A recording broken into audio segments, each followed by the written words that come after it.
Morning, friends. Welcome to the fourth day of the program. The first session, there is a slight change in the schedule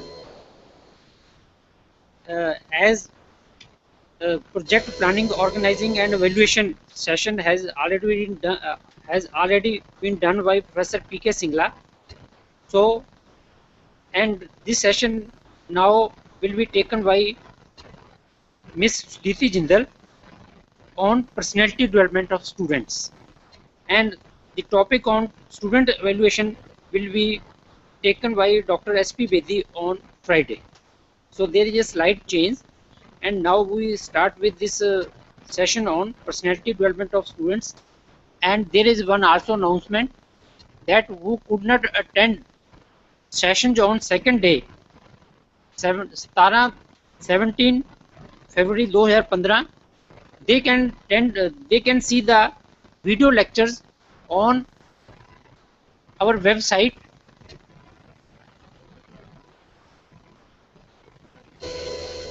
They can see, they may watch the video lectures on the website www.youtube.com NITTR Chandigarh 1. So please note that they can watch the video lectures of second day. All the video lectures are being uploaded on this website. You can watch any video at any time. So thank you, friends. Now I request Madam Sudhiti Jindal to start the session on personality development of students.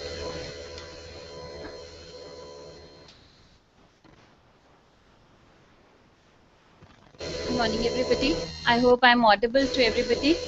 And without wasting any time, let's begin with the session today. I'm here to discuss personality development for students. And being teachers, everybody consciously or unconsciously, voluntarily or involuntarily becomes a role model for their students. And I believe that teachers play a much more important role in molding the personality, the behavior of their students, much more than the parents. Because it is only after 5 or 6 years of age that the child moves out of the home, the protected environment, and his or her scope of interaction increases tremendously. And till the time the child attains the age of puberty, the child is much more under the influence of his or her teachers rather than the peers or even the parents. So today I would endeavor to give you some helpful hints, some helpful pointers in guiding your students to become the owners of, to become the masters of a very well developed personality. I am Sudhiti. I am from the Learning Curve Academy, and the academy is the visiting faculty to various departments in the Punjab University. I am the founding director partner of the Learning Curve Academy, which deals in training individuals from across every strata of the society, be it corporate clients or students or faculty in life skills and soft skills. We also teach English and mass communication in various institutes in and around the tri-state. Let's begin today's session. I hope you can see the slide. Personality development. The first slide, which you will be able to see, I have endeavored to define for you what personality is. I'll read out from the slide. Personality is the combination of characteristics or qualities that form an individual's distinctive character. I'd also like to read out another definition, and these definitions are not from any thinkers or psychologists or psychoanalysts. These are a layman's or a very non-technical take on personality, so that we can understand and simplify the meaning of personality for ourselves, and we are able to transport it, we are able to communicate it to our students in the same vein and manner. Personality is the manifestation of interplay of behavioral characteristics with environment, be it human or situational, in the given circumstances. After having read out this definition, there are a few parts of it that I want to elaborate upon. The first part is interplay. I said personality is a manifestation of interplay of behavioral characteristics. Now, behavioral characteristics of whom? An interplay. Interplay means that there is an interaction, that there is a reaction, and to that there is an action, and in that and to that I have a reaction from other person. And it could also be a reaction from a non-human element in the environment. It does not actually have to be a human element always. So interplay is the interaction between the behavior and the personality of one or more humans in that situation or in that circumstance. This interplay brings out the personality and the characteristics not only of one person but all the human elements involved in that situation and characteristics. So personality is not only gauged or is not only measured or evaluated for one person in a situation. Even in an interview situation uh, wherein for job recruitment a candidate is being interviewed by the recruiter, it is not only the personality of the candidate that is going to come out or shine through during that interaction. The personality of the interviewer also has a play on the situation, how the interview moves forward. So it is this interplay that our students or that we as individuals should be able to recognize and in a way control, and in a way manipulate to the effect of it being beneficial to all the elements involved in that situation. All right, let's move ahead. Then there's another thing that I've talked about is environment, and I've stressed upon it here also. Environment means not only the people in the situation, it also means the general circumstances. It also means uh, the physical environment around me. How do I behave when I am in office? How do I behave when I'm in a public place? How do I behave in my bedroom? How do I behave when I'm in my home? So that is my environment. How do I behave in my home in the presence of my children? How do I behave in my bedroom in the presence of the maid? How do I behave in my private cabin or office in the presence of another colleague? So these are the factors or elements in the environment that change a little bit and bring about a lot of change in my personality or behavior. So these are the things also that form a part of a component of what personality is or how it can be manifested. Okay, now the next thing that I want to stress upon is manifestation. This was the first thing. Now, because of these factors, what comes across, the behavior that comes across, the way I interact, the way I act, conduct myself, that is manifestation. So it is internal traits that come out as external behaviors. Okay, this is personality. And that is why, these days so much of stress is being laid on what is being portrayed, what is coming out. We should just the normal this trend is catching up like wildfire, that we should just probably focus on what is the outer layer, what is the superficial layer, what is coming across to the others, and rest everything will be taken care of.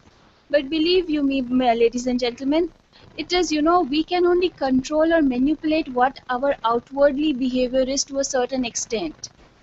But somewhere, there are loopholes or windows through which we are consciously or unconsciously conveying or communicating what is inside of us, what is intrinsic of us.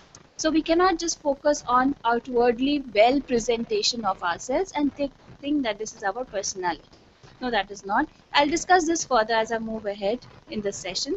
Another thing that I want to pick up from the definition and elaborate upon it is circumstances. Now, circumstances are a little different from situation. Situation happens for a shorter duration with few number of elements, and it is over after a certain point in time. Where circumstances are situations over a period of time. For example, somebody who's married, somebody who's unmarried. So this is a longer duration situation. Somebody who lives in a nuclear family, somebody who lives in a joint family. So this is a circumstance in their life. Somebody who's working, somebody who does not work. These are circumstances, and how that individual responds to or behaves in such circumstances is called personality. All right. So I would just read out the definition again, which I have elaborated for you, so that it is clearer to you what personality is, how I have attempted to define it. Personality is the manifestation of interplay of behavioral characteristics with environment, be it human or situational, in the given circumstances. So this is what it is. It is manifestation or exhibition. Let me look at the slide again, the first slide. If you look at the first slide, there's another definition: the combination of characteristics or qualities that form an individual's distinctive character. So they become a part of their character. Character is a kind of, it's a kind of advertisement. It is the kind of information about who or what a person is. What are the qualities that go into making this person, and these are unique qualities that make someone interesting or popular. This is a unique set of qualities. Everybody has a very unique personality, almost as unique as a fingerprint. Even two siblings, even twins, have very separate personalities, or even though they are brought up in the same circumstances by the same parents in the same environment. So that is how unique our personality is. All right. Now, okay. Now let me move on further to the second slide, wherein I want to define for you types of personality and behavior. Personality के दो type होते हैं, macro level personality और micro level personality. Macro level personality वो है जो ज़्यादातर देखने को मिलती है, विच इज़ apparent और exhibited और manifested for a major duration of our lives. ज़्यादातर हम ऐसे ही behave करते हैं. For example, somebody is a very casual person, somebody is a happy go lucky person, कोई बहुत ही खुश मिजाज व्यक्ति हैं, तो उनके बारे में ये ज़्यादातर सिचुएशन में वो ऐसे बिहेव करते हैं, इसलिए वो डोमिनेंट ट्रेट बन जाता है उनकी पर्सनालिटी का, इसलिए वो उनकी मैक्रो लेवल पर्सनालिटी है. माइक्रो लेवल पर्सनालिटी है जो कि किसी किसी सर्कमस्टांस में, किसी किसी सिचुएशन में कोई कैसे बिहेव करता है जो अदरवाइज उनकी मैक्रो लेवल पर्सनालिटी के साथ मेल नहीं खाता है. For example, I'll take my own example. I'm otherwise very patient. I'm a very patient person. मैं बहुत ही आराम से कोई जल्दबाजी नहीं मचाती हूँ. बट जब मेरे को कोई सिचुएशन ऐसी आती है, for example situation concerning my work और सिचुएशन कंसर्निंग माई चिल्ड्रन, तो then I get a little पे impatient because I think these are very important for me and I should not, मेरे को कोई भी ऐसी अपॉर्चुनिटी नहीं देनी चाहिए किसी भी आउटसाइड एलिमेंट को कि ये जो दो चीज़ें हैं वो उनको किसी तरह का हार्म पहुँचे मेरी लाइफ में. Yes, so that is not a dominant trait in my personality. वो कभी कभी निकल के आता है, वो माइक्रो लेवल पे कभी कभी निकल कर आता है. तो हर एक पर्सनालिटी एक मैक्रो लेवल पे होती है और एक माइक्रो लेवल पे होती है, पर इसका कोई कोड नहीं है कि कब कौन सी पर्सनालिटी डोमिनेंट होगी, कौन सी पर्सनालिटी ज़्यादातर टाइम देखने को मिलेगी. I have seen people have different personalities when they are inside their homes. For example, I have teenagers coming to me. बोलते हैं जब पापा घर के बाहर होते हैं, अपने फ्रेंड्स या कलीग्स के साथ इंटरेक्ट करते हैं, इतने हंस के और इतना slapping patting on the back और इतने अच्छे से मिलते हैं अपने फ्रेंड्स के साथ, ऐसे हंसमुख उससे और सारे टाइम स्माइल करते रहते हैं, जोक्स क्रैक करते रहते हैं. पर जैसे ही वो घर के अंदर घुसते हैं उन्हें कुछ हो जाता है and he become so strict, एकदम हिटलर की तरह बन जाते हैं. अब ऐसी सिचुएशन में एक ही पर्सन की जो डुअलिटी है बिहेवियर की, उसमें आई don't know what his personality is. For that child, for that teenager, वो पर्सनालिटी बहुत कंफ्यूजिंग है and all the more baffling, और द मोर उनको थोड़ा सा झिझक भी आती है और ऑल उनको थोड़ी सी हेजिटेशन भी होती है उनसे इंटरैक्ट करने में, बिकॉज दे डोंट नो कि कैसे रिएक्ट करेंगे. those teenagers or those children approach their father thinking that कि अब इनका मूड अच्छा है क्योंकि बाहर फ्रेंड से मिलकर आए, उनके साथ ऐसे बात कर रहे थे, एंड उसी वेन में, उसी मूड में, उसी लय में वो उनसे बात करने की कोशिश करते हैं. आगे से एकदम स्ट्रिक्ट जवाब मिलता है, मे बी रेप्रिमांड, डांट भी पड़ जाती है. यस, तो there is no code as to what personality will shine, what part of the personality will shine और मैनिफेस्ट या एग्जिबिट होगी या प्रत्यक्ष रूप में सामने आएगी किस सिचुएशन में. This only that individual knows. But because of this manifestation, the others develop a perception. दूसरे एक धारणा डेवलप कर लेते हैं उस व्यक्ति या उस इंडिविजुअल के बारे में कि ये तो ऐसा है, ये तो ऐसा है. तभी हम देखते हैं कि कई लोग हैं एक ही व्यक्ति के बारे में बात कर रहे हैं, वो दूसरे सिचुएशन या सर्कमस्टांसेस से आते हैं, बोलते नहीं तुम तो ये झूठ कह रहे हो. I can say this when I go and meet my children's teachers, parents teachers meeting होती है, मैं टीचर्स के पास जाती हूँ और बोलती हूँ कि मेरा बेटा तो बहुत शैतान है, कोई बात नहीं मानता है, पढ़ाई करने में इंटरेस्टेड नहीं है, ये है वो है, and have a long list of complaints also. But the teacher says you are entirely wrong ma'am, आपका बेटा तो बहुत अच्छे से बिहेव करता है, क्लास में सबसे शांत बच्चा वो ही है, काम फटाफट कर लेता है, एकदम नीट काम करता है, एक बार में समझ लेता है. They are talking about the same, I, the teacher and I are talking about the same person, but it seems as if they are entirely two different individuals. And see, the manifestation begins from as young as 5 to 6 years of age. मैं किसी grown up mature adult के बारे में बात नहीं कर रही हूँ, 5-6 साल के बच्चे की पर्सनैलिटी में ही वो ड्यूअलिटी आने लगती है. Yes, so that is why the study of personality, of becoming master of our own behavior, is the biggest strength I feel that any individual can have. If I can control my behavior in every situation, I am going to be the master of every situation, every circumstance in my life, and probably be the master of my own destiny also. That is why personality development is so important. Alright, there's another part that I want to take up here. We will be able to see there are these two terms. Just because ये थोड़े से समझने में मुश्किल है, इनकी pronunciation थोड़ी confusing है, that is why I've written them down here. Covert behavior and overt behavior in a personality. Ab covert behavior comes from covert behavior and overt behavior comes from open behavior or exposed behavior. Overt behavior is the behavior that we can manipulate, जो हम सबसे ज़्यादा manipulate करते हैं, especially हम जब किसी की presence में होते हैं. I have seen people who start using cutlery, एकदम से अपने प्रोफेशनल कॉन्टैक्ट्स या किसी इंपॉर्टेंट कॉन्टैक्ट्स के साथ बैठ के खाना खा रहे हैं, एकदम से कटलरी यूज़ करके खाना खाना शुरू कर देंगे, और जैसे ही वो घर जाएंगे they'll start using their hands and fingers to eat. Now that manipulated behavior of forcing oneself to use cutlery or sitting in a proper way or sitting in a particular way, uh, walking in a certain way, conducting, speaking, these things which you manipulate are a part of overt behavior or open behavior.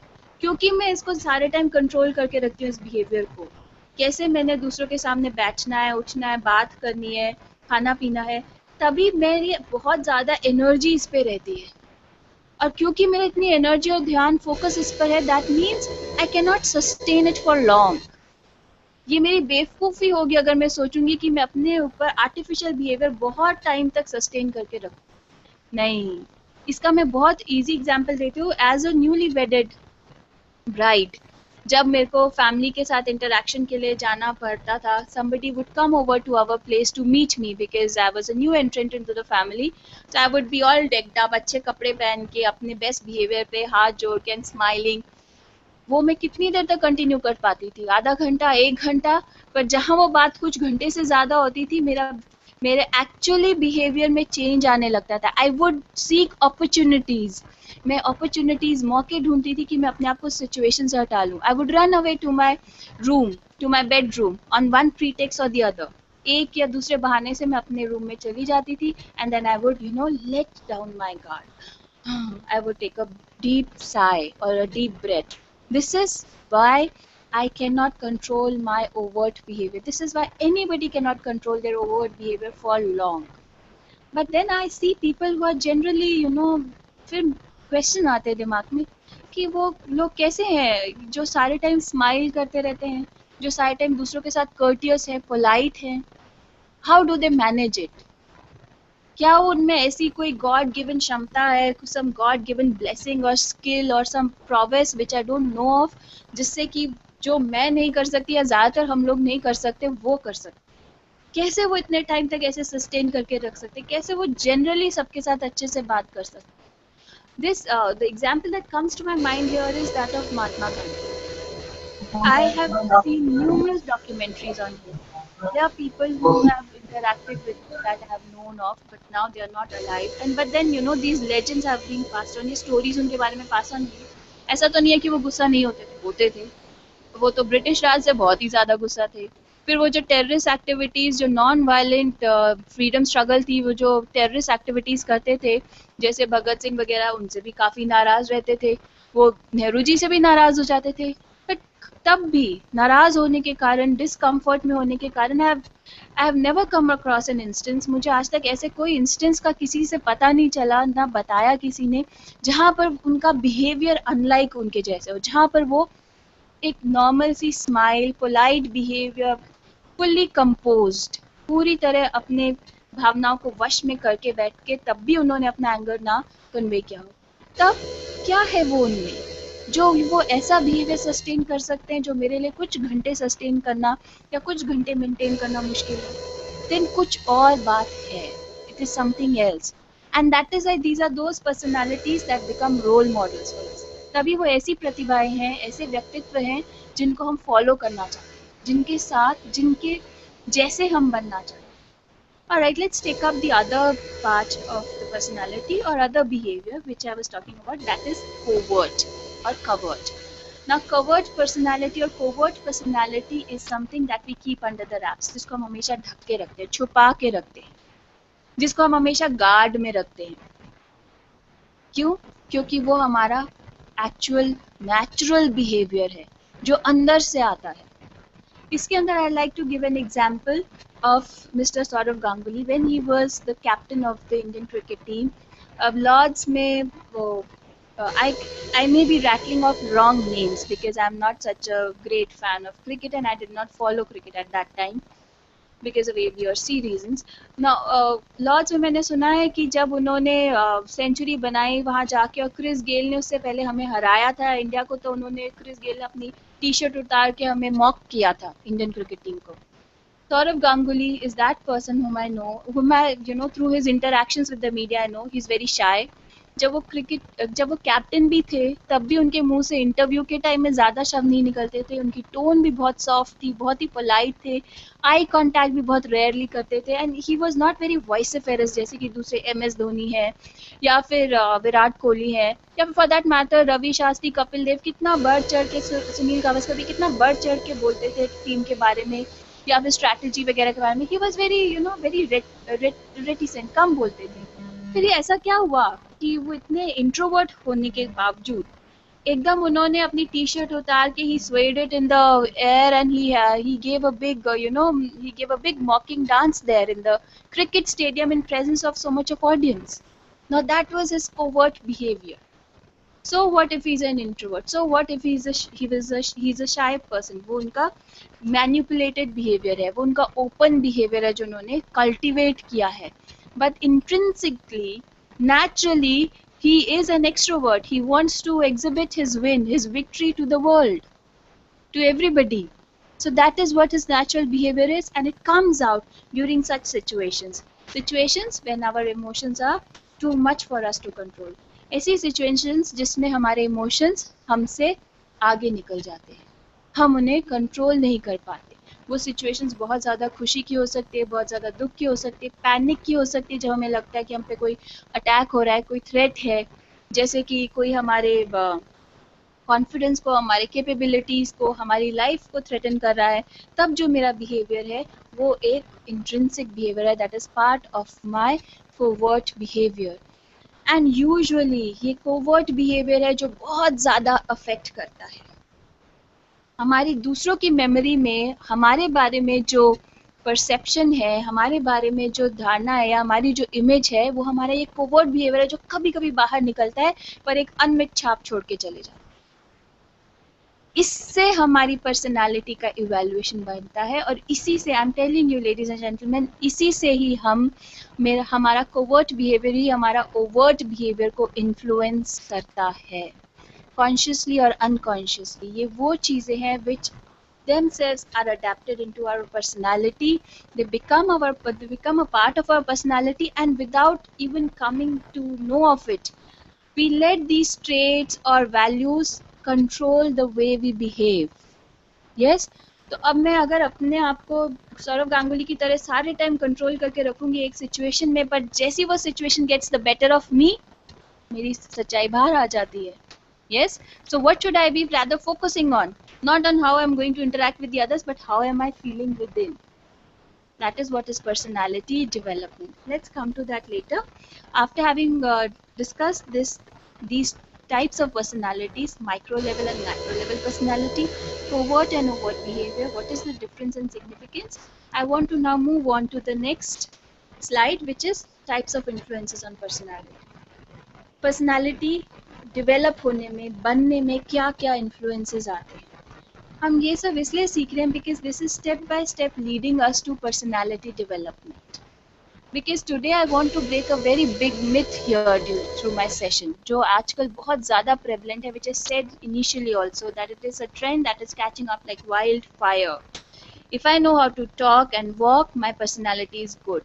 But believe you me, ladies and gentlemen, there's so many people with obnoxious personalities hidden underneath the way they talk and behave impeccably.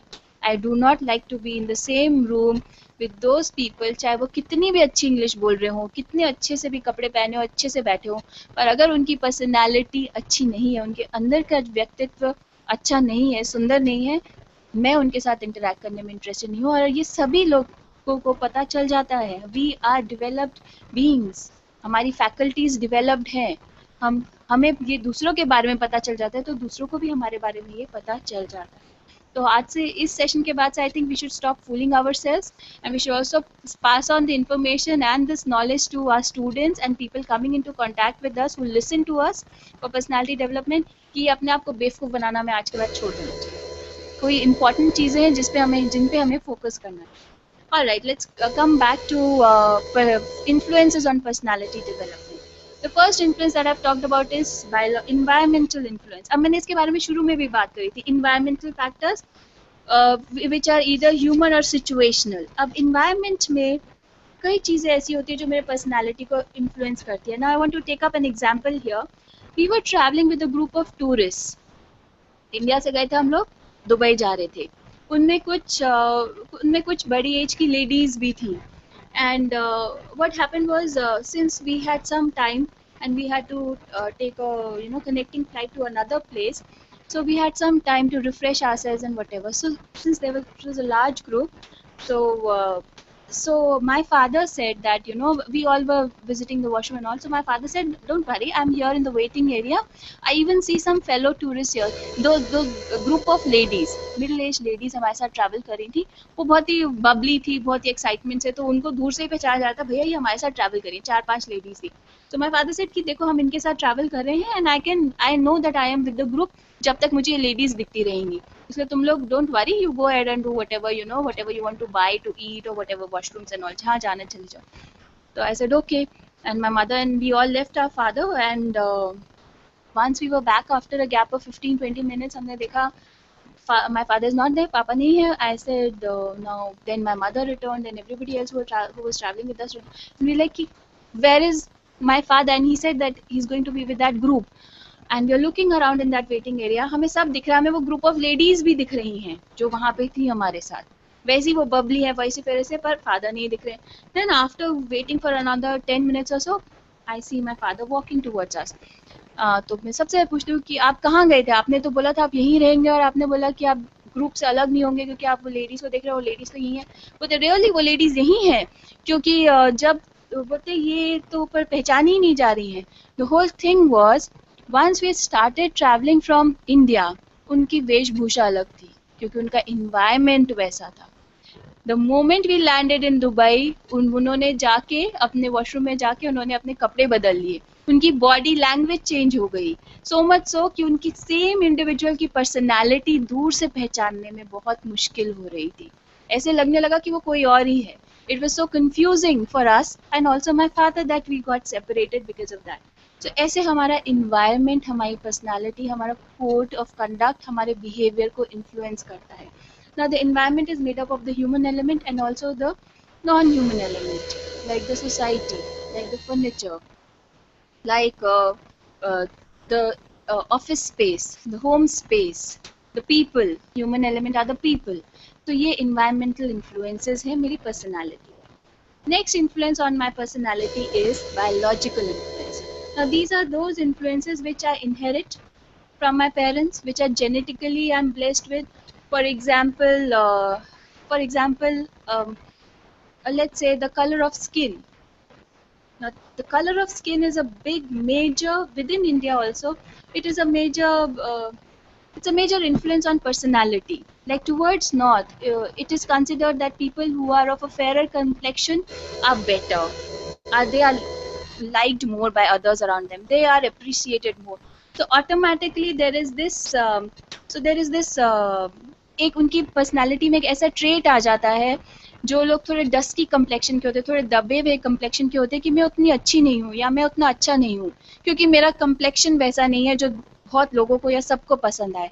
तो वो जो झिझक है वो उनके confidence level को भी affect करता है। कहीं ना कहीं उनके जो ज़्यादातर फोकस रहता है या ज़्यादातर एनर्जी या टाइम डिवोट होता है अपने कम्प्लेक्शन को निखारने में, उन क्रीम्स के पीछे या उन प्रोसीजर्स के पीछे, जिससे so that they become fairer.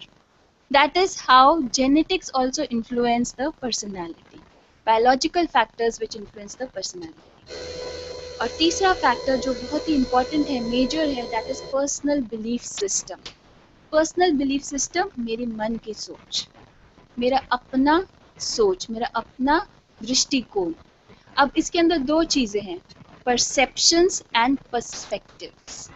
मैं, मेरे साथ कोई चीज होती है, कोई सिचुएशन घटती है, मैं उसको कैसे लेती हूँ, मैं उसके ऊपर कैसे रिएक्ट करती हूँ या रिस्पॉन्ड करती हूँ, वो है मेरे परसेप्शंस। और मेरे साथ कोई चीज़ हो भी नहीं रही है, पर कोई एक फिनोमिना है, जैसे कि मेरी कोई धारणा है, मेरी कोई व्यू पॉइंट किसी चीज़ के बारे में पहले से ही डेवलप्ड है, उसको मैं पर्सपेक्टिव कहती हूँ। For example I can clarify this, कि जैसे हम देखते हैं कि कुछ जनरेशन पीछे के लोग, हमसे थोड़ी एज के बड़े लोग, वो ये सोचते थे लव मैरिजेस उतने अच्छे नहीं है, उनकी ये धारणा थी कि लव मैरिज उतनी अच्छी नहीं है, लव मैरिज के कारण काफ़ी डिवोर्सेस होते हैं, ये वो, ऐसी उनकी धारणा थी। पर आज की जनरेशन के लोग देखें तो बोलते हैं कि नहीं, लव मैरिज इज़ बेटर, क्योंकि हम दोनों जो पार्टनर्स है वो एक दूसरे को जान के अच्छे से एक दूसरे के साथ टाइम स्पेंड करके फिर ही शादी करते हैं, तो उसके टूटने के चांसेस कम है। तो ये पर्सपेक्टिव की बात है, ये सोच की बात है, विचारधारा की बात है। परसेप्शन, मैं कैसे रिएक्ट या रिस्पॉन्ड करती हूँ, पर्सपेक्टिव, मेरी सोच या विचारधारा क्या है उन सिचुएशंस पे जो शायद मुझे अफेक्ट भी ना करें। यस ना, अब मैंने आपके सामने तीनों इन्फ्लुएंसेस रख दिए पर्सनालिटी पे, environmental influences, biological influences and third personal belief system. अब इसके बाद मुझे पता चलता है इन्वायरमेंटल इन्फ्लुएंसेस और बायोलॉजिकल इन्फ्लुएंसेस आर आउटसाइड मी, उसमें ज़्यादातर काम करना, उसमें ज़्यादातर लेना देना, ज़्यादातर इन्फ्लुएंस एक्सर्ट करने की क्षमता उन फैक्टर्स में है that are beyond my control. मैं ज़्यादा से ज़्यादा इंडिया में रहना छोड़ के किसी और कंट्री में जाके रहने लग जाऊंगी, पर वहाँ के एलिमेंट्स, वहाँ के इन्वायरमेंट में भी या वहाँ की कंट्री में भी कुछ ऐसे एलिमेंट्स होंगे जो मुझे नहीं पसंद आएंगे, तो क्या मैं उनको चेंज कर पाऊंगी? नहीं। मैं ज़्यादा से ज़्यादा अपनी लोकेशन चेंज कर सकती हूँ।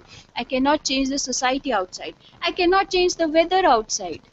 मैं स्प्रिंग में ऑटम नहीं ला सकती, मुझे बहुत ठंड लगती है, इतना पीछे इतना ठंड पड़ा, कोहरा पड़ा, I can not bring the sun. This environment is beyond me, the human or the non-human environment. At the most I can change my location, मैं अपनी location change कर सकती हूँ। Again biological, I cannot change my parents, I cannot change my DNA, I cannot change my genetic code. Mutation करवा लूंगी तो पता नहीं क्या होगा क्या नहीं होगा, that is that is totally an unreasonable line of thinking. मैं नहीं चेंज कर सकती, I can not change my complexion, जो नेचुरल है वो नेचुरल है, मैं उसको थोड़ा घटा बढ़ा सकती हूँ, but then that is not going to sustain. वो जैसे ही मैं वो जो प्रोसीजर्स हैं, आर्टिफिशियल प्रोसीजर्स हैं, वो करना बंद कर दूंगी, मेरा नेचुरल जो है वो जेनेटिक कोड या जो बायोलॉजिकल मेरे पास है वो क्वालिटीज वो मैनिफेस्ट हो जाएंगी। Yes, then what is it that I can change? What is it that I can control to become a master of my personality? It is only my personal belief system. मैं सिर्फ अपनी सोच, अपनी विचारधारा और अपने रिएक्शंस और responses को चेंज करके ही अपनी पर्सनालिटी को डेवलप कर सकती हूँ। So that is why I started off with the definition of personality. What are its components? What are the influences on personality? And how can I endeavor? कैसे मैं कोशिश कर सकती हूँ पर्सनालिटी डेवलप करने की? I'll just take a short break to have water, then I'll come back to you.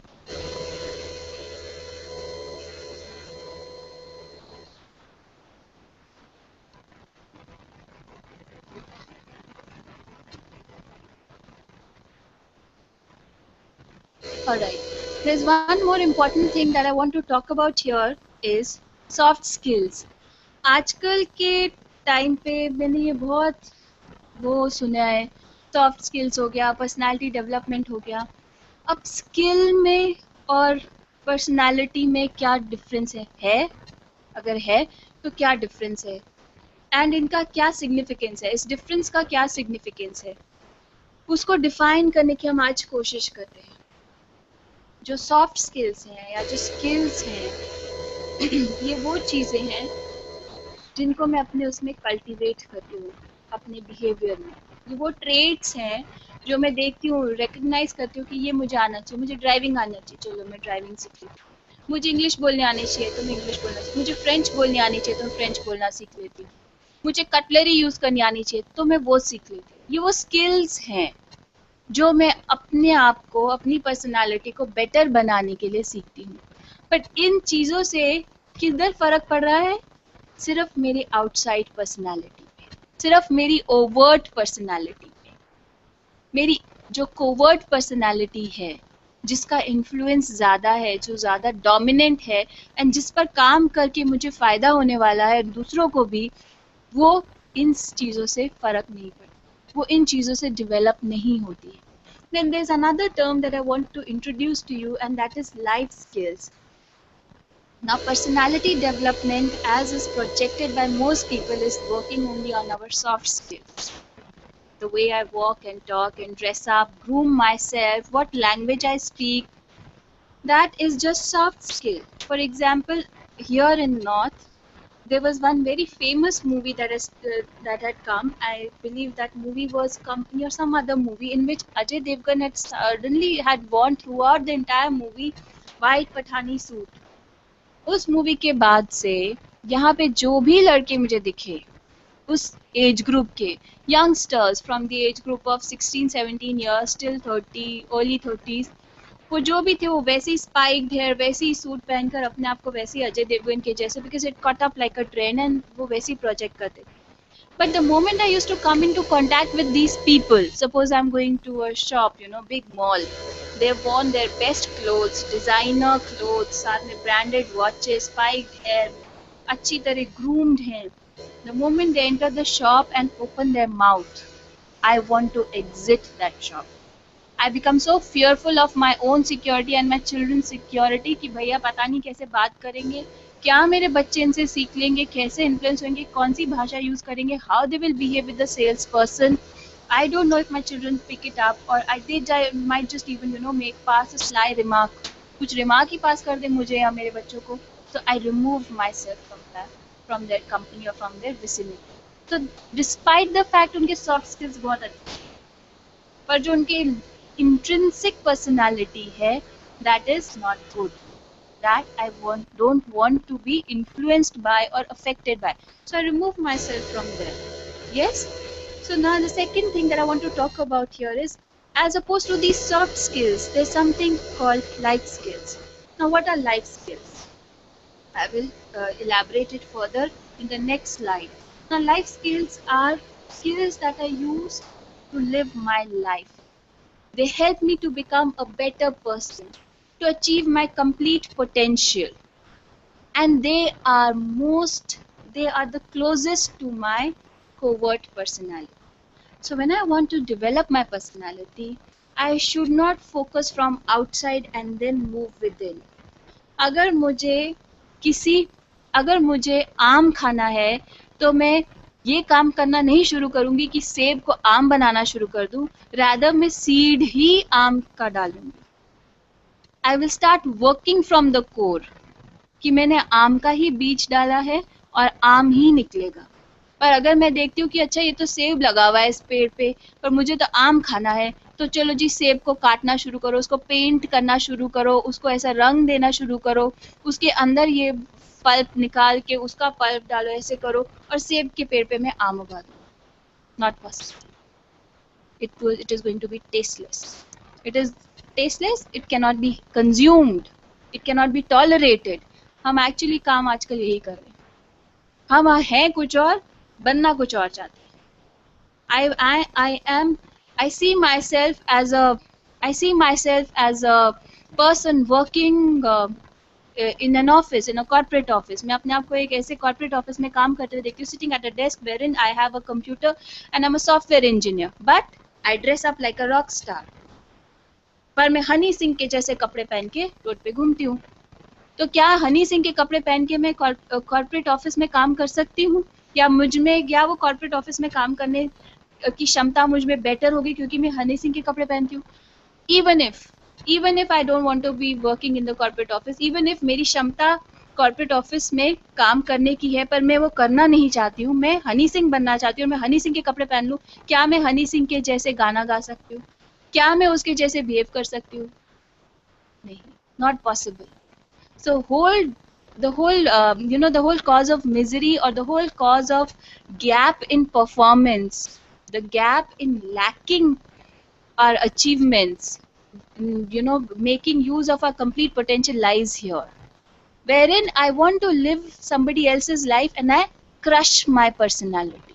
मैं किसी और की जिंदगी जीना चाहती हूँ, तो मेरी जो अपनी नेचुरल पर्सनालिटी है मैं उसको क्रश कर देती हूँ और मैं उनकी पर्सनालिटी को कॉपी करने की कोशिश करती रहती हूँ, और इसी जद्दोजहद में पूरा मेरा पोटेंशियल एनर्जी वेस्ट हो जाता है. And sometimes it leads to frustration. This is what is happening in the younger generation these days, and that is why personality development has to be taught to them. And from this, ladies and gentleman, as teachers आपको एकदम से पता चला होगा, जब मैं अपनी personality खुद ही क्रश कर रही हूँ तो मेरे पास अपने लिए तो लव है नहीं.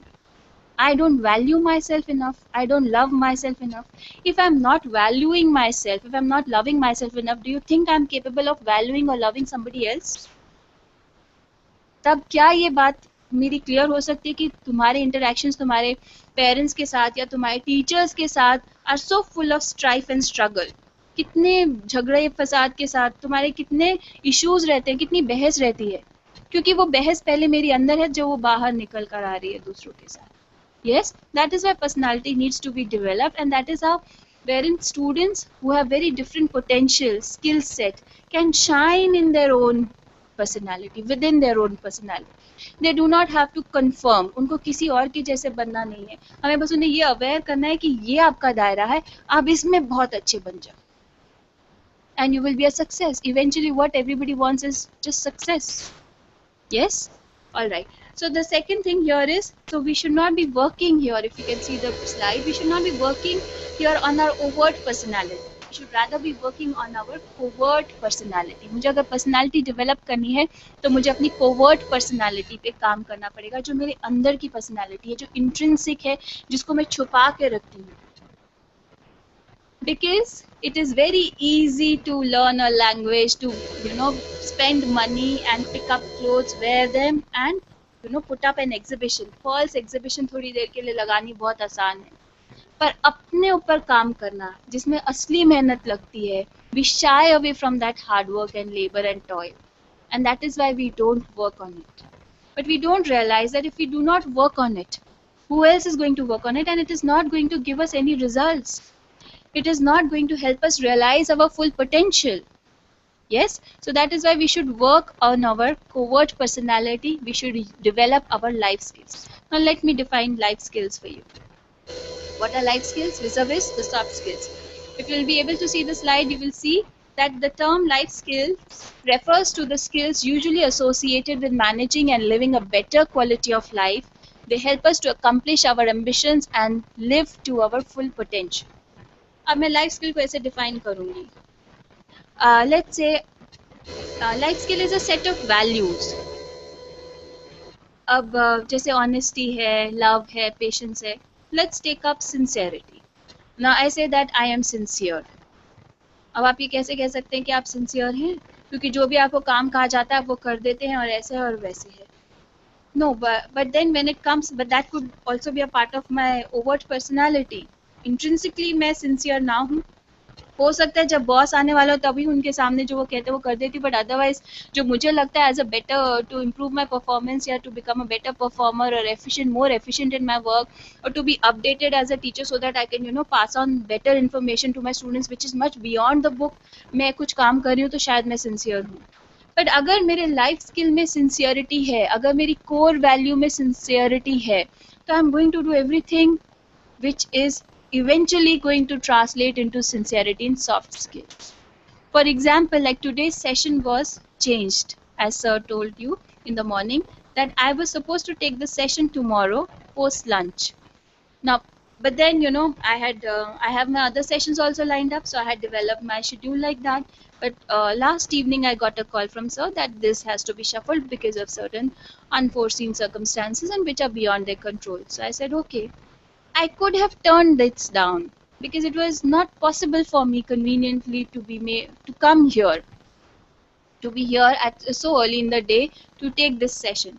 But then the sincerity for my work, that helped me. And even at that time last evening, when I confirmed to sir that all right sir, I'll be here for the 9:30 session, I still told him that sir, I might be late by 10 minutes or so, I might be able to reach here by 9:45. That is a surety, that is a certainty that I promise you, but 9:30 I'll try to make it. But believe you me, because of whatever A, B, or C reasons, which were a kind of an obstruction for me in reaching here, I worked through them and I was here in the studio for my session dot on time. So this is the sincerity towards my work that has translated into a soft skill of being punctual. I could have come here at 9:45.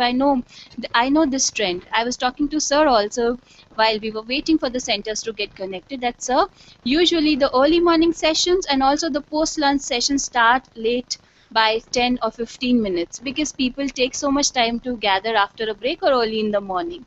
So it's all right. I know very well. I'm very well aware of this fact. But then the sincerity in my life skills, in my core values towards my work, as translated into a soft skill of being punctual.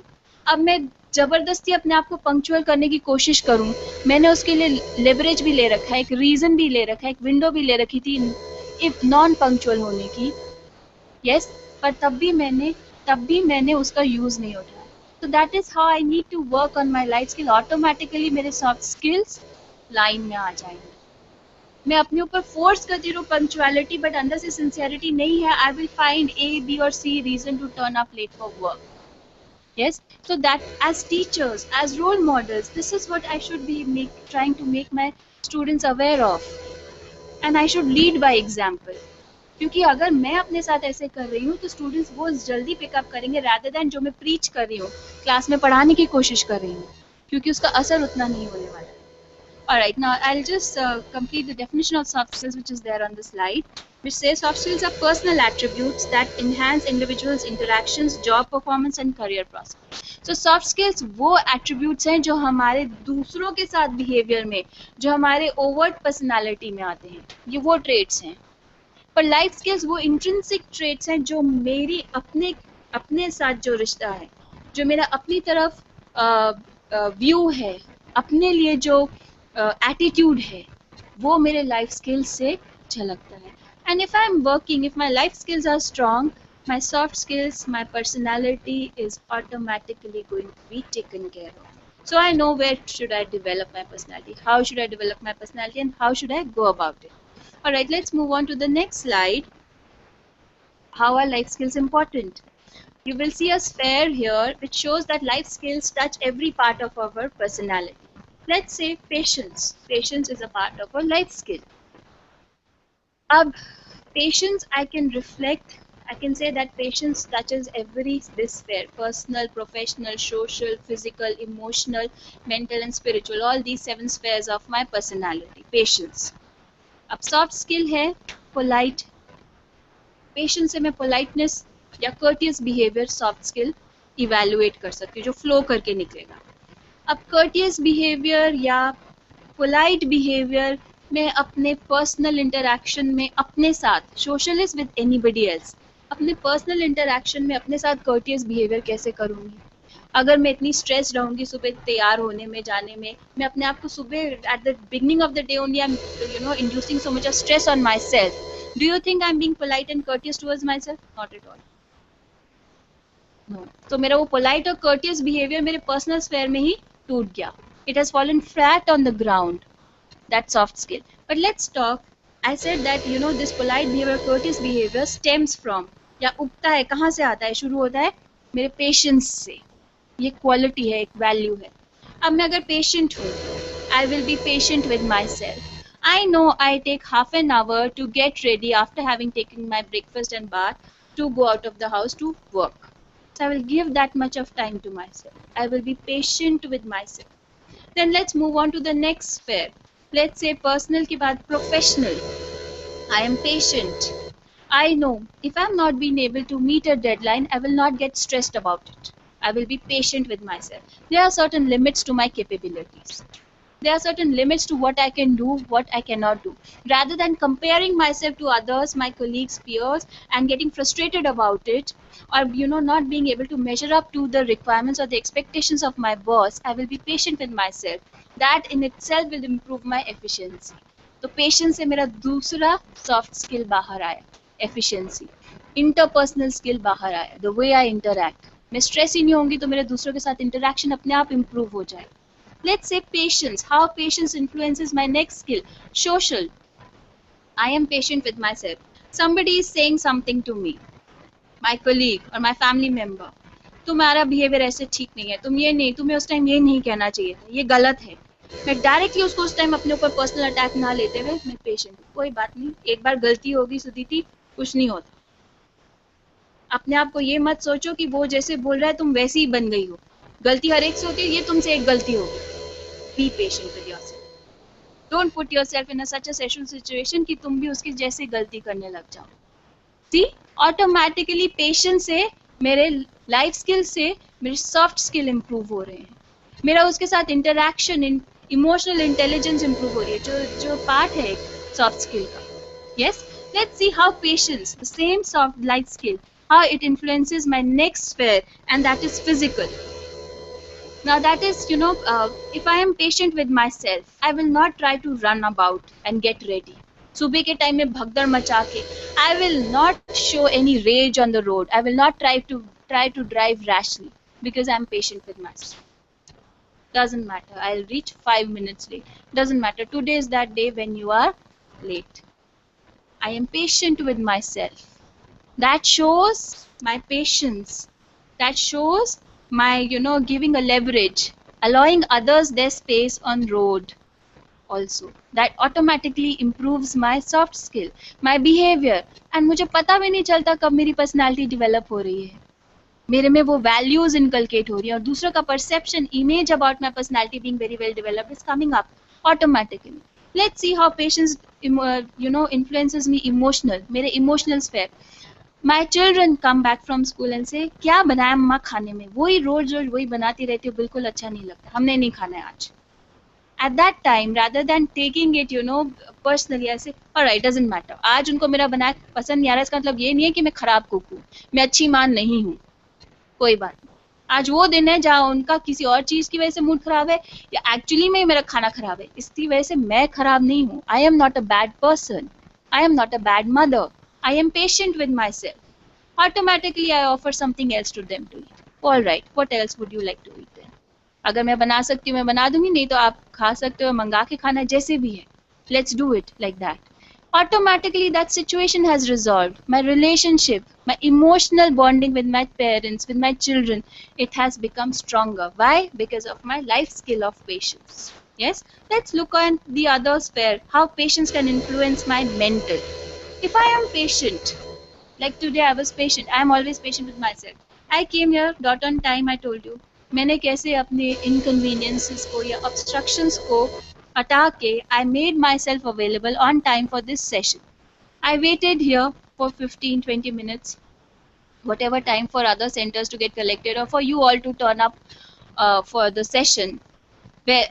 Wherein it is supposedly, I can even take it like that you are the ones who are going to gain out of it. No, I also gain out of it. I gain a lot of satisfaction out of being able to share my knowledge or whatever little I can add of value to others. मेरे लिए ये important है. So I was patient with myself. I did not take it as an attack on my capability.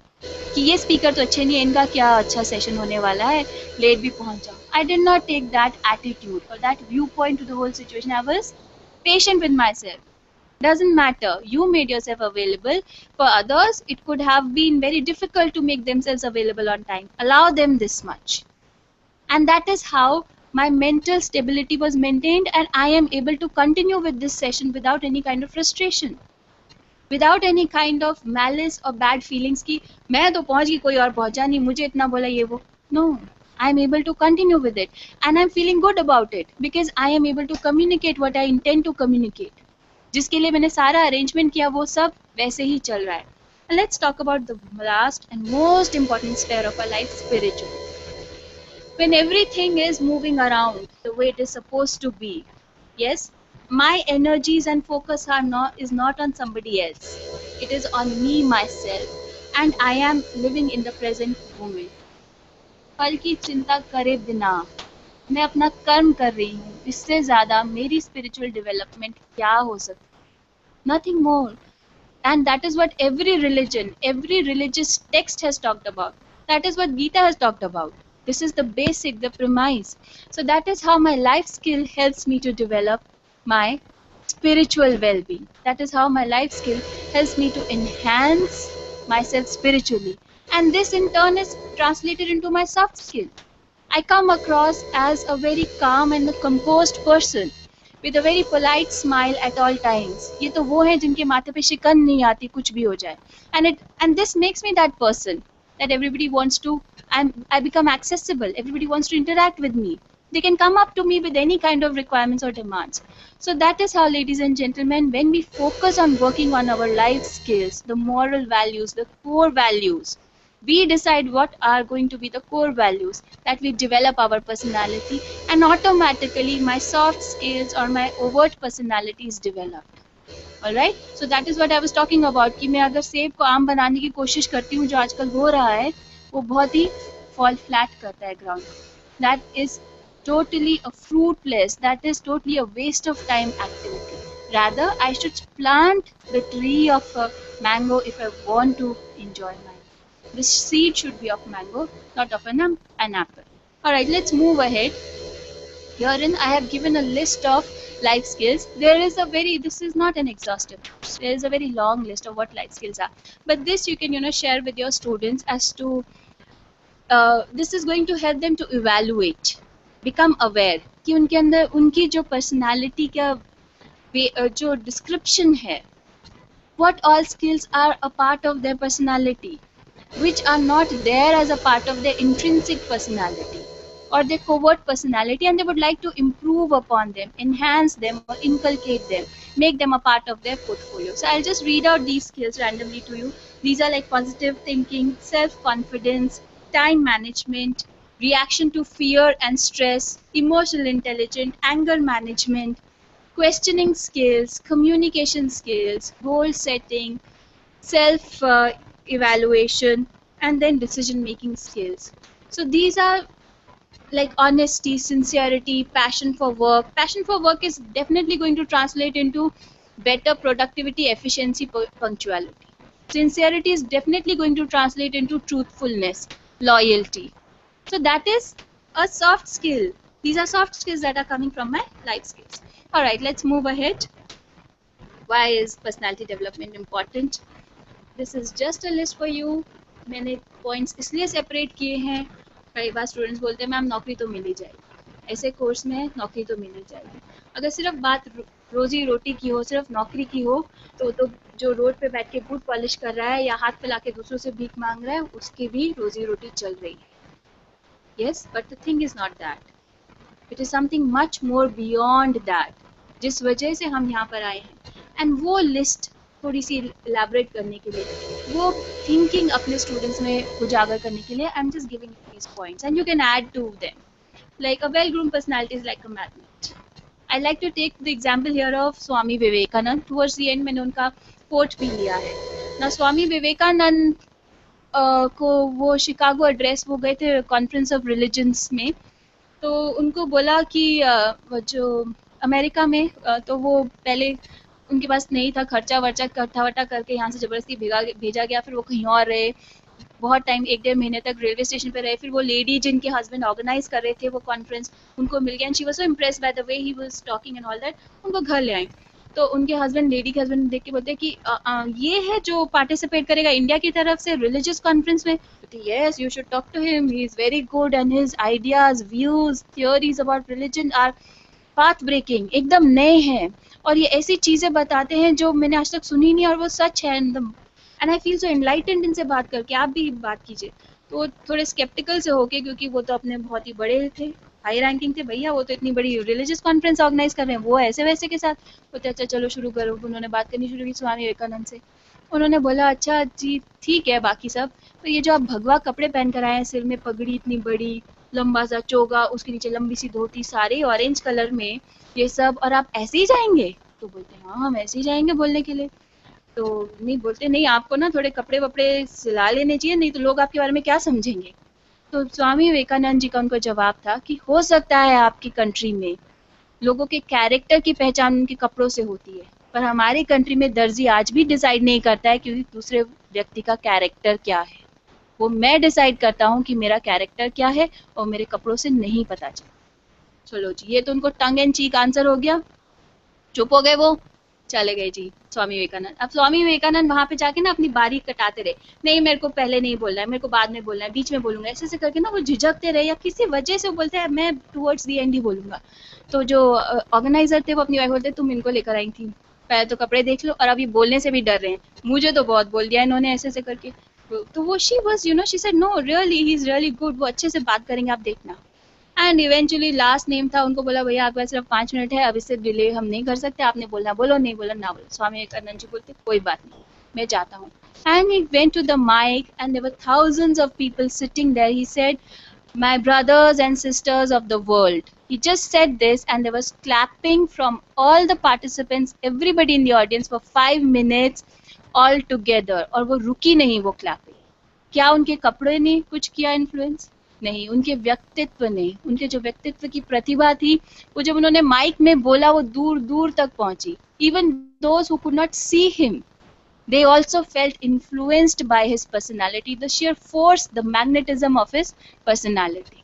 Yes, और उनको हाथ खड़ा करके उनको बोलना पड़ा कि अब आप शांत हो जाइए, मैं बोलता हूँ। यही मैंने मैग्नेटिज्म आजकल के टाइम पे मैंने देखा है जो कल्टीवेट करना शुरू किया है मिस्टर नरेंद्र मोदी ने, and he's really banked it on it. I'm not going to make any political comments here, but that is how a well-developed personality is a magnet.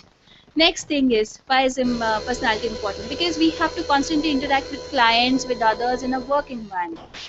इसलिए मेरे को अपनी पर्सनालिटी ऐसे रखनी चाहिए that it is not as if I'm coming across as very aloof, or if I'm coming across as somebody who's of no value or importance. Yes, जैसे कि हमने देखा है कि कई साइंटिस्ट वगैरह इतने धुन में रहते हैं अपने कि वो इस बारे में ध्यान रखना भूल जाते हैं कि how they are coming across, how they are behaving with others, because वो अपनी धुन में इतने मगन हैं। No, but then all scientists don't go on to become the president of India.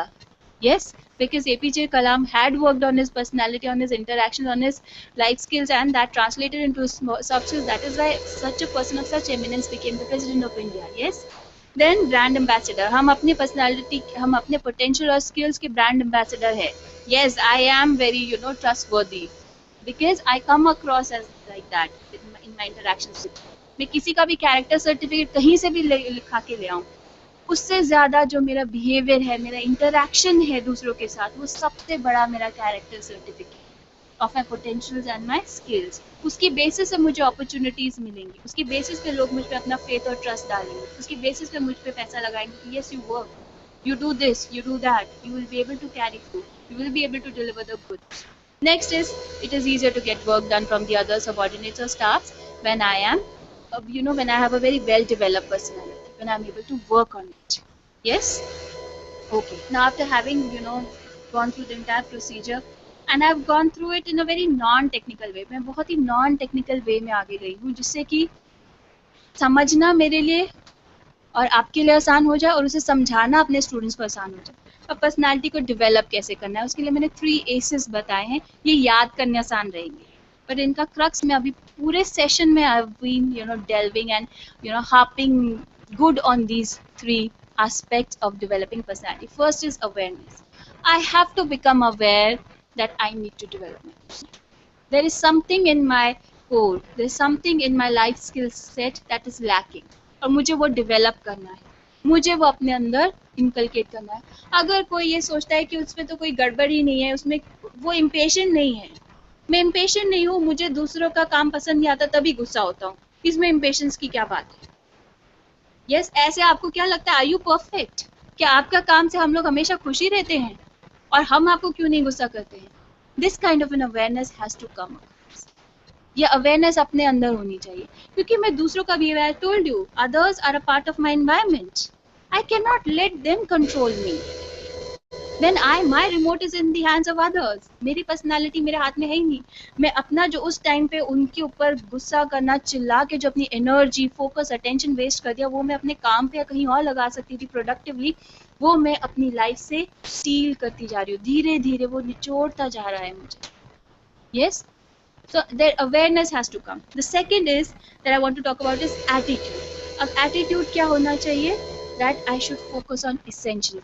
Students में आजकल क्या है attitude? अच्छे कपड़े पहन लो, spikes चलो, hair cut, latest makeup, branded, सब कुछ ले लो, भैया हमारा तो बहुत अच्छा है, सॉफ्ट स्किल, हमारी पर्सनालिटी बहुत अच्छी, दूर से पता चल जाता है। और दूर से पता चल जाता है कोई हीरो हीरोइन बनने के लिए आ रहा है।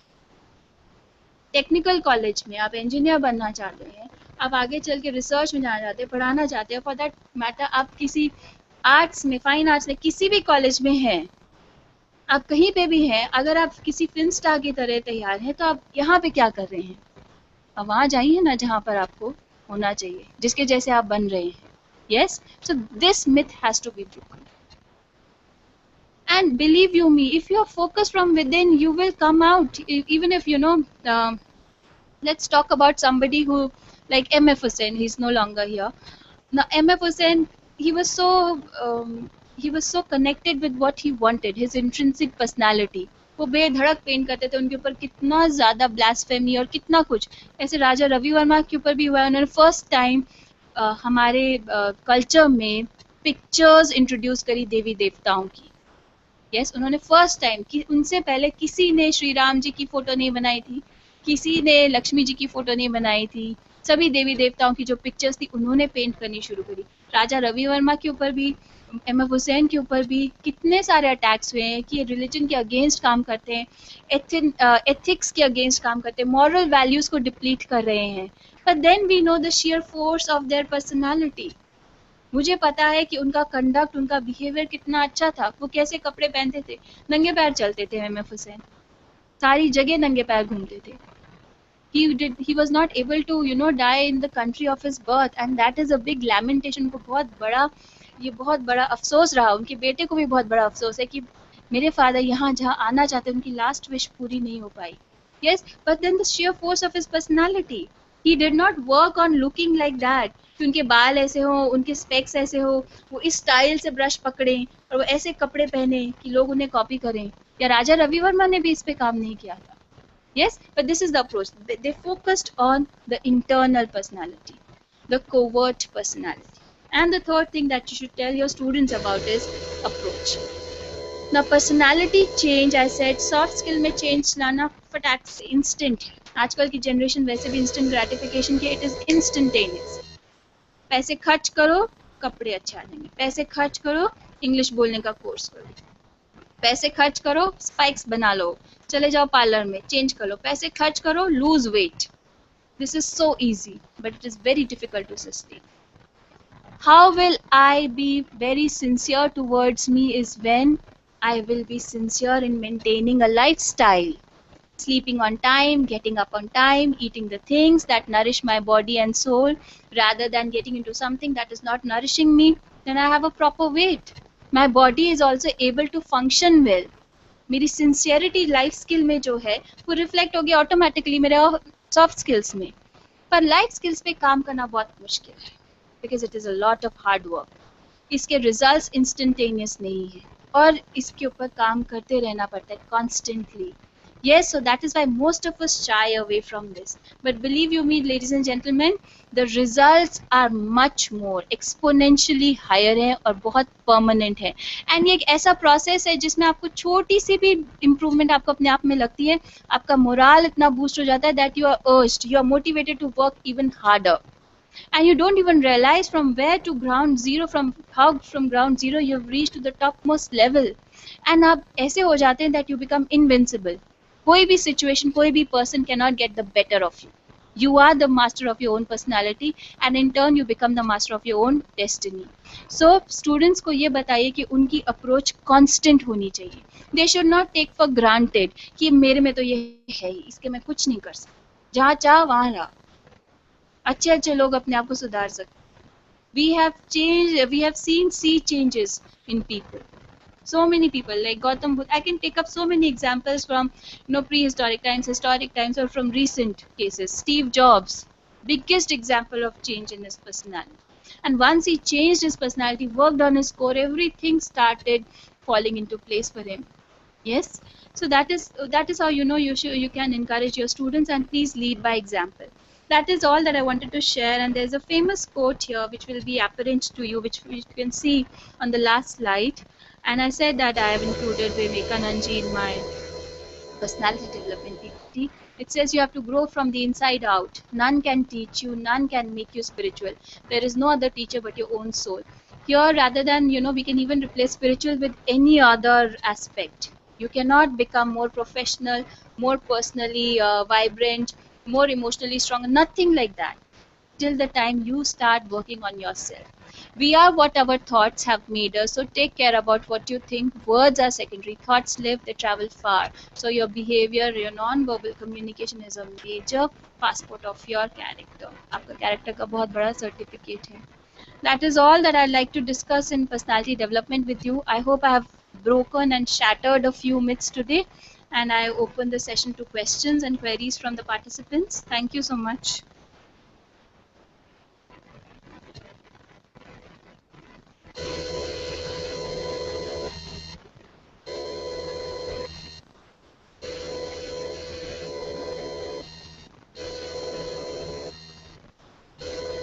Are there any questions from the participants? Can you tell me the names? Here? Okay, I'm going to call out the names of these institutes. Do we have Bhai Gurudas from Sangrur connected to us today? Are there any questions from them?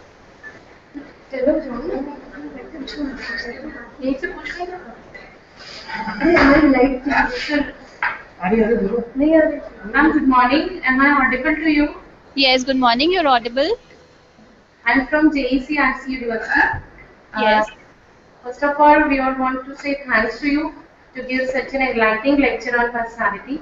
I hope you all get motivated in all respect. Ma'am, I want to put one thing in your submission.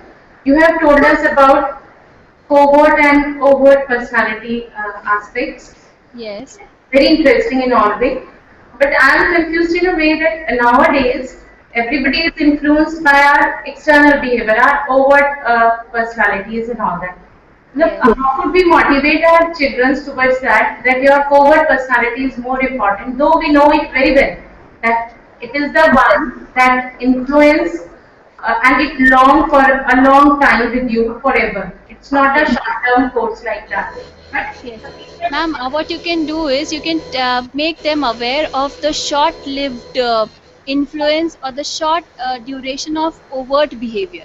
जो overt behavior है उसको manage करने में, उसको manifest करने में in a controlled way takes up a lot of energy and focus. But the moment that energy or focus is shifted to some other happening or some other circumstance in the environment, for example, put them in a crisis situation, like I gave you Saurabh Ganguly's example, then the covert personality will come. So once that I am working on, then put me in any situation. कहीं पे भी डाल दो मुझे principal से डांट पड़ रही है, मुझे बॉस से डांट पड़ रही है, मुझे खाने को नहीं मिल रहा है, कहीं पे भी डाल दो, मेरा बिहेवियर वैसा ही रहेगा.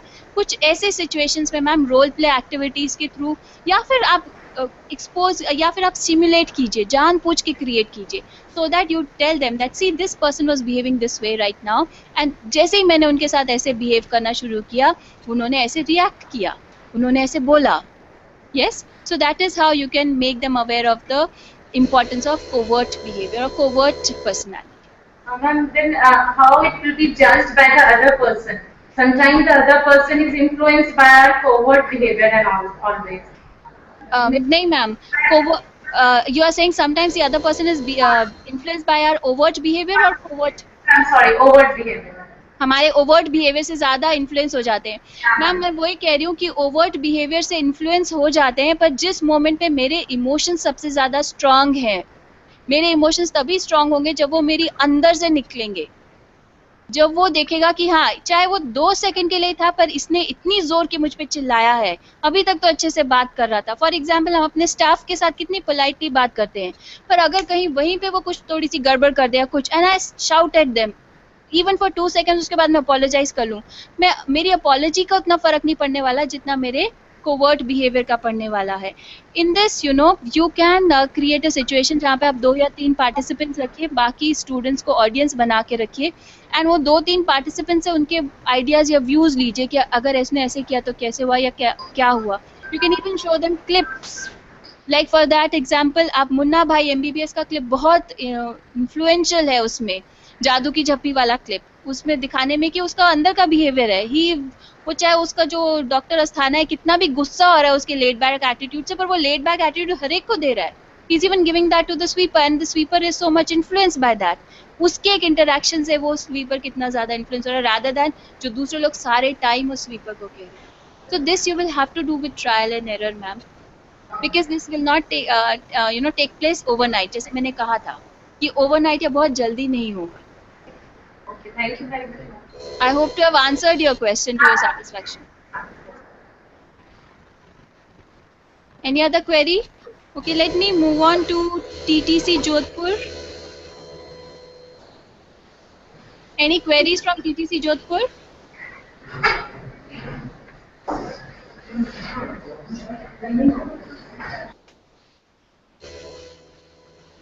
You are listening, madam?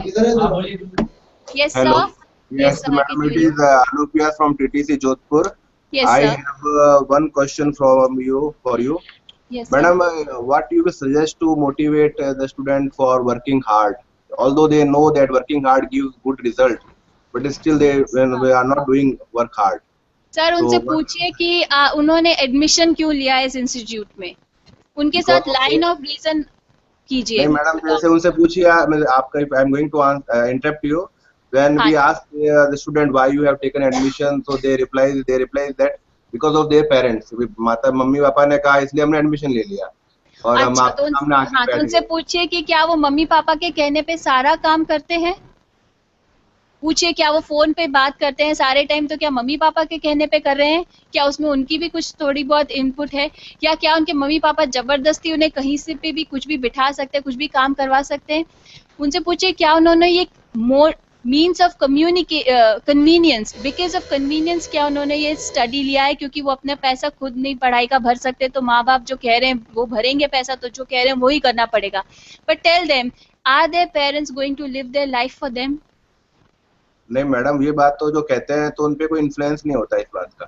ये जो आप कह रहे हो, ये अगर हाँ बच्चों को जी। बोलते हैं तो वो सुनते रहते हैं बिल्कुल ब्लैंक फेस से, ऐसा ओके लगा सर, उनसे फिर पूछिए कि इस पढ़ाई के बाद क्या वो सोचते हैं कि उन्हें नौकरी मिलेगी, क्या उन्हें जॉब मिलेगा, या वो चाहते हैं कि वो जॉब मिले उन्हें इस पढ़ाई के बाद, कि वो मैडम, इंडिपेंडेंट हो जाएं? वो रियलिटी से कनेक्ट नहीं होना चाहते बच्चे madam. They are happy with their mobile and dress and their bike. Sir do not उसके want लिए to connect. हमें सब उसके लिए एक्चुअली क्या है, पर्सनालिटी डेवलपमेंट जैसे मैंने कहा 5-6 साल की उम्र से शुरू हो जाता है।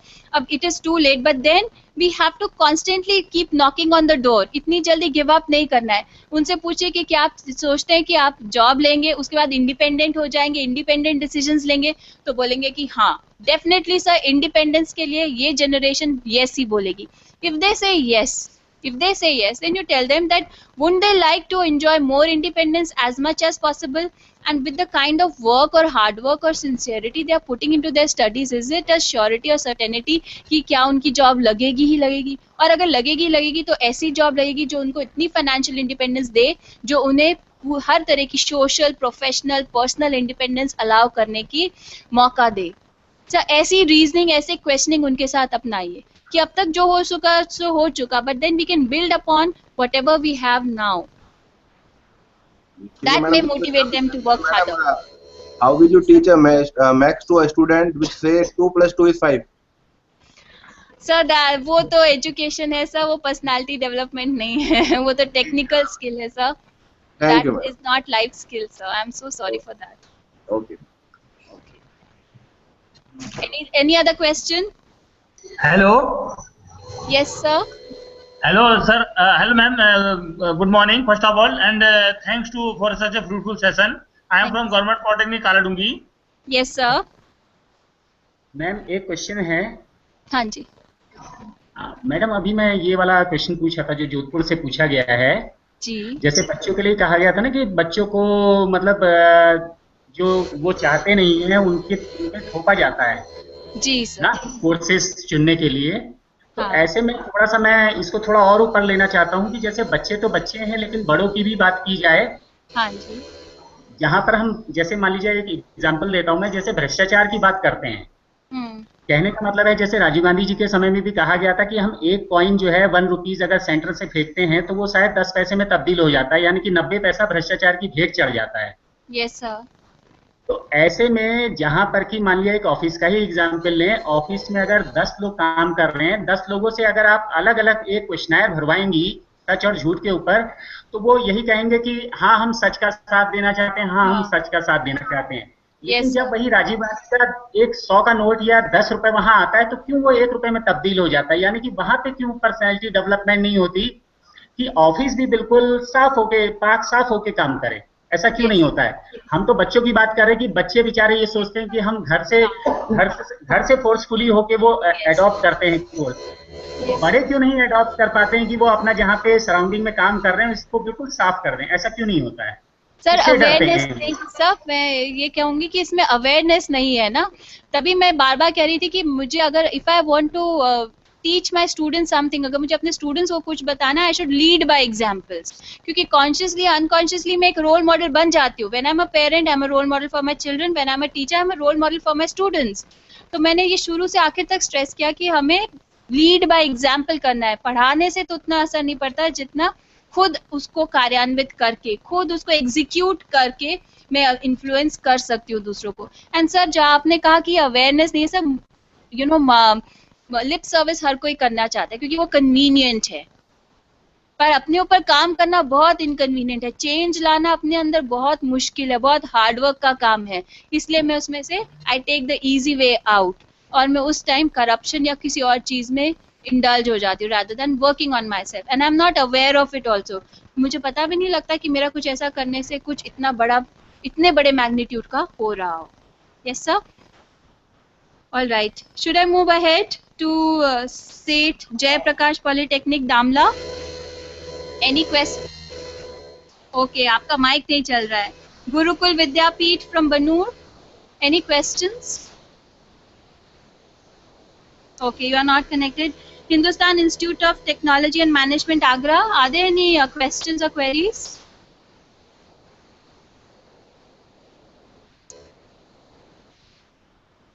No? Hello. Yes, sir. I can hear you. Hello, ma'am. Government Polytechnic, Kaladungi, ma'am. One question from my side, ma'am. What are the reasons behind this that concept called generation gap? आप क्या सोचती हैं कि generation gap आज ये जो word आ गया है ये क्यों क्योंकि आप हमारी जनरेशन की हैं और ये बार बार हम अपने फादर से भी सुन रहे हैं और हमारी आने वाली पीढ़ी से भी सुन रहे हैं that it is called a generation gap। Sir ये थिंकिंग और कम्युनिकेशन स्किल्स का गैप है और कुछ नहीं है। ये सिर्फ सोच और उसका गैप है, ये नहीं है कि समय अलग है, हम लोग अलग है, हम सब वही है। सिचुएशंस का फॉर्म डिफरेंट है पर अंदर से जो उनका नेचर है। अगर देखो पहले टाइम पे ये था कि हमारा पैसा महंगा, हमारा पैसे की वैल्यू ज्यादा थी, उसमें हम ज्यादा सामान खरीद लेते थे, पर अभाव तब भी था। अब वो अभाव ये है कि चीजें सब मिलती हैं पर उनके लिए पैसा ज्यादा देना पड़ता है। तो basic nature is the same way, the issues in life are the same, पर मैं उनसे कम्युनिकेट नहीं कर रही हूँ। क्यों? क्योंकि मैंने बोला ना, मेरे को अपने ऊपर काम करना पड़ेगा। मुझे अपने आप, अगर मुझे किसी अपने बच्चे को समझाना है कि आप ऐसे मत कीजिए, आप ये मत कीजिए, ठीक नहीं है, मुझे पता है वो कैसे समझेगा अगर मैं उसे प्यार से बोलूंगी। मुझे अपने हेजिटेशन ओवरकम करनी पड़ेगी कि मैं अपने बच्चे के साथ, जिसके साथ मैं इतनी स्टर्न हूँ, इतनी स्ट्रिक्ट हूँ, उसके साथ मेरे को अपना बिहेवियर चेंज करना पड़ेगा। मेरे बारे में उसकी परसेप्शन चेंज हो जाएगी, वो मुझे सॉफ्ट समझने लगेगा, वो मुझे अच्छा समझ लेगा और फिर मैं उसको कुछ समझाऊंगी और उसका असर डेफिनेटली होगा। इतना कौन करेगा? इससे अच्छा उसे डांट दो, डपट दो, उल्टा ब्लेम उस पर डाल दो, तुम समझते नहीं हो, तुम मानते नहीं हो। Knowing well that there is a lack in communication. I promote this and this develops into a generation gap. ये तो क्यों ऐसे है कि कई families हैं जिनमें parents और children एक दूसरे की thinking के साथ recognize करते हैं, एक दूसरे की thinking को मानते हैं. कई cases में ऐसे होता है जो parents वो करते हैं जो बच्चे चाहते हैं और बच्चे वो करते हैं जो parents चाहते हैं. वहाँ पे communication open है sir, generation gap ऐसा कुछ नहीं है, communication पे depend कर. अच्छा मैम, एक चीज मैं एक बोल रहा था कि जैसे आपको ऐसा लगता है कि हमारी एजुकेशन सिस्टम में समथिंग मिसिंग है, क्योंकि ये जो पर्सनैलिटी डेवलपमेंट का जो कॉन्सेप्ट है right from the first class से स्टार्ट होना चाहिए. Yes sir. ऐसा है, हम जो एजुकेशन कर रहे हैं ना, आप ये देखिए कि जब बचपन में जब छोटा बच्चा होता है कितना फ्री होता हूँ, लेकिन जब हम वही एजुकेशन कर रहे थे, हम एमटेक कर रहे थे, बीटेक कर रहे थे, हम कितने बाउंड हो जाते हैं. हमको अपने घर में झाड़ू मारने के लिए और हमको कितना काम करने में कितनी शर्म आती है. ये मेंटल एक तरह की गुलामी है. ऐसी एजुकेशन का क्या फायदा है जिसके कारण हम अपने को करने में, क्योंकि एजुकेशन तो फ्री करती है. The goal of education. तो मैं टोटली ये नहीं कह सकती कि, सॉरी मैं आपको बीच में काट रही हूँ क्योंकि टाइम कम है, पर आई गॉट योर पॉइंट. मैं टोटली ये नहीं कह सकती हमारे एजुकेशन सिस्टम या एजुकेशन एकदम बेकार है या but then it is lacking. और सर ये काउंसलिंग हमारी शुरू से ही शुरू हो जानी चाहिए, even before the child enters the school. Parents की भी ऐसी अपब्रिंगिंग होनी चाहिए. पेरेंट्स भी तो काम एज अ चाइल्ड, अगर मेरे पास मेरे means allow, as a parent अगर मेरे मीन्स अलाउ करते हैं कि मैं नौकर चाकर रख लूँ, अपने बच्चे को पालने के लिए मेड रख लूँ, तो मैं इंश्योर करूंगी कि भाई मेड की तनख्वाह पूरी होनी चाहिए जब तक वो मेरे बच्चे का काम नहीं करेगी. चाहे उसमें ये ना हो कि मेरे बच्चे का जूठे बर्तन वो किचन तक छोड़ कर आए, जो कि मेरा बच्चा आराम से छोड़ सकता है. और इस ऐसे करने से उसके लाइफ स्किल्स डेवलप होंगे, उसकी सिंसियरिटी, उसकी value for work, you know, वो डिवीजन ऑफ लेबर, ये सब चीजें उसकी डेवलप होंगी. पर मैं एज अ पेरेंट नहीं करती हूँ. सो सर ये सब अवेयरनेस हमारे अंदर शुरू से ही होनी चाहिए. अगर एक बार अवेयरनेस आ गई, मुझे पता चल गया कि कहाँ मुझ में कमी है, मैं वो टॉलरेट ही नहीं करूंगी. I will not tolerate that, shortcoming in me, and I will make every effort to remove it. तो सर सिर्फ बात इसी अवेयरनेस की ही है, और अवेयरनेस मुझे अपने बारे में होनी चाहिए, सेल्फ इवैल्यूएशन होनी चाहिए, इंट्रोस्पेक्शन होनी चाहिए, rather than दूसरे क्या कर रहे, दूसरे कैसे कर रहे. Yes sir. Okay ma'am, thank you ma'am. Thank you so much. Thank you so much for today's session. I hope I have contributed something of value to you. And thank you for being such a patient and an interactive audience. Thank you. Okay. So now we are heading, sorry. Okay. So now we are heading for a tea break. The next session will begin at 11:35. Hope to see you all here on time. Thank you so much.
Uh, Good morning, friends. Welcome to the second session of the day, that is resource management. Professor V.P. Puri will be taking this session. We all know about the importance of resources. We have physical resources, we have human resources, we have information resources, and then we have financial resources. How we can manage these resources at institute level, at department level, at classroom level, that will be taken by Professor Puri. Professor Puri is very much from our institute. He retired few years back. He has more than 45 years experience.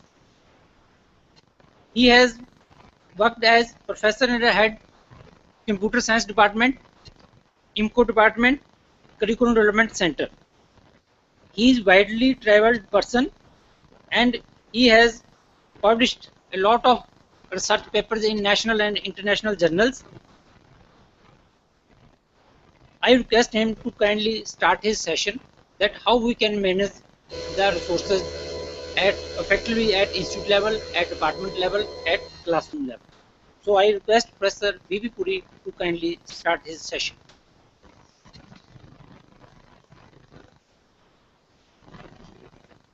Thank you, Professor Suresh Gupta. Good morning to all.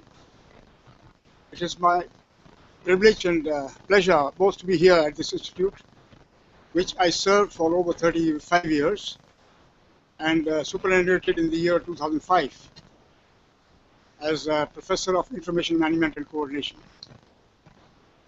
Today, we shall be taking up during the session the management of resources in engineering or technical institutes. Let's just, at the very start, I'd like you to take a look at, have an overview.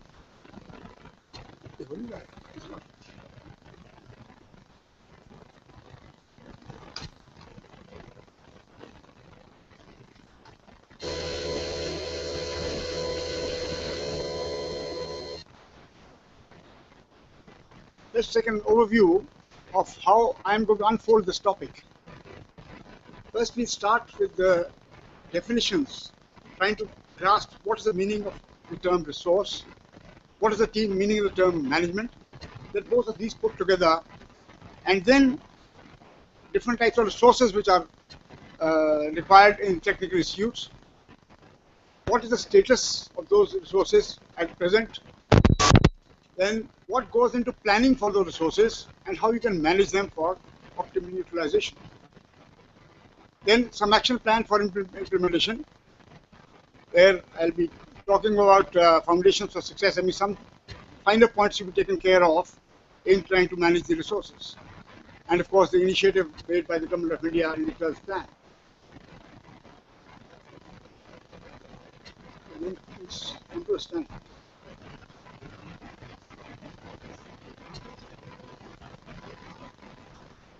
See that there's this whole. I know. Because when I click, it should also show. But I don't. I should not have to.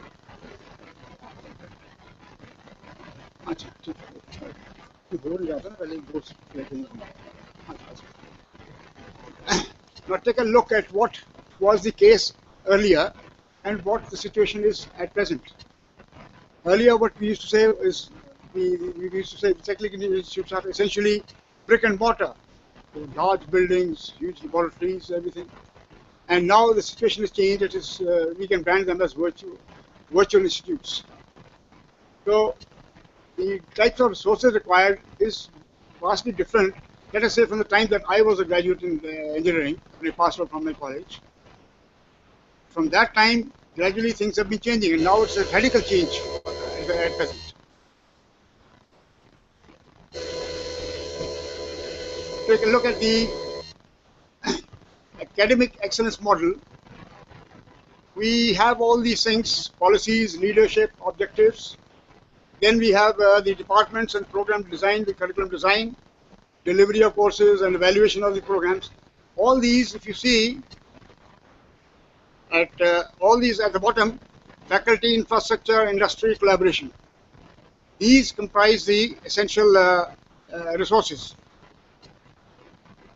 And of course, these are as a faculty and infrastructure.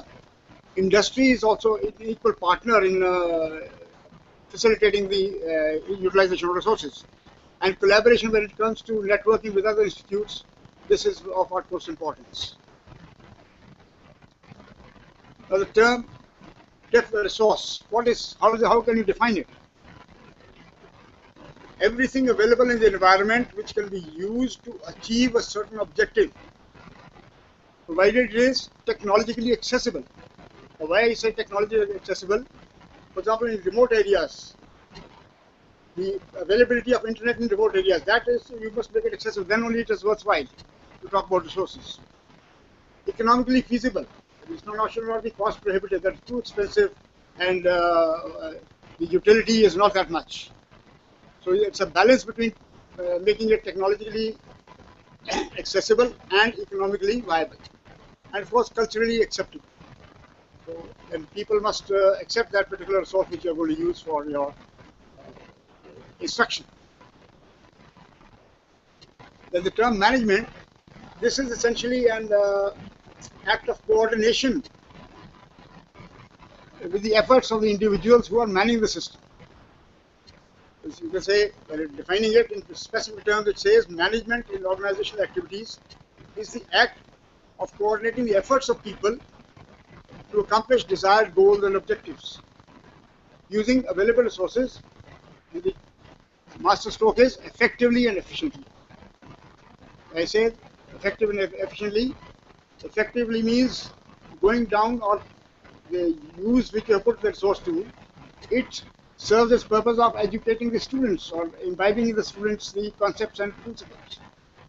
And efficiently means in the least amount of time and at lowest cost. Now, clubbing the two terms together, resource management, says managing all resources presents a considerable challenge. It's a very demanding challenge. The person who executes it, he must be professional business acumen, he must possess. It means when you say professional acumen, in the context of technical education, the benefit to the students, he must be at all stages of his utilizing the resources, be concerned with the effect it is going to have on the students. And when you say business acumen, it means profits, or I will not here make it a business proposition per se, but again, as I was earlier said, it is a financially viable use, not making it too expensive to be used. financial awareness from where and where to procure the resources at the least cost, but not compromising the quality of the resource for the sake of cost. Then planning ability, the number of things which go into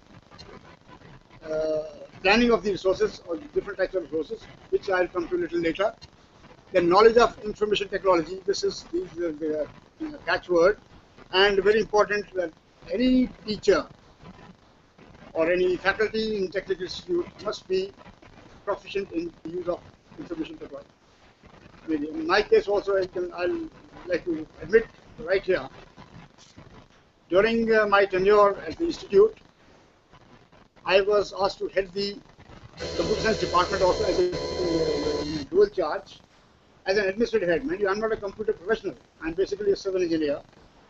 But I was asked to head the department, and during this tenure of 3.5 years, I was able to pick up the finer points about computers also. But practice and proficiency I got only after my retirement, because during my service I could not find the time for holding 2 departments. I couldn't manage to develop proficiency. But this has helped me. And today I stand before you with this PowerPoint presentation and all that. This is all after my retirement had picked up, made myself familiar. And excellent management skills. This also is very essential as far as the resources are concerned.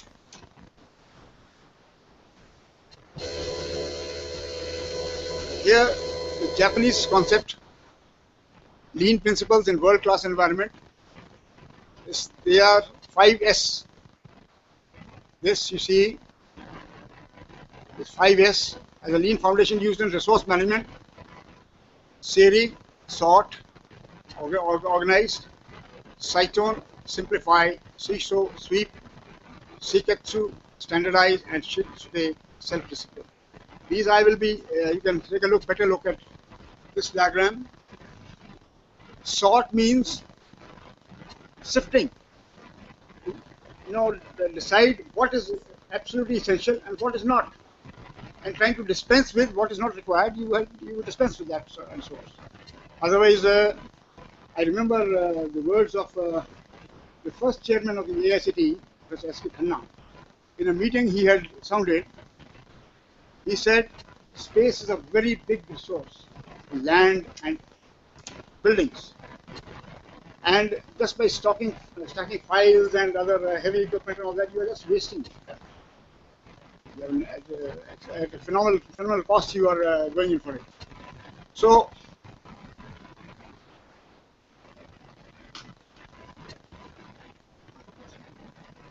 to complete this.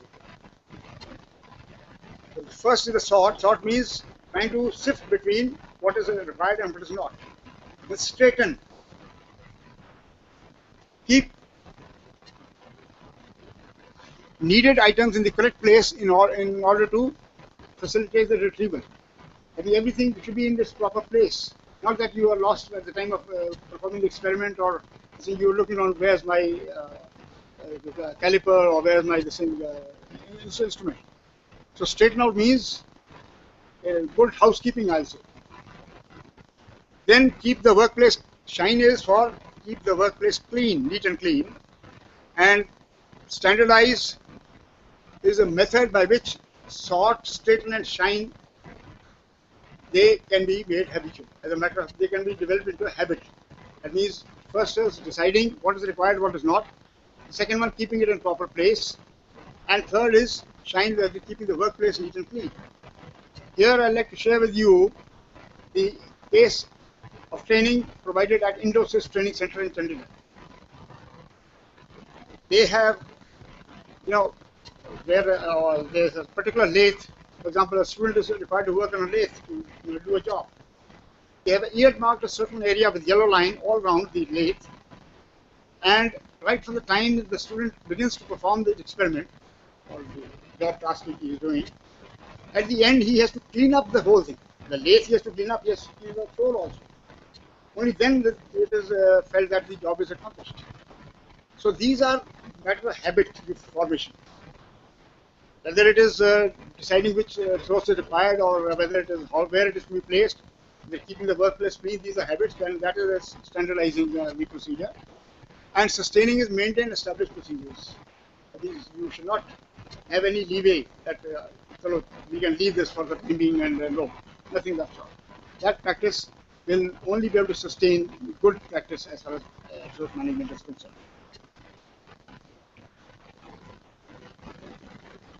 Now, the resources for the system, as Professor Gupta in his introductory remarks, he said that the resources are essentially three types: physical, human, information. In addition, of course, there are other resources which we require, which are financial resources. Without finances, you cannot have. You can neither have the equipment, you can neither have buildings, you can neither have the human resource or information resource. Everything is it is at the core of the requirement, financial resources. The energy management, the power, availability of electricity or power for using the resources, and time management, the constraint you are placed in that within a certain amount of time you have to do a particular job or task and practical. So these are the essential resources which are required: physical, human, information. Now we will look at these individually as to what they are. What are physical resources? They are essentially capital resources. That means you spend money and then you acquire those. But essentially they come from Mother Nature. Like they are man-made, but their original sources from nature. You have the land, you develop the land and construct buildings. Then you have these metals and all that, you cast them and reshape them into equipment.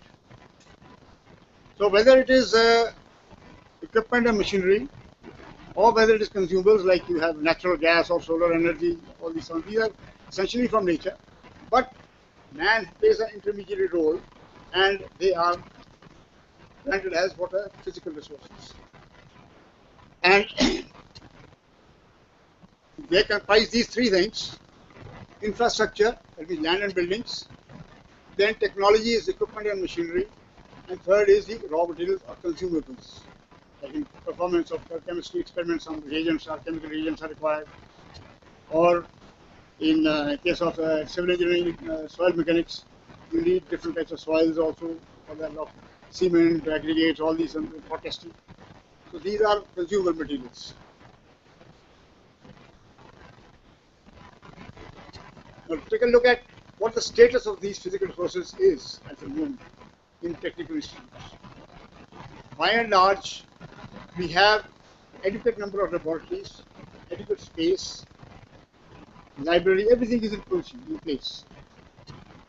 And different schemes of the government of India, like we had strengthening technician education in India for the polytechnics, and currently this was a World Bank funded project, and currently it is covering the engineering colleges under the name style of Technical Education Quality Improvement Program, or TQIP in short.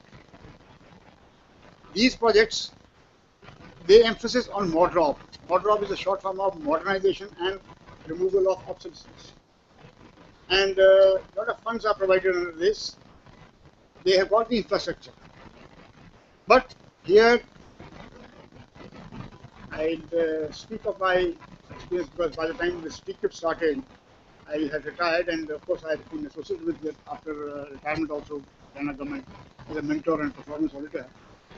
But the polytechnic education, they acquired the equipment under the project, but they had no place to install it.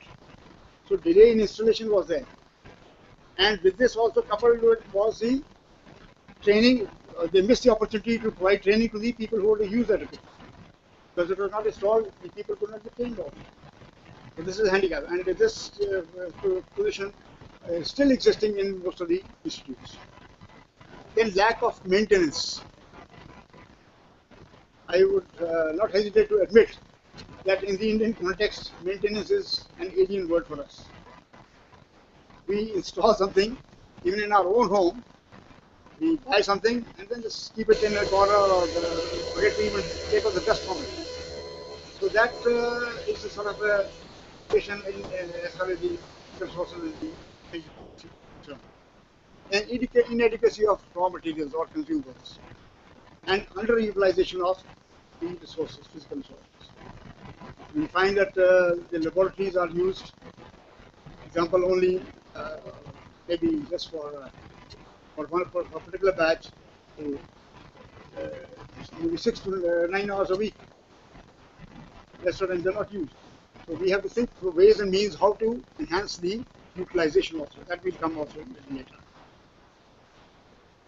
So this is the status, and when it comes to planning of the physical resources, what points must be kept in mind? We have the norms and standards. All India Council for Technical Education, AICTE, they have formulated the norms both for the polytechnics and engineering colleges. Depending upon the intake and the number of years of the program, you work out how many classrooms are required, what laboratories are required, and then what should be the size of the classroom. Earlier, when they made the norms, they had 1.3 square meters per student for a classroom. But now looking to the ground problems, they have now I think it is 1.1 square meter. Instead of 1.3, this is 1.1 square meter per student. So the 30 students, 33 square meters should be the size of the classroom. So likewise, we have for equipment also, some norms are there. High utilization, low utilization. That means high utilization could be one unit for say 4 or 5 students, or low utilization could be one for 20 students or 10 students. That also is there. There are norms for then faculty also norms. The teaching load, and there are norms for the faculty like at the lecturer level. 36 to 40 hours of involvement has been specified by the AICTE. So, both covering both the practicals and this. And as the one goes up higher in the ladder, becomes associate professor, the head of the institute, he gets more of responsibility for the administrative research. But here it is at the lecturer level or assistant professor level, you have what is known as classroom teaching plus research and very minimal of administrative responsibility. So there are some norms for each and every aspect of technical education. There are norms specified by the AICTE.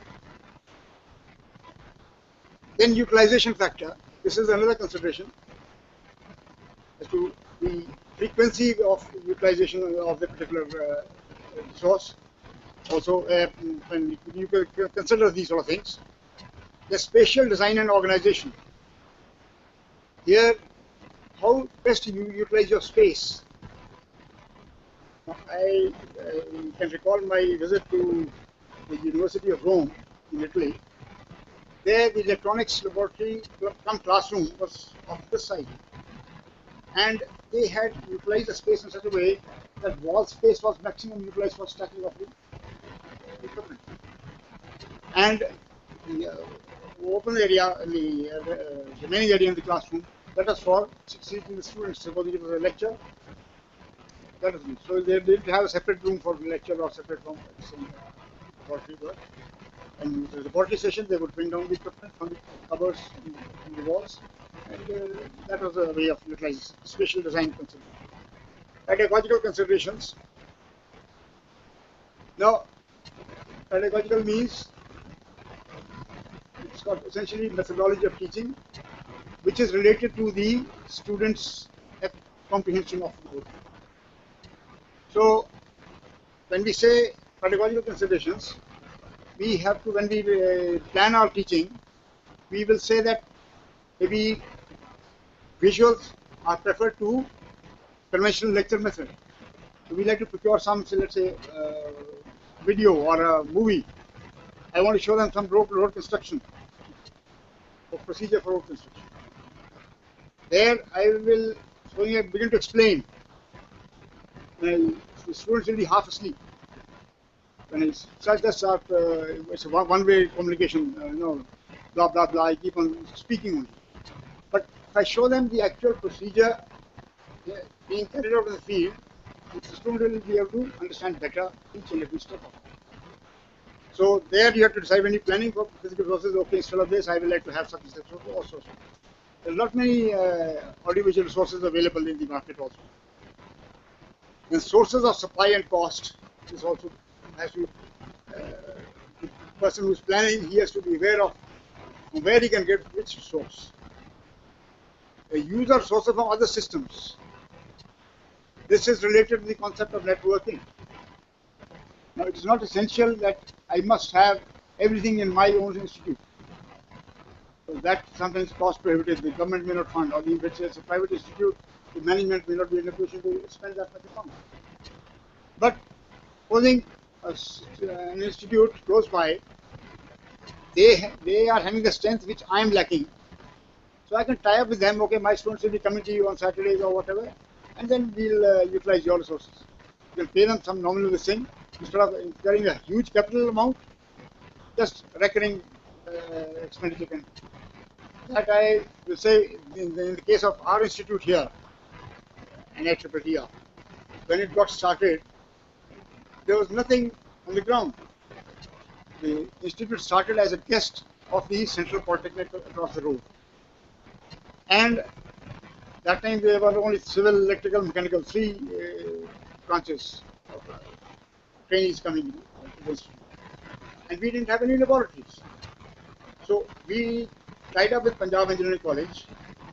We had a minibus. Our students should go in the minibus, perform the experiments, come back. So that was a sort of a try to make the best of the situation, use our resources from other systems. The optimizing techniques for space and equipment utilization. This again, I'll be speaking about a little later when we talk in terms of making it multi-shift, and so that these more number of users are there for using the physical resources.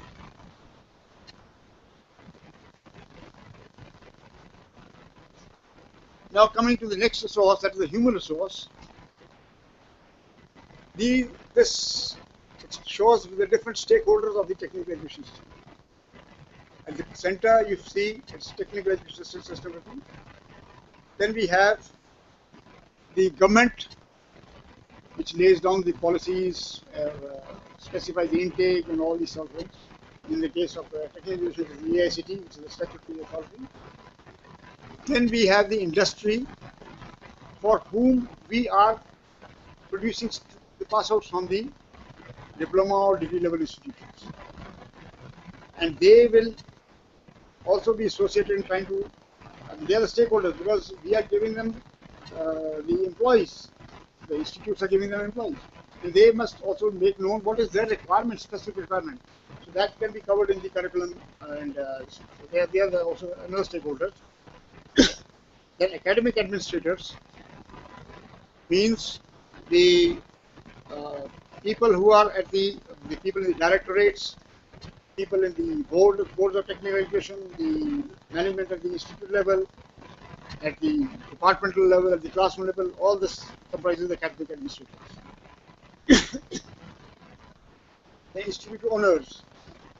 This could be either government or private, and society at large. That means eventually whatever he passes out from the technical institutes, he takes up a job whether in the industry or whether in the government sector, or he is an entrepreneur who starts up his own business venture. Eventually benefiting the society. Industry makes products which are used by the people at large.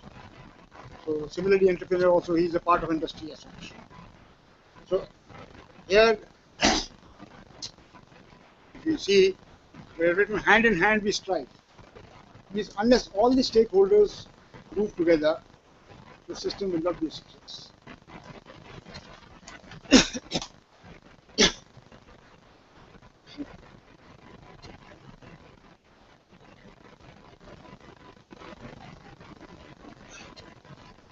Now, what are human resources? Just like we talked about earlier, what are physical resources? Here we now say what are the human resources. These are the people or the individuals who man the system. And it's a very significant asset as far as the well, nothing can get moving without the efficient or effective contribution or association of the human resource. They play a key role in helping organizations deal with fast-changing competitive movement. These days, it's a competitive world, and the survival of the fittest. The people who are not up to the mark, who cannot deliver the goods, they are gradually weeded out. Even in institutes, certain institutes are closed. And they started off a big pomp and show, but they were not able to meet the requirements of the clientele. They had to shut down. In case of technical education, you have the faculty, and then the technical support staff, the laboratories, the demonstrators or instructors or technicians. Then you have administrative account staff who manage, students have to deposit their due fees and everything, or the salaries of the people, faculty and staff have to be dispersed. So for that you need a certain amount of setup for administration and handling the accounts. And supporting services staff. These can be, you can say, like watch and watch staff, or campus maintenance, malis and etc., or sweepers. These are the supporting services. Now, in all these, I look at it that the faculty is the most important. They are the ones who are delivering what is delivering it to meet the objectives of the institution.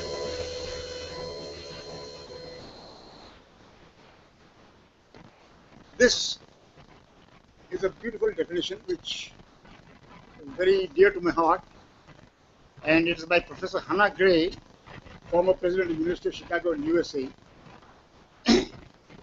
Faculty, I just read out, faculty are not just professionals with a commitment to the profession outside the institution as well as to the institution. Here it defines what is faculty.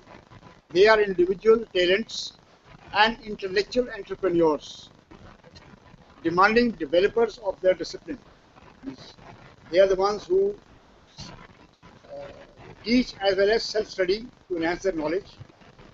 They develop themselves professionally while they are performing their jobs, who have in fact certain constitutional rights in the process of governance, and who hold the most important authority which exists in an institution, that of making ultimate academic judgments. That means with regard to his own subject, he is the master of that. He should be regarded as absolute authority. That is again, this consideration is also we'll discuss later. In the utilization of human resource, this is a requirement that you trust, give some sort of degree of academic freedom to the faculty. Most important authority which exists in an institution, that of making ultimate academic judgments. In short, they are instruments of furthering an institute's mission. Each organization, they have what is known as vision or mission statements. The mission statement, to accomplish that, it is any institution for that matter, I'll say, is known by the faculty it has. Now, why are IITs placed at number 1 and these NITs are number 2 and these other state-like engineering colleges are number 3? It is because of the faculty. They are more dedicated and research and enhancing the professional competence.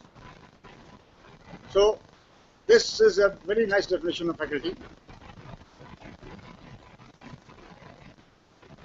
Then you have administrative human resource. Here, in addition to the faculty, you have the head of the institution, which is the director or the principal. He is both an academic leader and the person holding absolute executive responsibility. He normally situation is, except for maybe some government institutions, or although the situation might be slightly different, even in private institutions, the management will like to interfere with the functioning of the director. But if you want any institute to prosper or flourish, autonomy is definitely required. Autonomy means giving some leverage to the director or the principal of the institute. In these World Bank assisted projects which I talked about for polytechnics and even for TQIP, this is one of the essential components of the projects, both the projects, awarding autonomy. Although it has been implemented very restrictively, not by many states, and it has not been a success in the Indian institution, but wherever it has been, they have shown an improvement for the better. The head of the institution, director, principal, then you have the senior administrators, who are the department heads and heads of other sections like the administrative officer, accounts officer, etc. They are the administrators, key service departments. Other staff, this covers technical support, administrative accounts, support staff. Like we did in the case of physical resources, what is the status of human resources? You see, there is a faculty vacuum.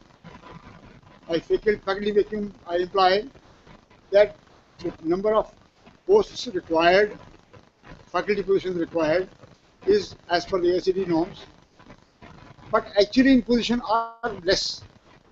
And this gap is, on an average, I'll say it's about 30%. You take all the institutions put together, this faculty vacuum is to the tune of 30%. In the earlier part on those that World Bank project for polytechnics, this was about 40 to 50 years. So that is, it places additional workload on the faculty which are in position, and they cannot perform very efficiently. Then lack of industrial training, exposure among faculty. This is another aspect which demands attention. Most of the people, they just pass out from the colleges and they take up faculty position. I will admit, I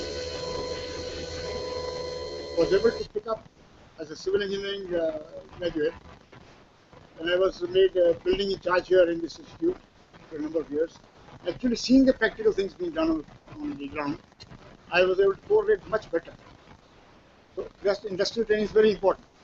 And one of the advisors in the Ministry MHRD, he had this plan, it has not been implemented so far, to make it mandatory for the faculty to undergo 3 months of industrial training in a span of 5 years. So he had that in thing in mind. Whether it could be one spell of 3 months, or it could be 3 spells of 1 month each, or even more, 15 days and 6 times. But in a span of 5 years, minimum 3 months of industrial training should be there. The staff development plans are not formulated rationally.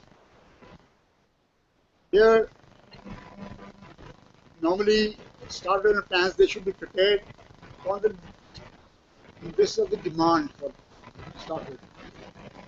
It means they should be more rational.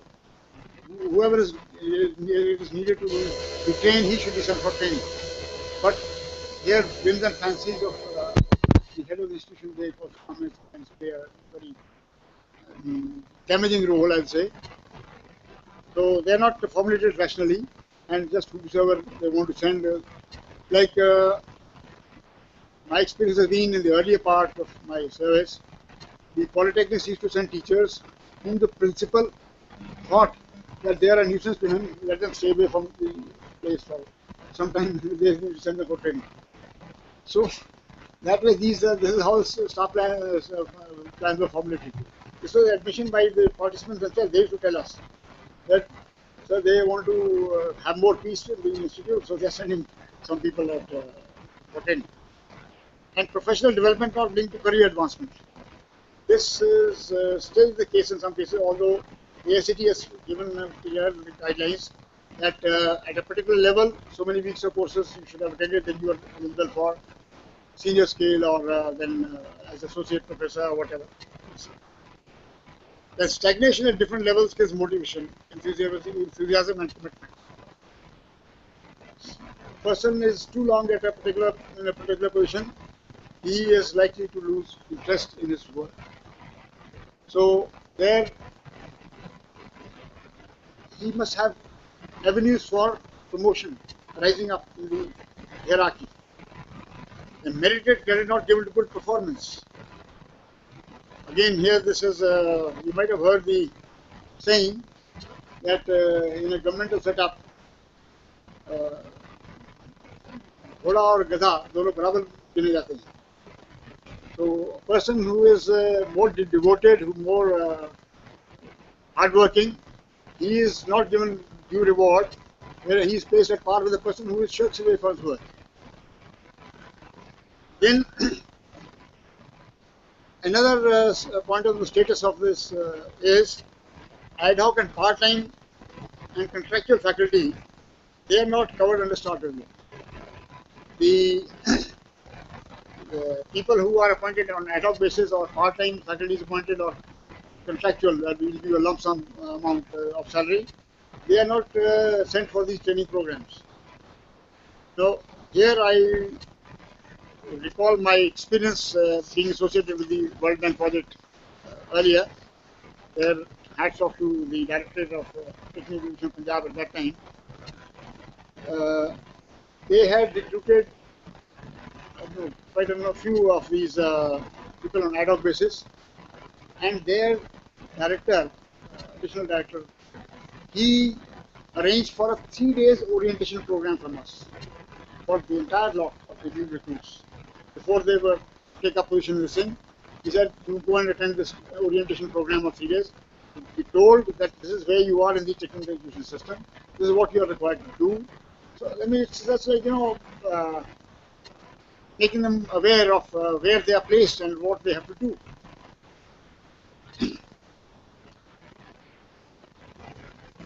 Now, this suggestive strategy for planning and managing human resources.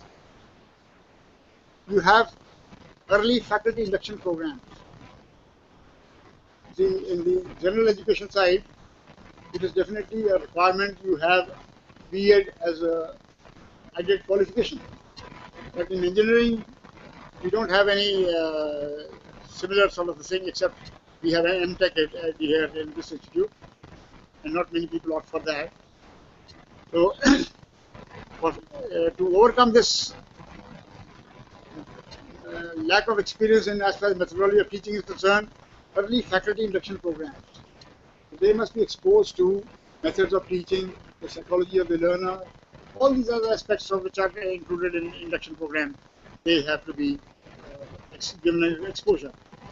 So early faculty induction programs must, as far as strategy for planning and managing human resources is concerned, in-service training to give teachers ICT skills. Then people who are already in service, they have to be made IT proficient, as well as given an opportunity to enhance their professional knowledge, update their knowledge in the area of their specialization. In quality improvement programs for regular in-service teachers, and the QIP, people, this will be an incentive for people to undergo training programs. Like AICT, they give you some scholarship also in addition to when you are undergoing program under QIP. That additional incentive is there. And more centers for technical teachers development, like NITers, being planned and established, so that NITer, they are the 4 NITers in the country, they are overloaded with the demand from the system.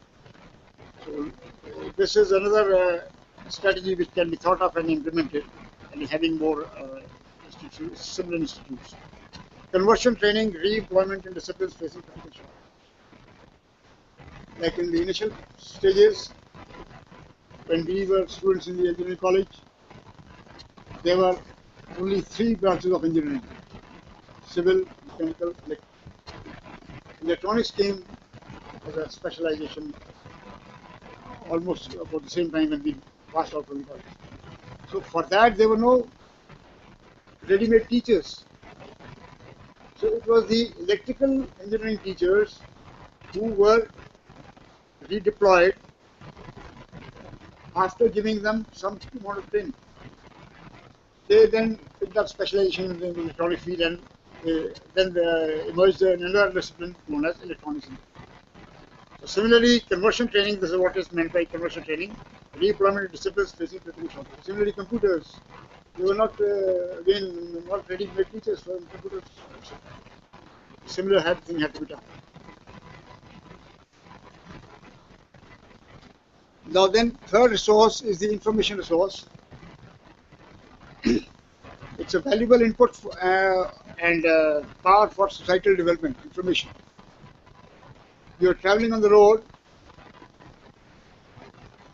in your vehicle, your car or your motorcycle thing. If there is no information system on the road, you are lost.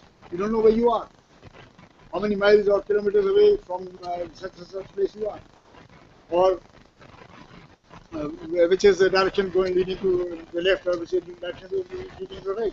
So that information is very essential. It gives you additional power to carry out your work. In case of technical institutes, emphasis needs to be placed on the currency of the information. That means it should not be obsolete information, it should be updated. The latest, as far as because they are the ones to produce people for the industry and for the society. For that very purpose, the institute should have latest information. Now, what are information resources? Different types. Like we had physical resources, it was buildings, equipment, consumables. Human resources, different types of the personnel, head of the institution, administrators, technical support staff, faculty. Similarly, we have different types of information resources also. What and for whom? The information sources, they can be print and non-print, and also non-documentary. One is known as print resources, the other one is non-print documentary resources.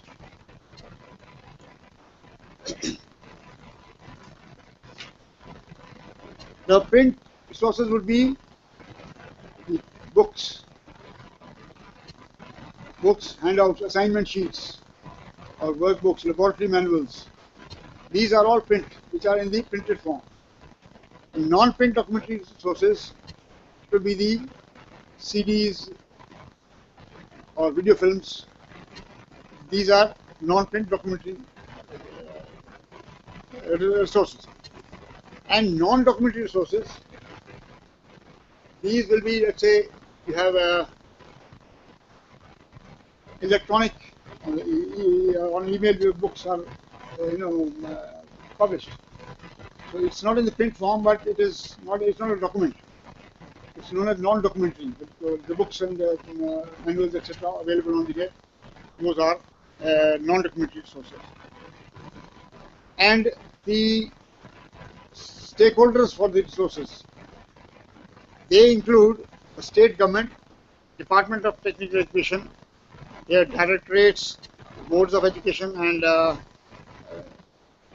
evaluating agencies, and examining bodies.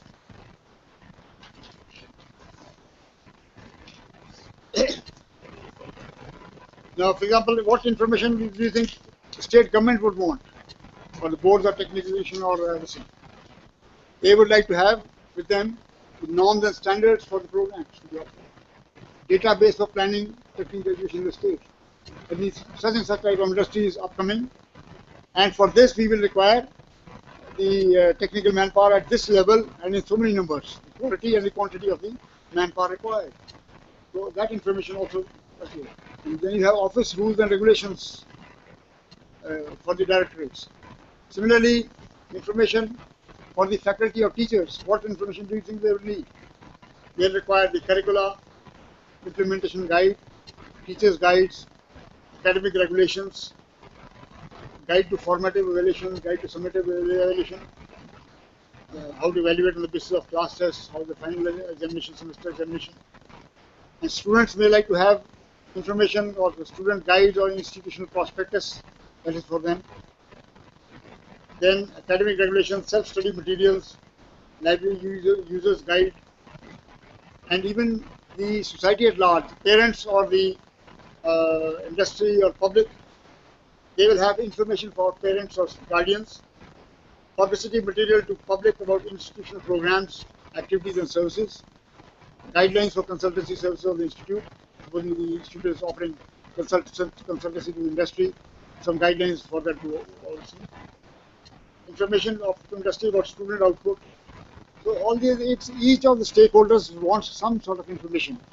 And the three which I put here are state government, technical institutes, and user system, which includes industry, parents, and public at large. And information resources, the different types. You have reference and standard subject books, textbooks, resource guides, handbooks, workbooks, web directories. There are two websites which, as I mentioned, engineering resources. Resources for engineering contains question papers, study materials, syllabus, a lot of other things, databases, and e-references.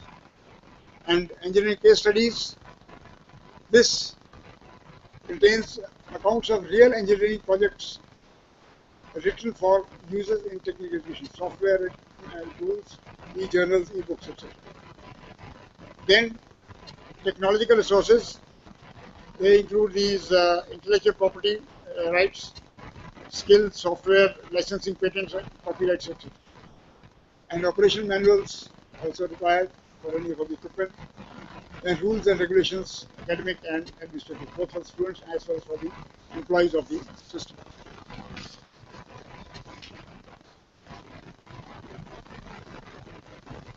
Now, what is the status of information sources at home? We have seen the status of physical resources. We've seen the status of human resources. Now we just take a look at what are the sources for the about status of the information sources. Here, first is the lack of awareness. People are not aware about what sources are available. Not many people are aware. They have to be told. And normally it is the teacher who tells the students, well, these are the sites you can go and websites you can refer to, or these are the books available in the market for this particular subject or area. So that way, it is the lack of awareness that is hindering the optimal utilization of information sources. Then digitalization of libraries, not yet accomplished in most of the cases. Inadequate software and resistance to adoption of innovations. This is a very common phenomenon as far as human nature is concerned. Whenever there is a change which is sought, we find that it doesn't find ready acceptability. Any change phenomena. I recall way back in the mid 50s, the Life Insurance Corporation of India, that was all being done manually. The computerization process was to be started, and there was a lot of hue and cry. People had fear that they will lose their jobs. So, 5 people lose a job, only 1 person might be required at the computer. So that way, you know, that resistance to change was there. This is a normal human phenomenon. You ask the existing librarian, you have to go on for digitalization, you will first think that it's a headache for me. Very few will accept it as a challenge and like to show their worth in going ahead with the project. So this is the status at the moment. In other cases also, libraries are not well equipped in terms of journals, books, references. I don't know in your institutes what is the situation, but many institutes, polytechnics or uni colleges, the books are stacked in almirahs which are locked. So they're not that open access system is not there in the library. And they do not have the updated publications, the latest books. They might be having some which are 20 years ago. They don't have latest technological information in the books. So there, in cases where digitalization has not been done, even there also they don't have updated information. Databases pertaining to students, faculty, services, etc. not properly maintained or updated. Again, this is, they said when it's talking about database for planning, which is required at the state level or by the boards and directorates, these are not updated and maintained in a professional manner. So this is another hindrance, I would say, to the efficient use of information resources. Generally, underlying utilization of available resources.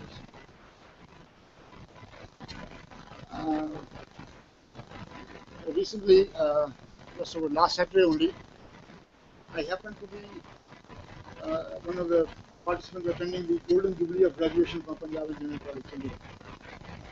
There they showed snippets. At present, things are there. And, you know, the library scene which they showed, that gave a very poor sort of impression. I mean, even after, say, 50 years, the number of users in the library is booming. People who go to library for study. As compared to this, I think I will cite the instance of Jawaharlal Nehru University, JNU in New Delhi. There, I know of cases where students study in the libraries kept open till midnight. The Paravika library could get here, and the students are studying there. It's almost full library. So it is underutilized at the moment. The situation. This is the situation as far as information is concerned.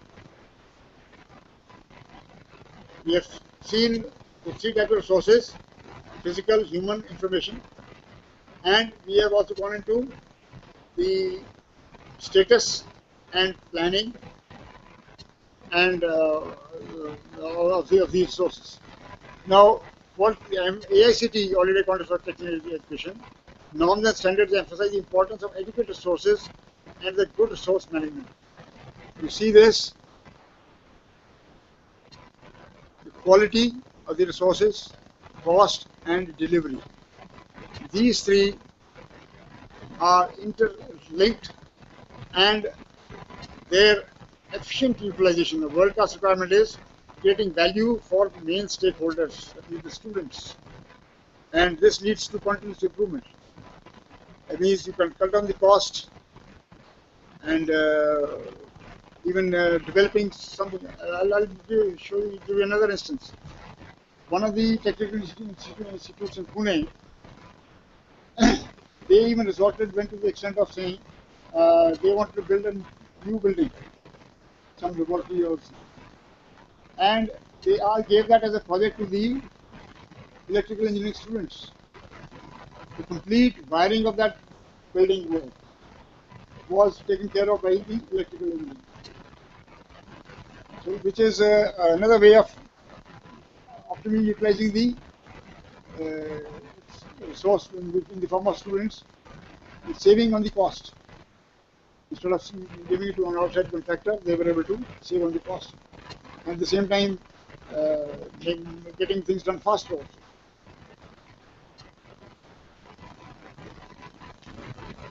Now, what is resource management?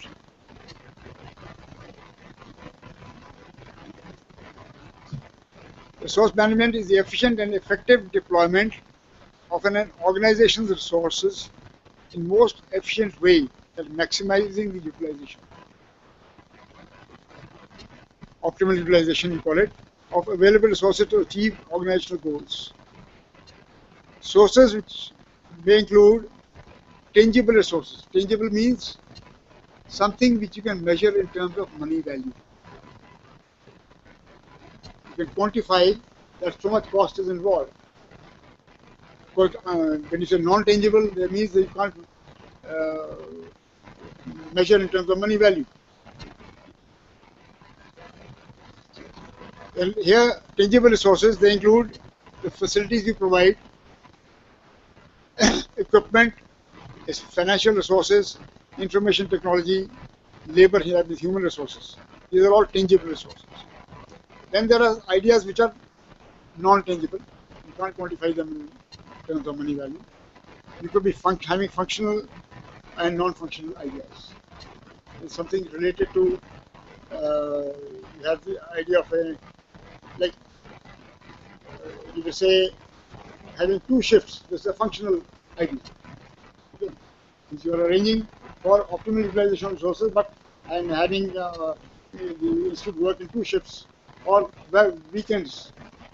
You could arrange courses for the people from industry who cannot be otherwise spared from their workplace, and they attend the programs on, say, Saturday afternoon and Sunday, like that.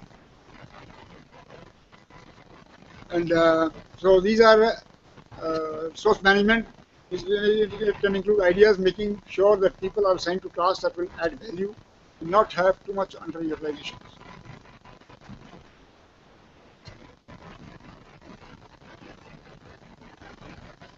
A suggestive approach to optimization of physical resources. Now, having finished with that earlier part of what resource management is and what are the different types of processing, we come to optimizing the physical resources.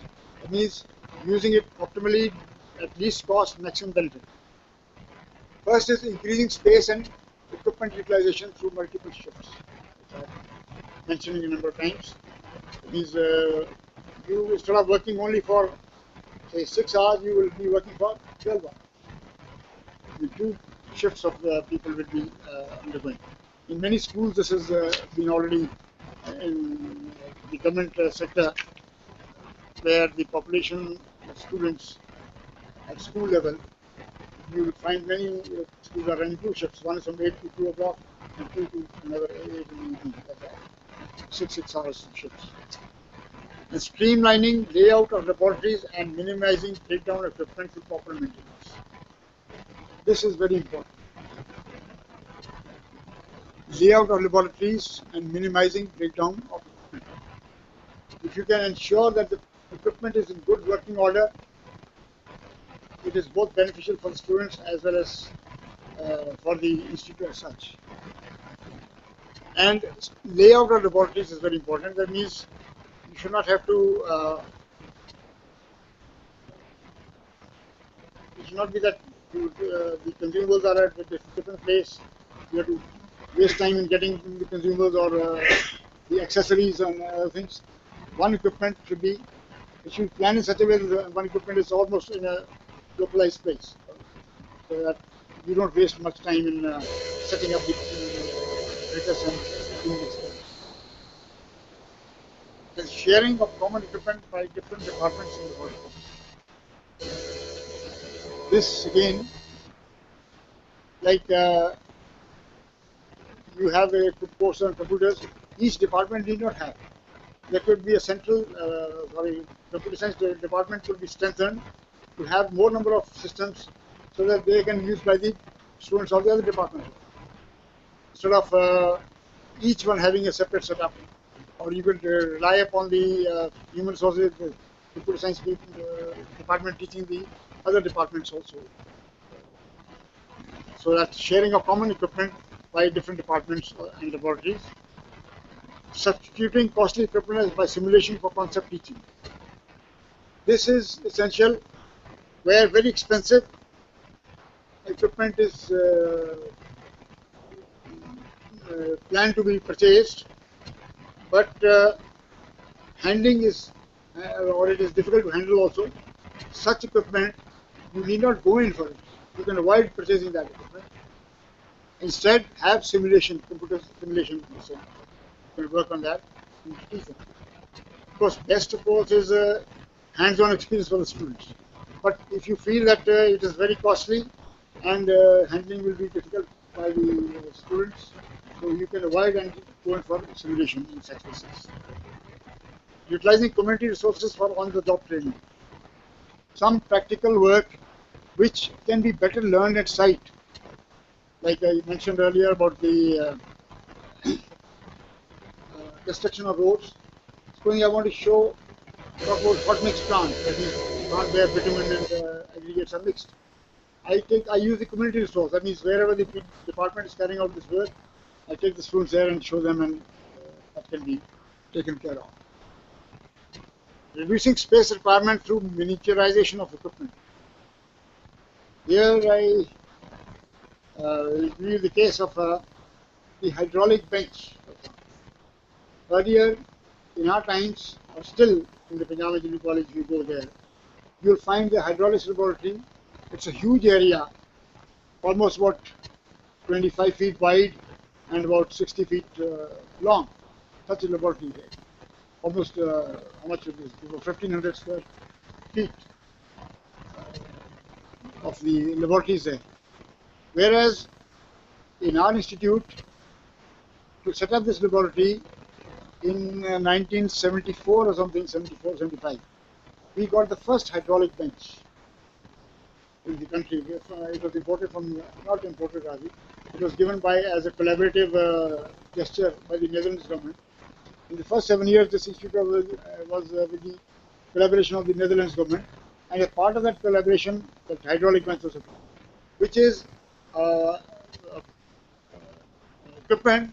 It's about 4 feet by 3 feet in dimensions, and you can have a number of experiments performed on that, whether it is Bernoulli's theorem or it is flow over notches and gears and etc. You just insert the plate there, so one plate, rectangular notch, another plate, triangular notch, and they measure the flow. The pump is there inside. Small amount of water. Whereas in the engineering college, we have the overhead tank plus channels underground, water for the water to take it around. So this miniaturization helps save a lot of space. Again, as I said that Mr. Khanna, the chairman, AICT first chairman, he had said that space is the most expensive resource, land and the building there. Making use of vertical space for storage. This is very, very important. They said in the, some time back about at the University of Rome, the electronics laboratory, they had stacked everything on the walls, leaving the rest of the area for classroom instruction. Every side tables were there for performing experiments. You could just pull down, and then it was used both as a classroom as well as a laboratory. So then putting equipment to community use and generating resources. This is another instance where you undertake consultancy. For example, in civil engineering, somebody wants the cement to be tested. We use the equipment lying in the laboratory for consultancy. You make money for the institute as well as utilize the equipment and put it in working order.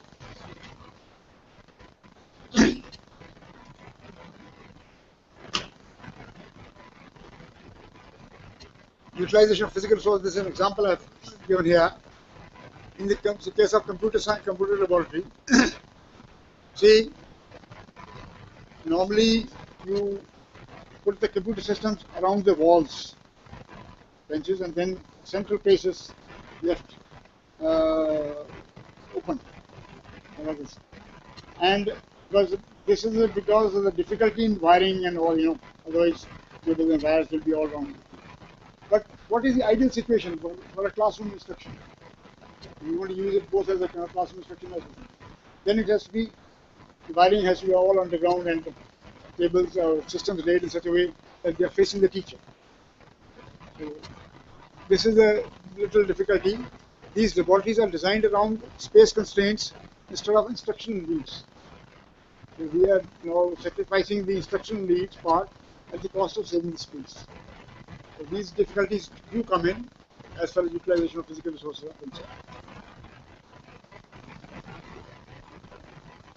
Now, concept of sustainability.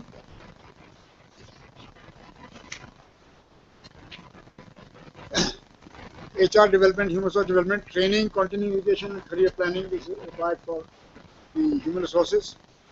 Employee characteristics, motivating, flexibility, and responsibility. leadership and staff retention. So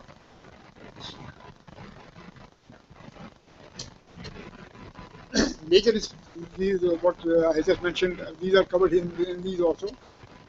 Instruments of sustainable HRM, human resource management. Recruitment.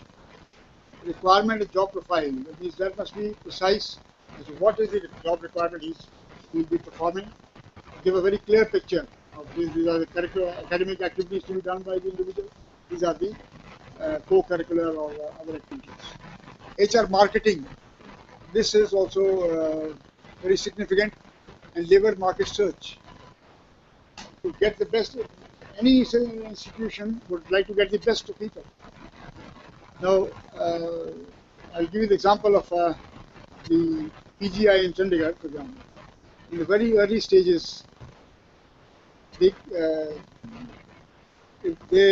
bypass the normal selection procedure of offering Dr. Akat, who later on became the director of the institute, who was one of the heads of the department, an eminent pathologist in the country.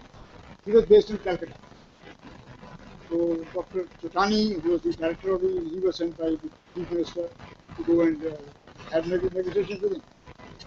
So he talked to that fellow. He said, "I'm already."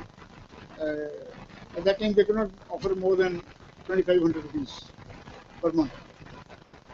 So, whereas he had indicated that unless I get 3,500 or so, 1,000 was a lot of money in those days, 50 years earlier.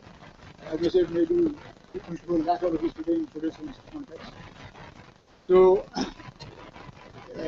Dr. Chitani, he informed the chief minister on phone that this is what this is, so go ahead. So, commit and bring him here. So that is the way marketing your, you have good people in position, you are better placed as far as marketing the image of the institute is concerned. And deployment, health management, staff composition, older employees. You have to, if you want to optimally utilize the human resources, you have to keep in mind somebody may be having a health problem.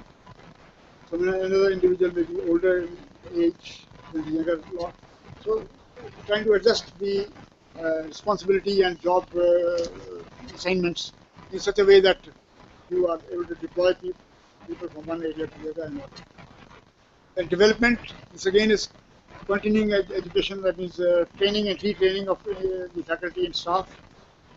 This training and retraining is not required only for the faculty, it is required for even the laboratory staff, technical support staff, or even administration, or the accounts people also. The retention, some incentive system must be in place, otherwise people would like to jump from one place to another. Like in the private sector, you have seen people jumping from, in a span of say 10-15 years, they change about 4 to 5 jobs in the private sector. But supposing you are able to inbuild that incentive system within the rules and regulations of the institute, then people will like to stick on. Loyalty will pay in the long run. HR marketing, image analysis and improvement. This is also, one must strive to improve the professionalism of the faculty and the staff, so that the image in the market is well taken care of. Disemployment, in case you want to get rid of some employees who are not serving the purpose, then some exit interviews and all that, they leave on a note of not on a note of ill will, but realizing their own handicap otherwise. And management leadership, participate in management with management of objectives. We involve the people in the management of the institutions so that they feel that they also are responsible for the policies and practices being adopted in the institute.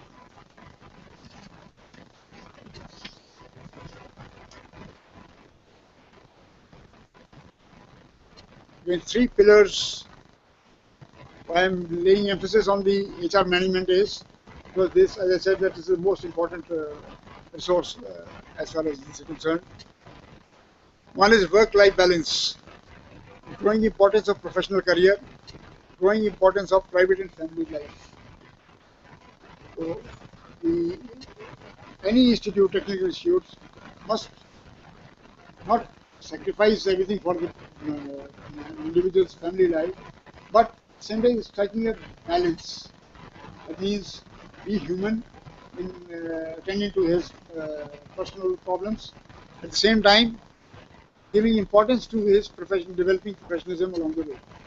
That means being trained and retained and able to do the best or maximum for the institute. Individual responsibility, increased autonomy, and self-determination in question of professional development. The individual, he can give his own views that I would like to be trained in this area to develop my knowledge and expertise. And increased autonomy, again, as I mentioned about academic autonomy to the individual faculty or people. So unless you give that leverage to the individual, he will be constrained to give his best to the system. Employability, focus on continuous development and professional agility rather than specific activity. So on continuous development of the individual, again means that he is rated as high in the society as far as the image of the individual as the institute is concerned. And professional agility means he is professionally active. He is not a spent force as far as when you look at his contribution in his chosen areas expertise. He is working continuously to improve himself to give the best to the institute.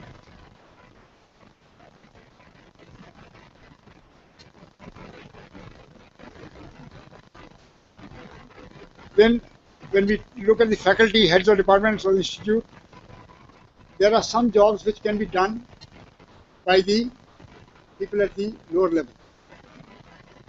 It cannot be something which the faculty should be left only to take care of some things which cannot be done by the people at the lower level, like planning and management instruction, managing instruction, curriculum design and development. You can't leave these to the technical support staff. So faculty should be mainly associated with such activities. Reducing direct involvement of faculty in routine duties by assigning these to secretary. Whatever is not falling under the purview of the faculty at HODs, that can be given, power can be delegated to the, say, superintendent level or the workshop or foreman level. You can ask them to do this. Then using faculty's time effectively, optimally, reaching out to maximum number of students at any point of time for thinking process, such as planning, generating resources, managing learning. This faculty time is very important for the student because if they are become mentors to the students, they can imbibe in them certain like the problem solving skills, learning to learn, all these sort of skills can be imbibed in the students. So there, utilizing them, you should leave the faculty mainly for the academic activities. This is what I would say. Again, same thing, repeated in a different wording, set of wording. Key student related activities that human resources complete to add value to an institute. That means giving them some assignments or developing competencies, giving them assignments for which they will require to do self-study on their own. Of course, the teacher can be available to them for any guidance. If he gets held up anywhere on the way, he can give guidance and sort out his difficulty. Applying new approaches to teaching learning, succession planning, career development, and intra-institutional mobility within the institute. That intra means within the institute itself, mobility, like in my case, civil engineering to curriculum development, to information management. So this is intra-institutional mobility. It is not sticking to one particular institute, but having different areas of work to take care of. Managing the implementing integration of technology through improved staffing, training and communication with students and staff. Again, this is related to the optimization of human resources. Then, approaches to organizational information resources, promoting virtual learning in technical institutes, the use of information technology and the allied knowledge for learning. Developing and providing students well-designed self-instruction resources. Like you have program textbooks. Such like material is prepared and given to the students so that they can be more or less on their own and follow the manual or the workbook and complete the assignments. Enhancing learning resource centers with facilities for self-study. We had at this institute also some resource center with independent study carrels, small enclosures with some gadgets to use the audio aids, and the students would bring. It's just like a library, but you are using not the print material but the non-print instruction resources for self-study.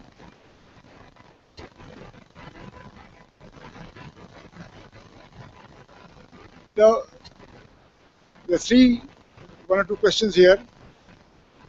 What is problem with physical resources? Answer: main problem is that they depreciate.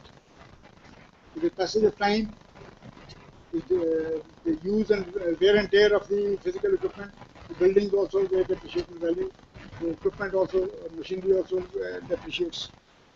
And why is human resource more important than physical resource?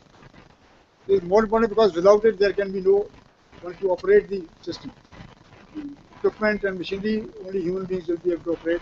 Even if you talk about robotics, okay, but initially that some human element has to play its part. So it cannot be entirely left to the Why must an institute have financial resources before it can use physical element? Because as they say, money makes the bear go. Without money you cannot build, you cannot buy anything, you cannot execute. So these resources are interlinked and very important as far as question is concerned. Foundations for success of resources management. To make a success of your efforts to manage the resources, raising the profile and technical qualifications. These of the individuals who are to handle, to raise the bar. Such as this is the acceptability standard of your functioning or operating, where you will take care of things in a better way and more disciplined law. Increasing awareness in changing circumstances, making people aware of what is going around in the world, what changes are there in technology, what latest is available to them, so that they can go in for newer sources.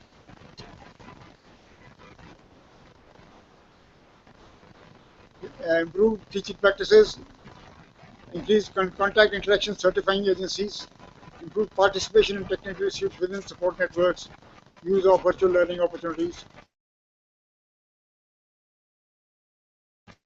Okay, now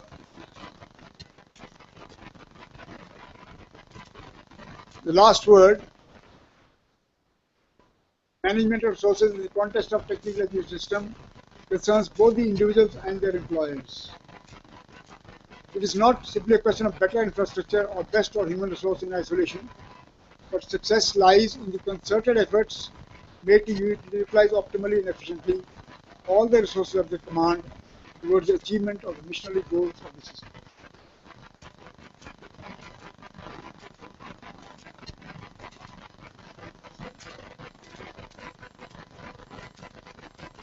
So, thank you for your patience. If any questions are there, I should be glad to respond.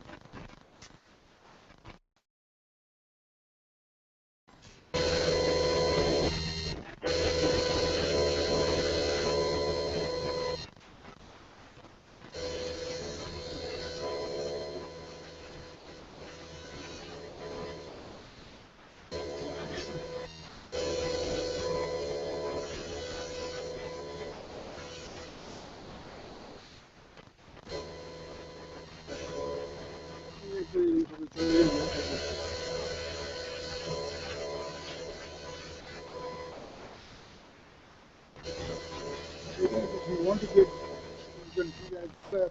Hard copy for yours. I'll leave it.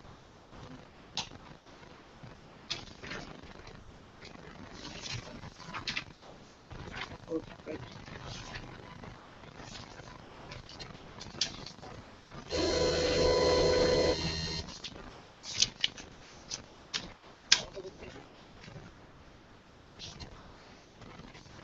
So thank you very much, Professor Puri sir.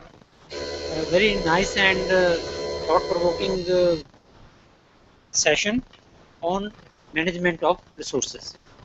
Now we break for lunch, and we will be coming back at 2:15. Please be in your seats by 2:15. Next session will be on developing entrepreneurial skills in the students. Thank you very much.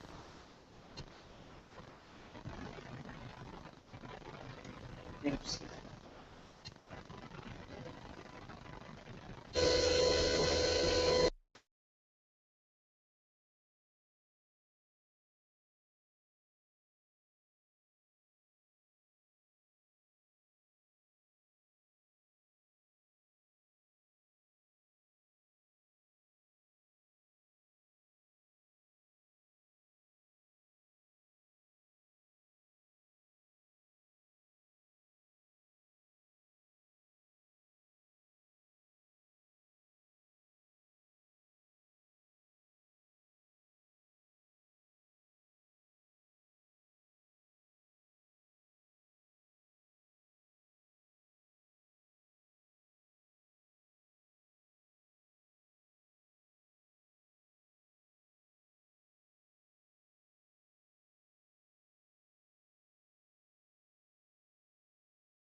ठीक है?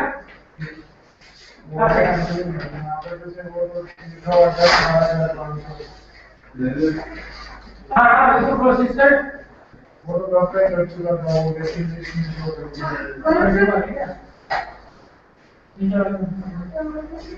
बाद में इसको कम करता वैसे क्या उसको कर दोगे ना जब वो 8,000 आगे तो यार अभी ये छुट्टी मांग रहा है यार मांगता है ये अरे यार इसको मिल ही रहा हूँ ये तीनों की फर्स्ट क्लास साथ में सेकंड लेकिन साथ में सर बस यूज कैसे कर देना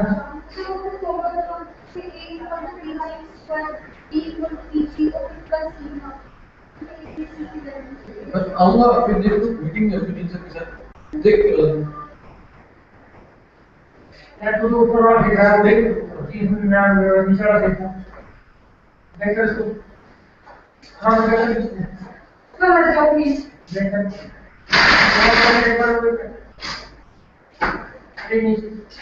ये बात देखना है इसको हटाते हैं इसकी जरूरत हुआ नहीं हाँ ये जो है ठीक है इधर ऊपर आ रही है कंटिन्यू करना है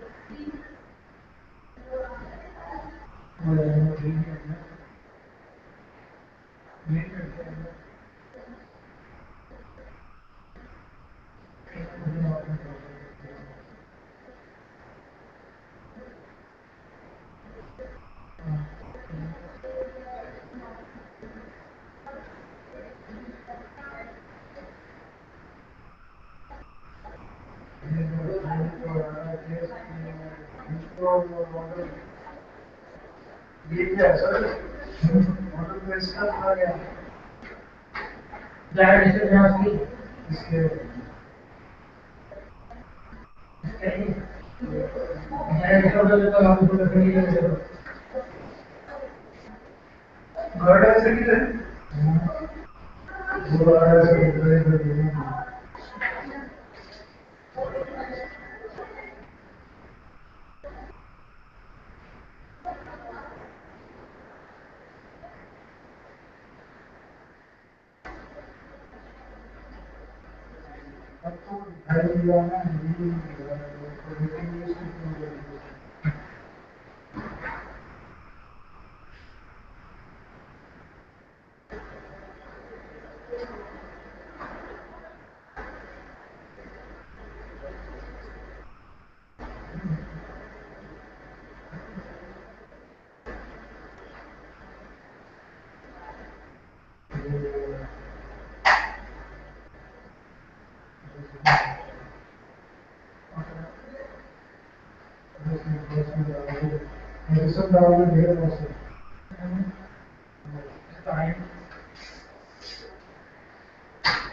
यहाँ पर भी है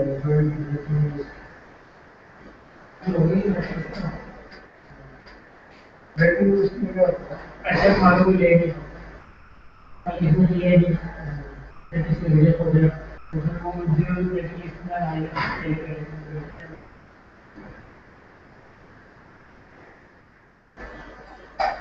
150 है बढ़िया है तो ये एक मिनट क्या कर रहे हो हेलो हटो हाँ बैठे ये देखो तो ये जब बोलेंगे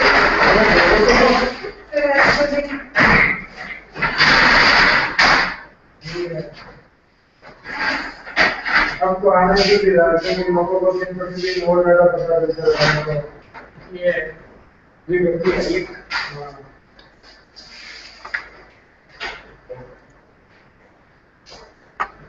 दूसरा और लेकर कोई नया ना हो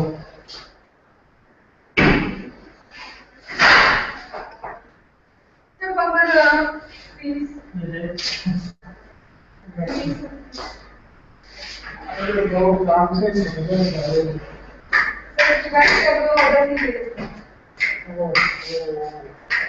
ऊपर से भी वो लोग बात से मैं रिक्वेस्ट करने वाला हूँ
सपना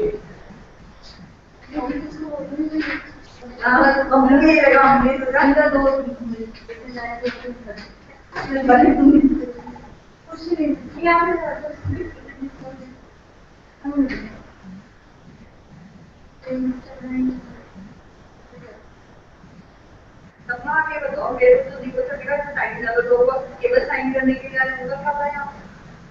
मेरे से तो कहते हैं मैडम मैं 10 से 11 यहाँ थी, तो मेरे से साइन लगा और लोग केवल सिग्नेचर के लिए आ रहे हैं उनको, ये तो तरीका नहीं होता है। हाँ, बिल्कुल सही बात है। और जो मतलब जो नहीं आ रहे हैं उनके केवल सिग्नेचर हो जाते हैं, 5-5 व्यक्ति के केवल आते हैं, साइन करके चले जाते हैं। तो हमको ये कहते हैं हम साइन लगाओ। क्लासेस से इस तरह मेरे जो पेपर था उसमें नहीं क्वेश्चन हम कोई एडजस्ट नहीं किया, हम पूरी क्लास में लेकर ही एडजस्ट करने के लिए हमारे पास।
ठीक है, करूं? So, good afternoon, friends. Welcome to the afternoon session on developing entrepreneurial skills in students. As you know that now emphasis is on producing students who are job creators, not job seekers. Means we are to turn out maximum entrepreneurs from our system. So how to develop entrepreneurial skills in students? This session will be taken by Dr. S.K. Dhamija. Dr. S.K. Dhamija is Professor and Head Entrepreneurship Development and Industrial Coordination Department at this institute. He has more than 28 years experience, and he has also worked at Colombo Plant Staff College, Manila, Philippines. He is heading entrepreneurship department. Basically, he is civil engineer and he has done his PhD in business management. Now I request Dr. S.K. Dhamija to kindly start his session. Dr. S.K. Dhamija.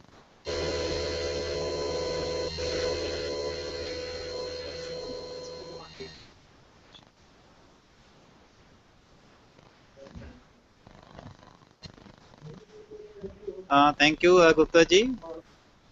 A very good afternoon to all the participants at different centers, and we have one more participant at this center also, here in Chandigarh also. My session is on developing entrepreneurial skills in the students, which I think is a very important session, because when you talk of the jobs are dwindling day by day, and we need to create the entrepreneurs so that they can in turn they can create the jobs. So from that angle, I think this session is a very important session, I suppose.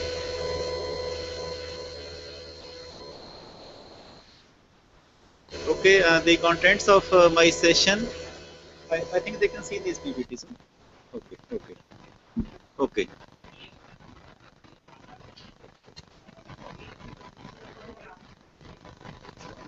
अच्छा ठीक है.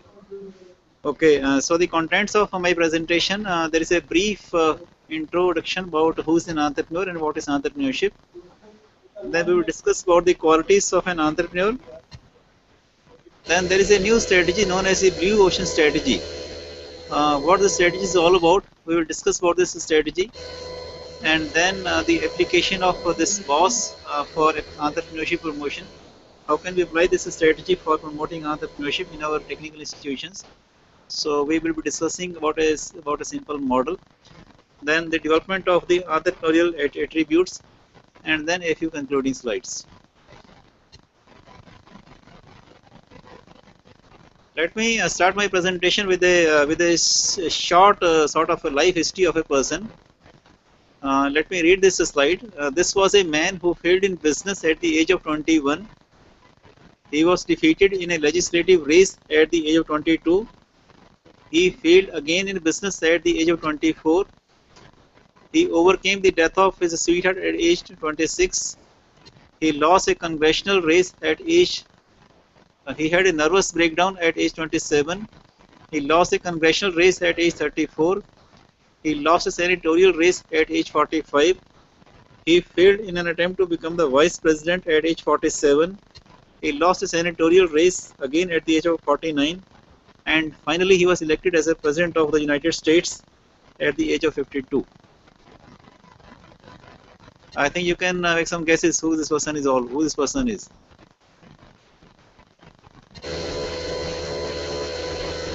Well, her name is Abraham Lincoln.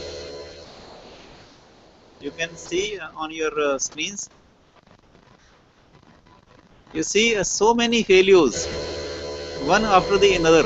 He was failing again and again and again, but he never lost the hope. And ultimately, he was able to succeed, and he became the president of the United States. When you talk of entrepreneurship, you will also find many people who are facing a lot of problems when they are trying to become the entrepreneurs. So some people, they lose the hope, and they stop midway. But the people who persist, only they are the people who are successful persons. So we should never leave the battleground. We should always persist, and ultimately we will always succeed. So the question is, who is an entrepreneur, and what is entrepreneurship? I take only 3 definitions of the entrepreneurs, not from the books. These are all by the practicing sort of entrepreneurs. Let me just go through those definitions first. I think we can identify this person. His name is Swaraj Paul, Lord Swaraj Paul, who is basically an NRI from Jalandhar, Punjab. He's a very big business tycoon in UK. So Swaraj Paul says, I am often asked how to define an entrepreneur. My first answer is anyone who has these 5 qualities. First is motivation beyond the monetary incentives. You see, when you talk of becoming an entrepreneur, if earning the money is the only motive, then after some time you already have a lot of money. So there is no need to work. But if you talk of the very successful entrepreneurs, we talk of the Ambanis, we talk of the Tatas, we talk of so many people, So they have tons and tons of money, but they don't need the money, but still they are working. So there is an intrinsic motivation which is beyond earning the money, which is basically to do something for the country, to contribute to the economic development of the country, to generate employment for the people. So those are the basic motivations, and not only to earn the money. Earning the money is one of the basic factors, but not the entire factor basically. The second is the ability to do work one does not like as effectively as the work that one likes. When you start a business, you have to do a lot of things. Some things you like, some things you do not like. Because there is a whole gamut of activities which you have to perform. Being an entrepreneur, being a small scale entrepreneur. Like there are sort of marketing is there, finance is there, production. There are so many activities are there. But some things you do not like. But if you can do all those things which you do not like as effectively as the things which you like, you can be a good entrepreneur. You have to persist basically because it's your baby, it's your enterprise. So you really cannot leave it in midway.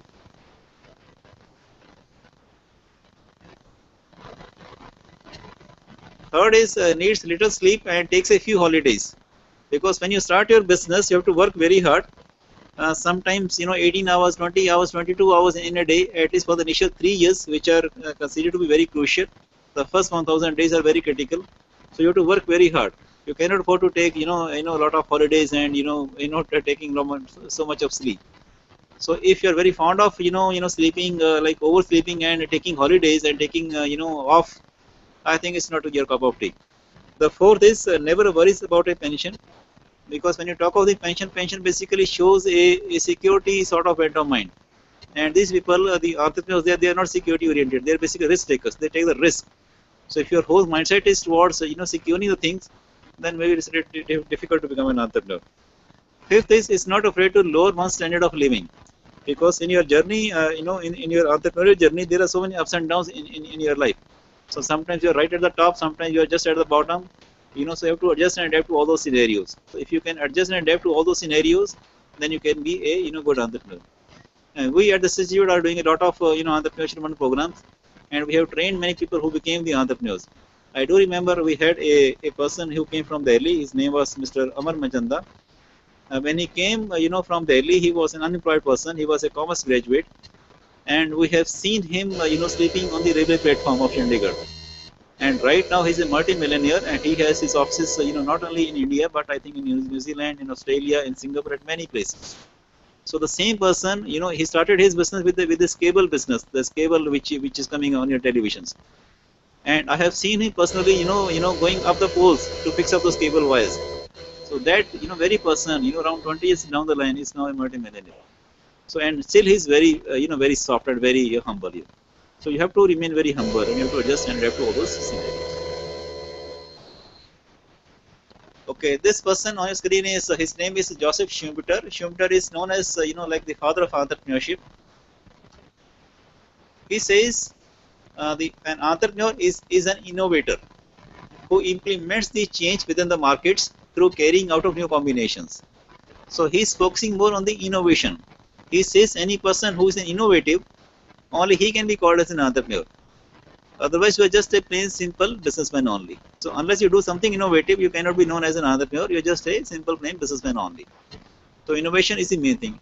Now, what can be the innovations? So these are some of the innovations which can be there, like introduction of new goods. You make something new, make a new product or a new service, put it into the market. So that is your innovation. A new method of production, the way you produce, the technology can be new. So that can be an innovation. A new way of raising the finance, how you raise the finance, how you raise the capital for your business. That can be a new way.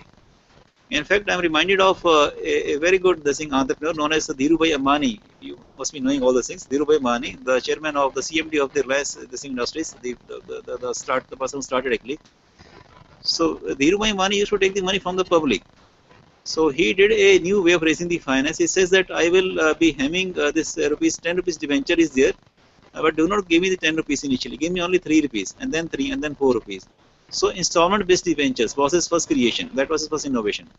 He said that once you pay me all the 10 rupees, I will convert your debentures into the equity shares. So that was another innovation. So that is why public they were putting a lot of money into business. So rather than going to the banks and the financial corporations, he was raising money from the public. That was a new way of raising the finance.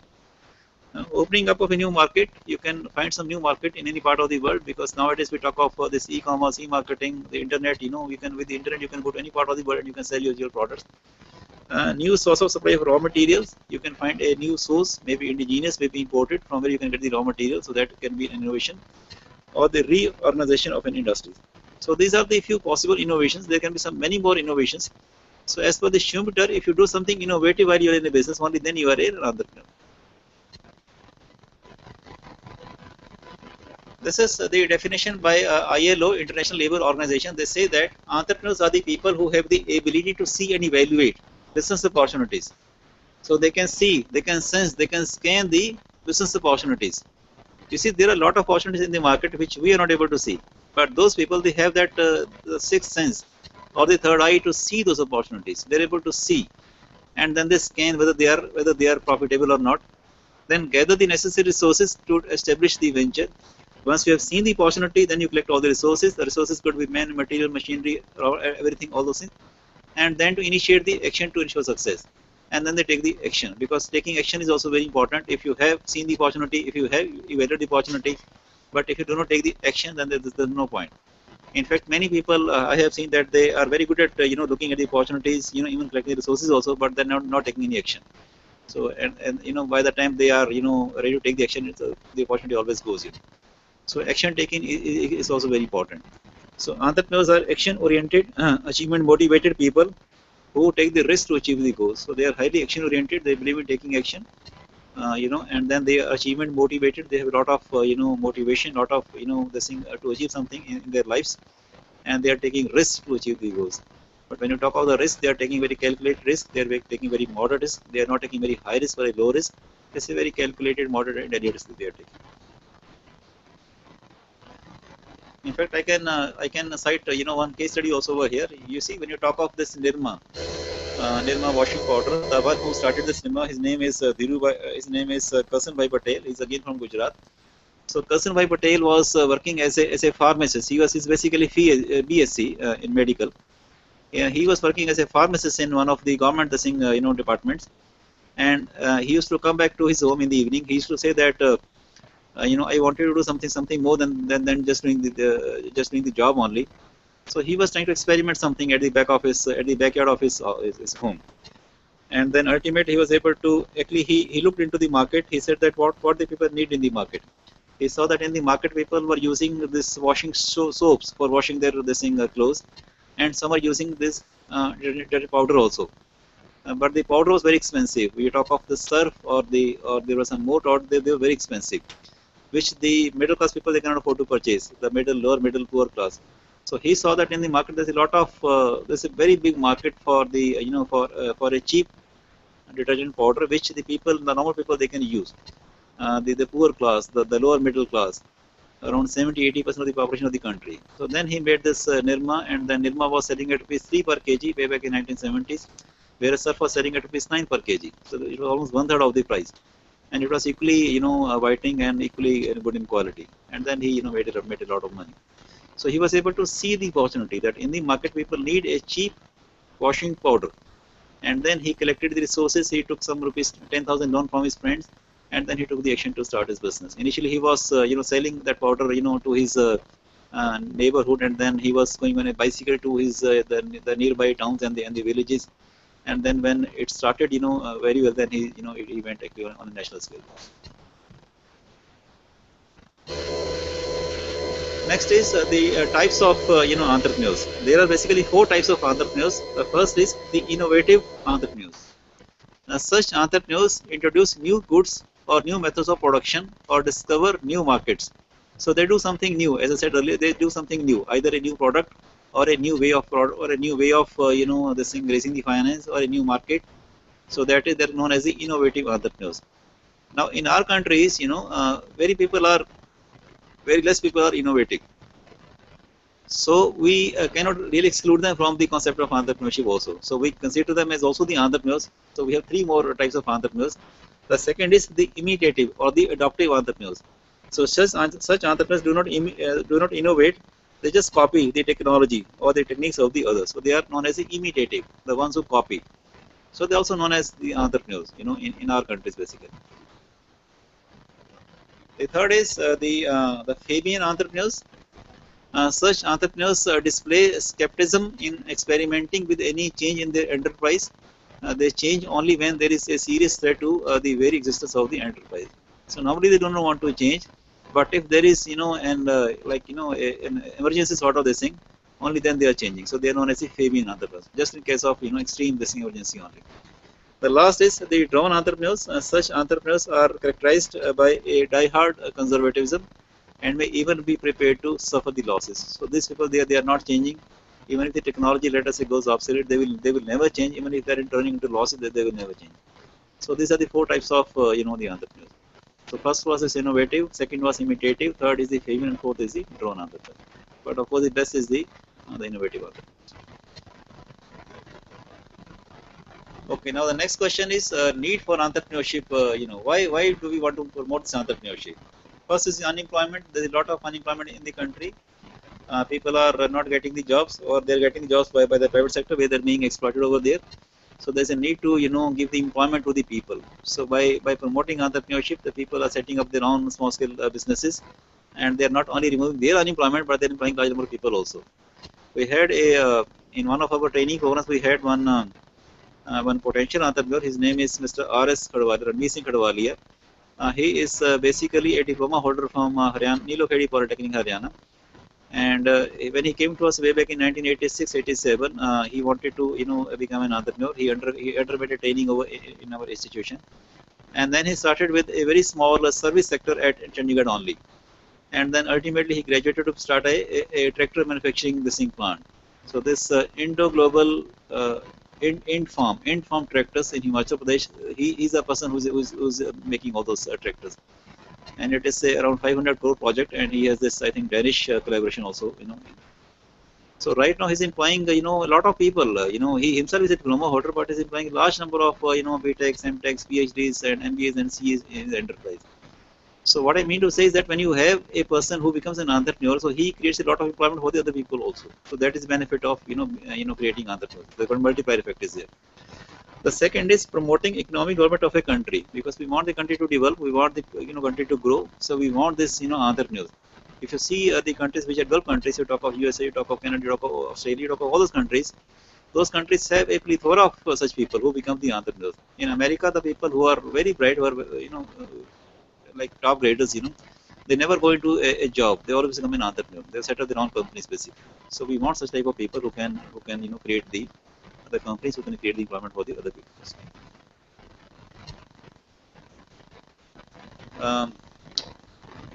Then we say that the poverty exists everywhere and is a big challenge. There's a lot of poverty in the world, especially in the Asia Pacific region, the South Asian region. In India, we have around 26% people below the poverty line. We have around 126, 1.26 billion population, 126 crore population, out of which 26% are below the poverty line. That's a huge figure. I was in the Philippines for 3 years, and there we have around 40% people below the poverty line. You see, the whole country's 40% population is below the poverty line. So how to remove this poverty? It's just a big challenge is there. So the only solution is this entrepreneurship or the self-employment basically. In fact, if you listen to the top leaders of this world today, they talk of only two things. One is the technical vocational skills, and the second is this entrepreneurship. You train the people on different vocations, on different technical skills, make them competent. They have certain skills, train them on how to become an entrepreneur or a self-employed person, and then they can remove their poverty. So the United Nations MDG Millennium Development Goals, they aim to eradicate the extreme poverty and the hunger, with a specific target of making half of these people up to 2015. I think it's a little greater sort of a goal. It may not be, it's not maybe possible by 2015. We are already in 2015, but they have a plan to make it half. And the only solution is to generate to have this, the people who become the entrepreneurs, because one person becoming entrepreneur, he will create a lot of employment for the other people also. When you talk of this poverty has got a very vicious cycle. If you see the screen, the slide on your screens, we have this low average income, that blue low income is there, and then since the income is very low, you have low savings. You cannot save the money, low investments, and then low pace of capital formation. There's no money with you, and when there's no money with you, you cannot buy the latest machinery. You have old machinery, and that is why you have this low productivity, and then you have this low income. So this is a vicious cycle of poverty. We need to break the cycle by promoting the concept of entrepreneurship. There is a greater cycle of poverty, illiteracy, low technology, and rapid population growth. These are four major problems. The poverty is a big problem. Illiteracy, people are not literate. Low technology, and rapid population growth. So if you see, this thing on the screen, there's a poverty. Poverty is there, so low level of education is there. People cannot go to the schools and the colleges because they have no money. There's a poverty. And low level of literacy, low level of skills. People do not have the skills because they cannot go to these the colleges or the schools. Hurdles in the use of technology. You are not competent, so you cannot use the latest technology. In addition, there is a rapid growth of population. That is another missing problem. Inadequate output and the food. And then there's a poverty. So this is a very vicious cycle of mainly four things: the poverty, the illiteracy, the low technology, and the rapid population growth. And the solution is make the people literate, make them technically, vocationally competent, and promote this concept of entrepreneurship, so that we can break the cycle of.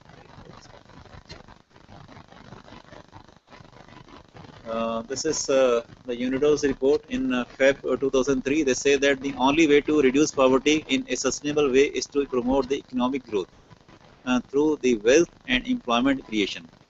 In developing countries, SMEs, the small and medium enterprises, are the major source of income, a breeding ground for the entrepreneurs, and a provider of the employment. So they are talking of the SME sector, the small and medium enterprises sector. So they want to, it should be promoted, SME sector basically, and for that you need the entrepreneurship. In our country, we talk of this MSME, micro, small, medium enterprises. There's a new definition of MSME, micro, small, medium enterprises, and we need to promote this MSMEs so that we can remove the money from. This is by Ronald Reagan, the then President of the United States in 1987. He said that a healthy small business sector is more than a reflection of the national well-being. It is an active force for change. Half of all the major innovations in the past 30 years were generated in these small companies. So it is the small companies which are much more important than the large companies. The result of all this innovative activity is new companies and more employment for our workers. So this shows the importance of the SME sector, small and medium enterprise sector. Rather than the large scale sector, they are talking of the SMEs or the MSMEs. You can see the importance of the SMEs in a country's economy. We have the data for the different countries. Like if you talk of, let us say, Hong Kong, the SMEs are around 98% of the total enterprises. And if you see the employees, it is 60% employed in the SME sector. In Japan, it is 98.9, almost 99%. The employees are almost 70%. Malaysia, again, it is 96%, and the employees are 45 only in manufacturing sector. Philippines is almost 100% SME sector, and 70% employment is there. So you can see the importance of the SME sector. They are creating a lot of employment for the people in the SME sector. And majority of the enterprises are basically the SMEs. If you talk of the micro, small, medium, and large sector, it's basically the SME which is contributing to the extent.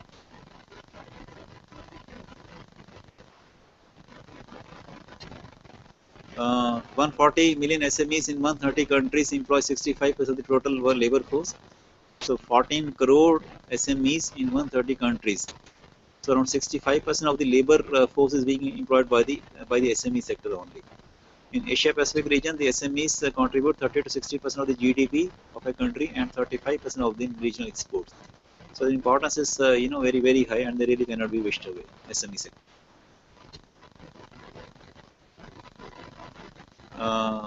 Their contributions, they provide high employment opportunities at less capital investment. That means if you put a little less money in the SME sector, it generates more employment. Rather than putting the money in the large sector, if you put the money in the SME sector, they generate more employment. They harness locally available resources and local entrepreneurship. That means the locally available resources. If you're talking of, let us say, setting up a business in, let us say, Rajasthan, suppose. So the local resources, all this, your sandstone, stones, marbles, granites.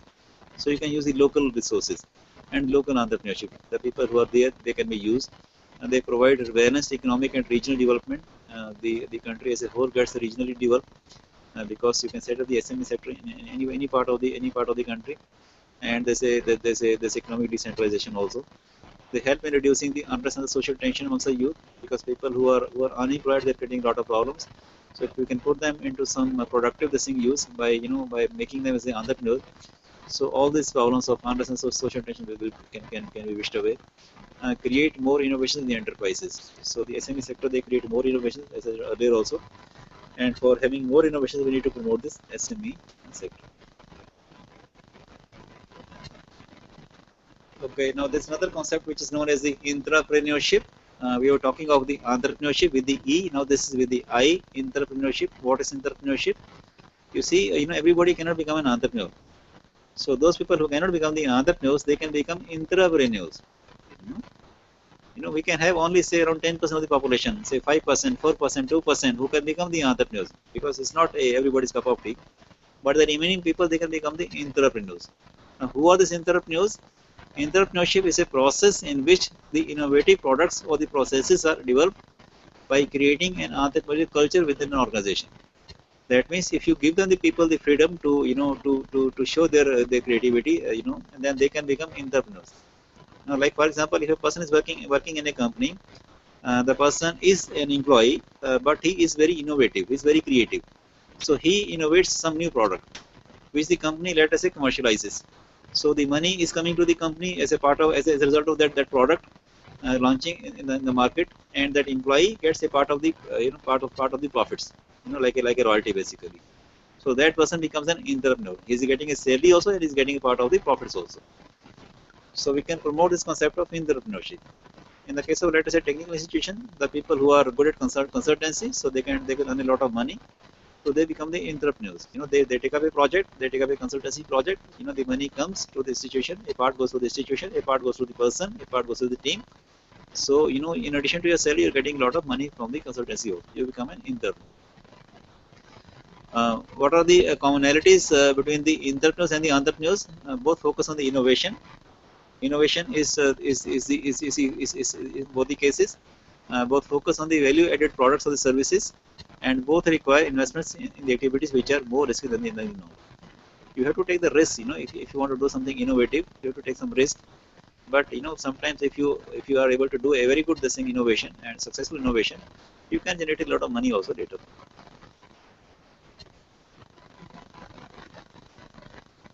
This is the difference between an entrepreneur and an entrepreneur. An entrepreneur risks the capital of the parent company because he's working for the company and he's using the money from the company. In the case of entrepreneur, he risks his own time and investment. He is using his own money because he is the entrepreneur. Entrepreneurship is like a corporate entrepreneurship. You are working in a company and you are trying to do something within the company itself. It's like a corporate entrepreneurship, and that is individual entrepreneurship. An entrepreneur, he restores the growth and the innovations in a slow growth company. If a company is going, let us say, very slow, it's not this thing. So people who are very innovative, those employees, they can take it to a very high growth level. In the case of entrepreneurship, it is more of a developmental because you're trying to create something new out of nothing. In the case of an entrepreneurship, enemy is the corporate culture. The people who are working along with you, so they will try to pull you down. So they are the main. That's the main enemy. In the case of entrepreneurship, the enemy is the market. In the case of entrepreneurship, access to the company's funds, facilities, and the support, because you can use the money of the company. So it's not your own money; it's company's basically money. In the case of entrepreneurship, it is your own personal wealth, your own money you're using. In the case of entrepreneurship, there's no ownership because you're just an employee over there, and you're not completely independent. Also, you have to take the permission from your bosses to do anything over there. Whereas in the case of an entrepreneur, you are completely you have got a complete ownership and you're completely independent. You can take your own decisions. Now let us talk of some of the traits or the qualities or the characteristics of an entrepreneur. The first is the risk taking. I was telling earlier also, the people, they are taking risk. The entrepreneurs, they believe in taking risk, but they take a very calculated risk, a calculated risk, a very moderate risk, a very intelligent risk. The second is the common sense. Many people do not have the common sense. When you are in business, you have to have a lot of common sense. If you are somehow you are lacking in common sense, you may fail in your business. Now, what is this common sense? Let me just recite a small story. This is example of a lady who is traveling in a train. Is coming. The next slide is coming.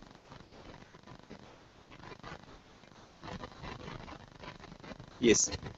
So this is a small story which I took from one of the management books. They say that there is a train which is going on, and there is a lady with a small child. She has a small child also. So she's she's traveling in a reserved compartment. She has a ticket, but it's not a confirmed ticket, and it is a night time. And suddenly the ticket checker, he comes, and then he sees that the lady is sitting somewhere over there without a confirmed ticket. She has got a ticket, but it's not a confirmed ticket, and it's a reserved compartment. The lady has a small child, she with her, and it's a night time. Now, if you talk of the logics, the logic says, whenever the next stations come, the TT must ask her to get out of the train because she has no reservation, no confirmation of the train. But what the common sense says? The common sense says that she's a lady, it's a night time, and she's having a small child also with her. So let her travel. She can sit at some place, or she can travel. So when there's a daytime, then maybe she can be asked to depart from the train, but not in the night time. So that is just a common sense. So common sense is much more important than the cold logic sometimes. So the arguments can be put forth in defense of the nonsense very intelligently. Some people are very intelligent and they are trying to they will try to camouflage this thing they are this thing they will try to justify their actions. That is how a lot of people are very intelligent, and thus the logic can be an obstacle to the common sense. If you are talking of the cold logic all the time, so sometimes it's away from the common sense.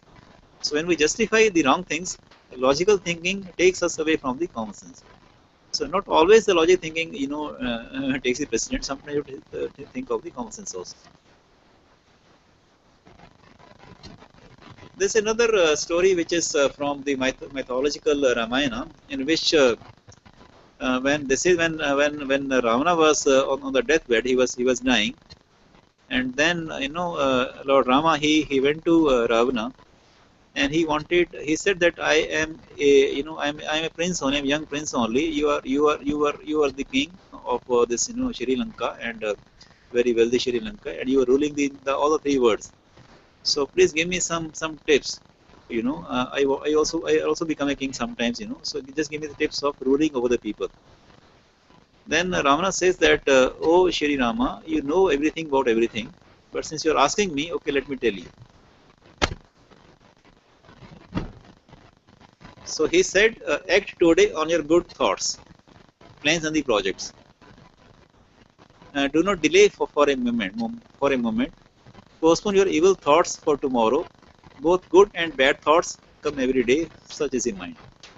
So he said that both the thoughts are coming on a daily basis. The good thoughts and the bad thoughts. So just keep on postponing the bad thoughts for tomorrow, and when tomorrow comes, then again tomorrow, and keep on acting on the good thoughts. So common sense is knowing good and the bad thoughts clearly as they are, and deciding firmly to do the right or the good or the right things, and doing it at the right time. So that is basically your common sense. So you need to have a lot of common sense in case you want to succeed in your careers. Then the initiative. They have to take the initiatives. When if you see any opportunity, business opportunity, if you are able to take the initiative, you can earn a lot of money. The people who are not taking the initiative, they always lag behind. Then the problem solving attitude. You will keep on getting a lot of problems in your business almost on a daily basis. If you have the attitude to solve the problem, you can be a good entrepreneur.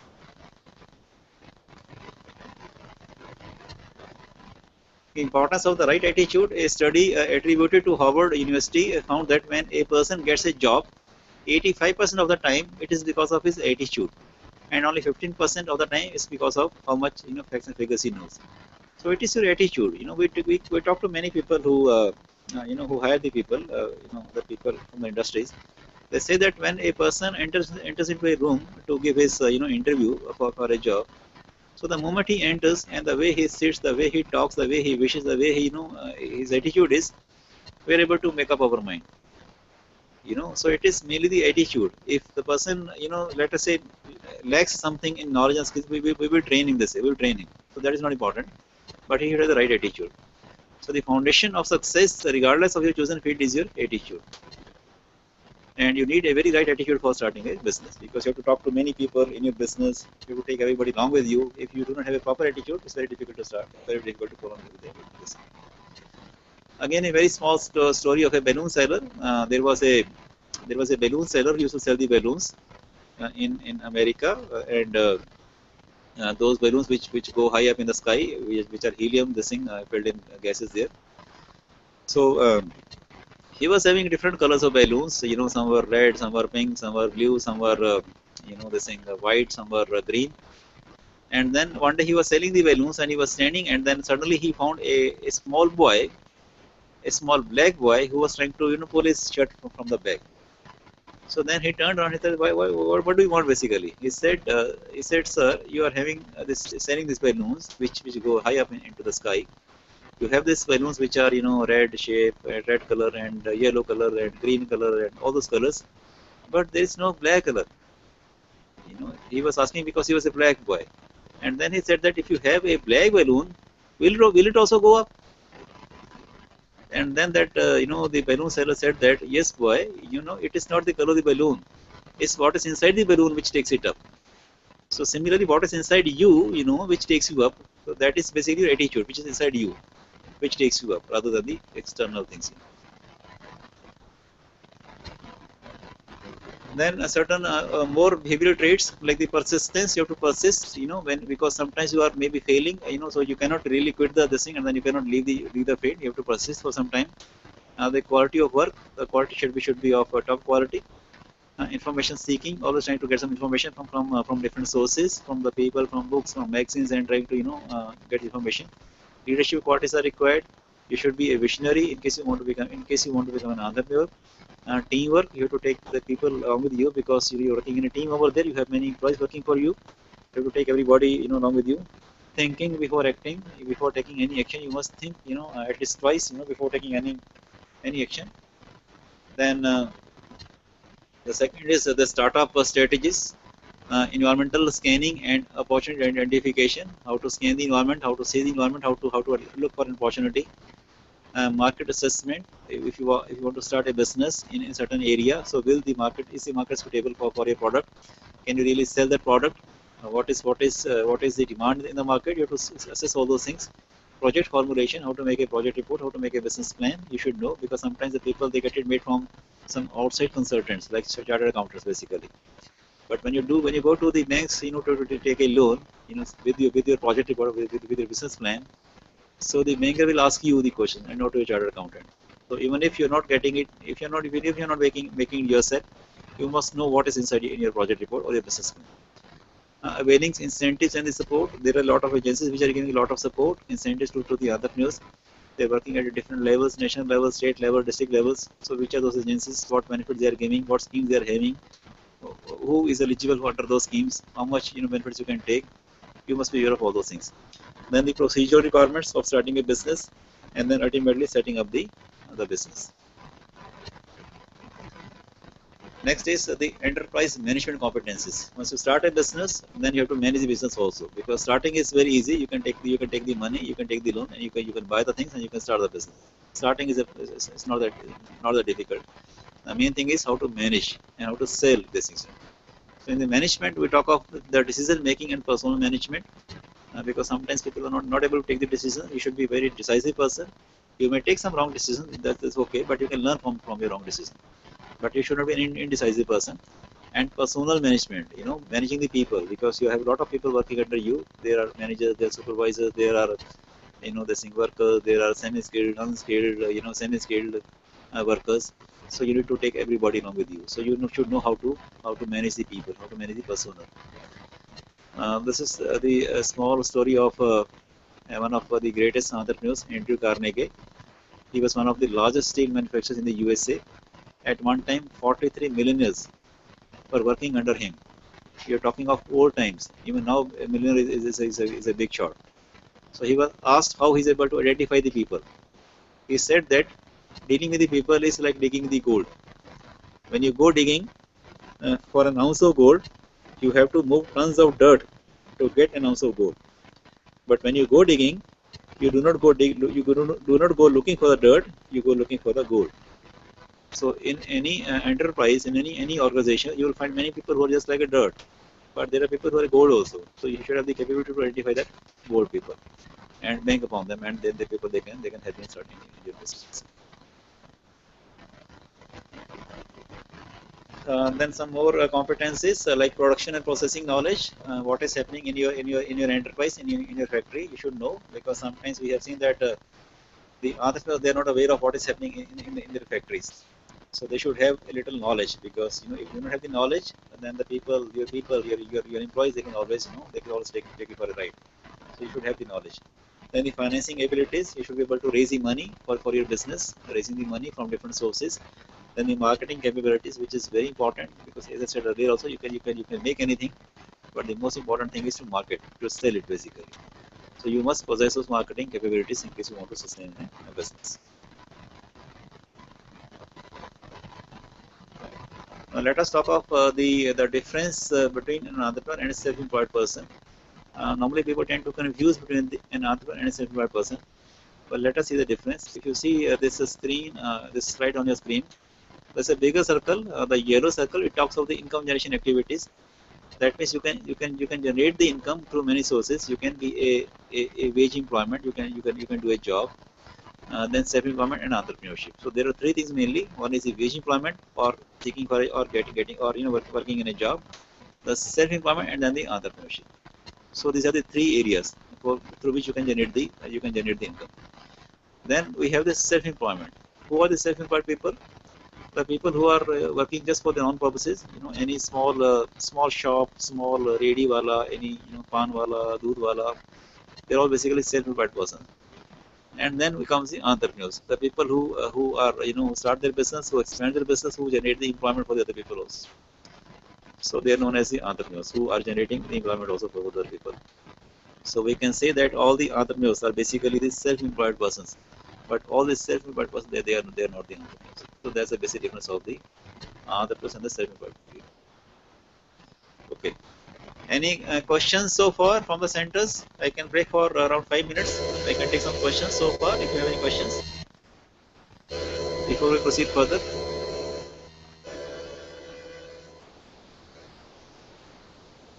Yes, can I take some questions from the centers, or shall I continue? Can you hear me, all of you? Are you getting my voice over there? Yes, can you hear me?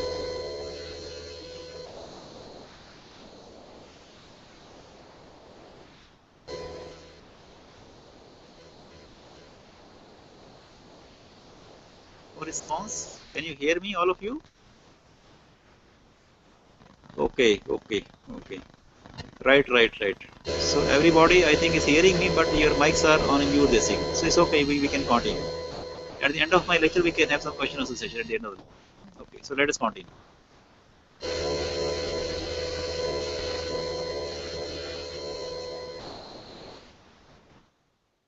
This is the difference between the wage employment and then the entrepreneurship. If you talk of the nature, we say the wage employment is self-saturating. That means once you get a job, you occupy a certain position, so that vacancy is already filled up. It's self-saturating. In the case of entrepreneurship, it is self-generating, because you keep on having keep on expanding your business, and you is self-generating. You generate more employment, you generate everything more. The scope is limited. If you are working in a job, you have some limited, let us say, the single promotion, say limited salary. So it is limited. Even if it, let us say, 1 lakh or 2 lakhs, let us say, per month, again it is limited. In the case of entrepreneurship, it is unlimited. I was talking of the Dhirubhai Ambani. When he expired, he left a fortune of around 1 lakh crores of rupees. So unlimited wealth. There is no limit. Sky is the limit. You can go up to any extent.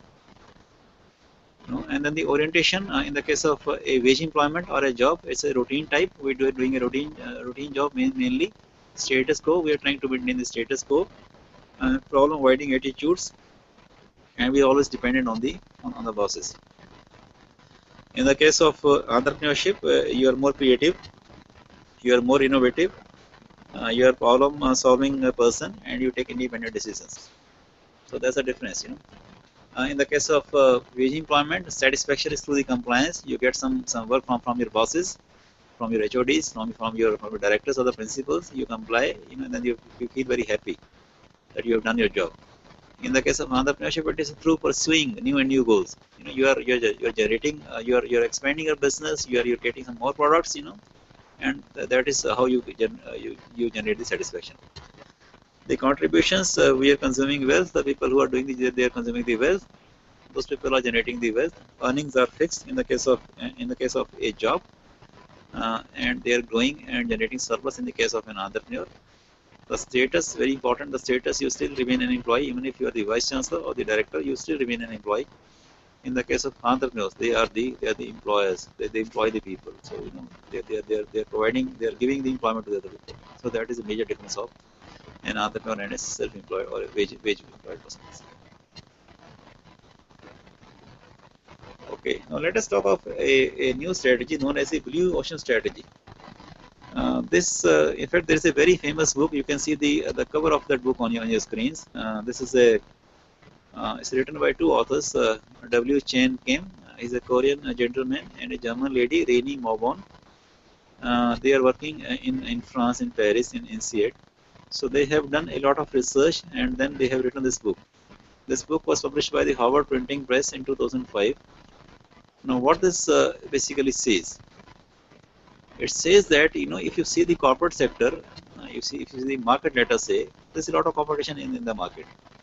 You want to make something new, you want to make some product, let us say new, there's a lot of competition already there.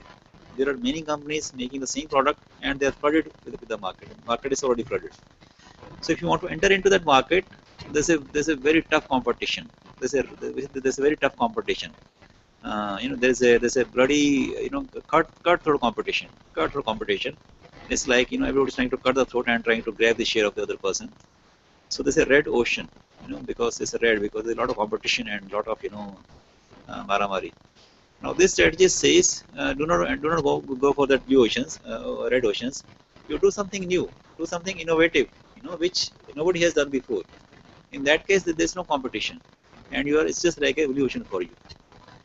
So if you read this book, in fact, you can buy this book for your libraries also. You can put it in your library. It has many. They have done research for the last 120 years. So what, you know, in the last 120 years, the companies which have done a lot of strategic moves, so they have all, you know, studied those strategic moves, and then they have written this book, and it contains a lot of case studies also. If I take one of some of the case studies which are not a part of this book, but if I take just some of the case studies, like if you talk of, you know, you see we have this nano car, Tata nano car is there. I think we know how the idea came into is Ratan Tata's mind, how to make this nano car. Ratan Tata, you know, he was traveling one time in Mumbai in his car, and he saw that in a small couple, a husband, wife, and two children, they were riding on a scooter. One child was standing in front of the father who was driving the scooter, and then one was sitting in between the mother and the father. And they were very highly cramped, and with a lot of difficulty they were driving the scooter. And then the rains came in Mumbai, you know. So when the rains came, they were in a very pitiable condition.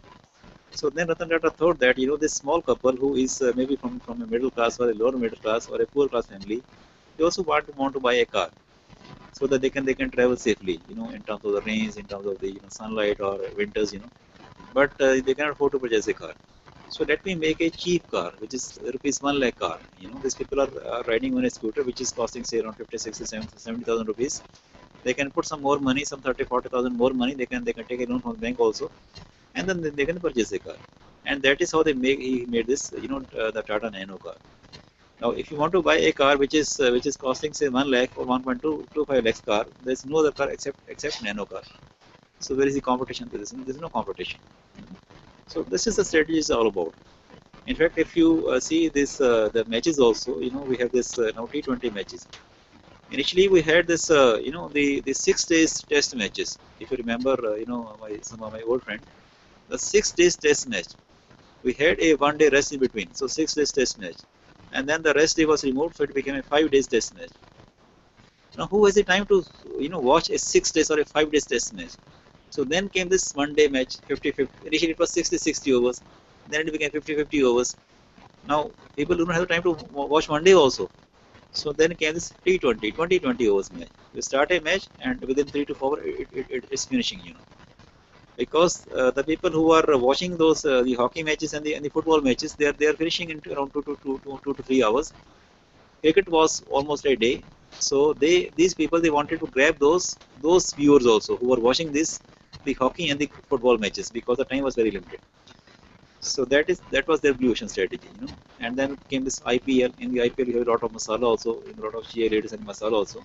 So that is basically blue ocean strategy, you know, basically grabbing the share of the football, you know, matches viewers and the hockey matches viewers. There was a very big segment who were not watching the cricket because of the long timings.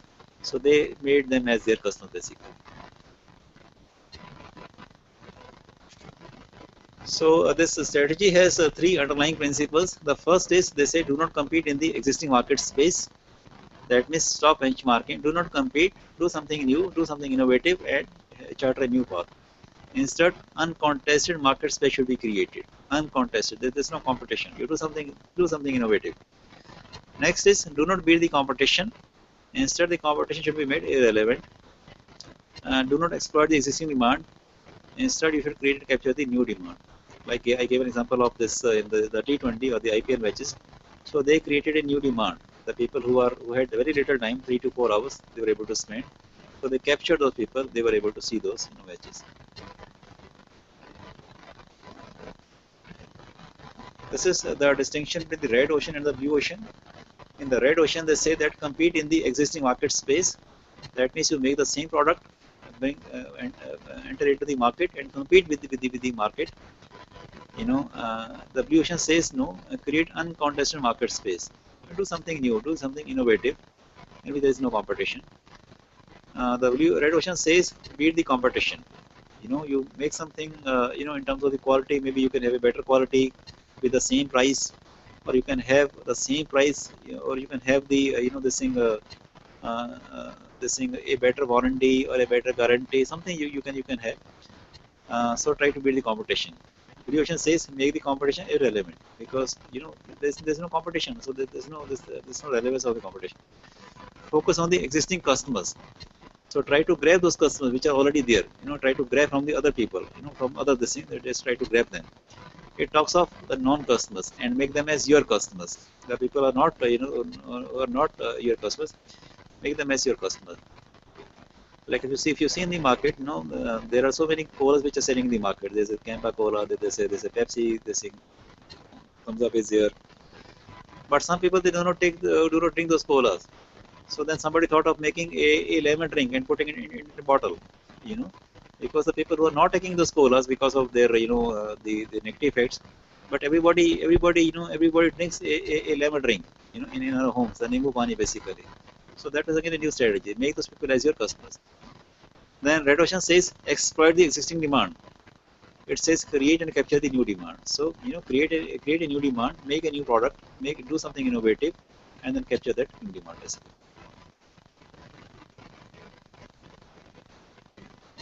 Now let us try to apply this strategy for promoting entrepreneurship.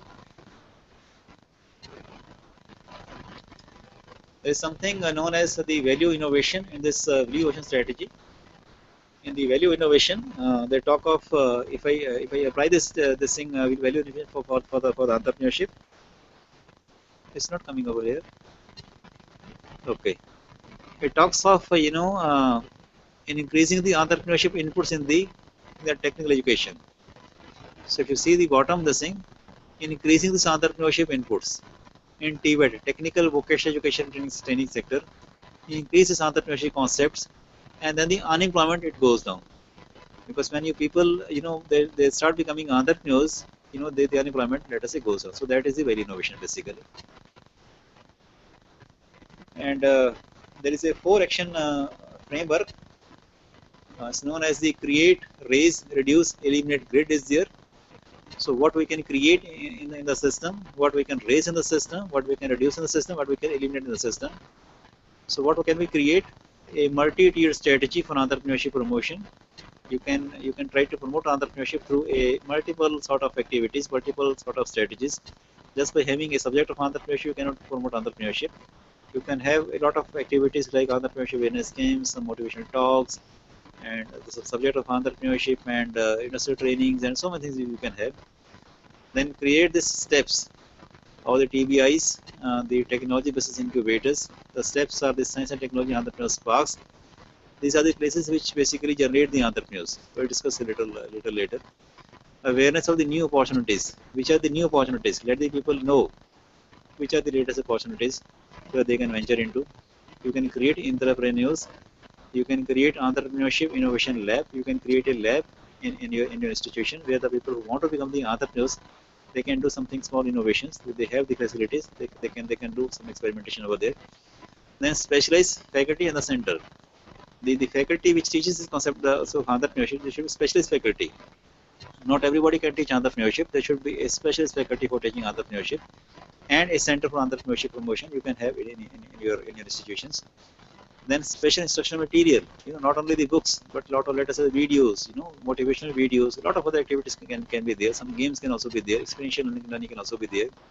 So you can create all those things. Then what is to be raised?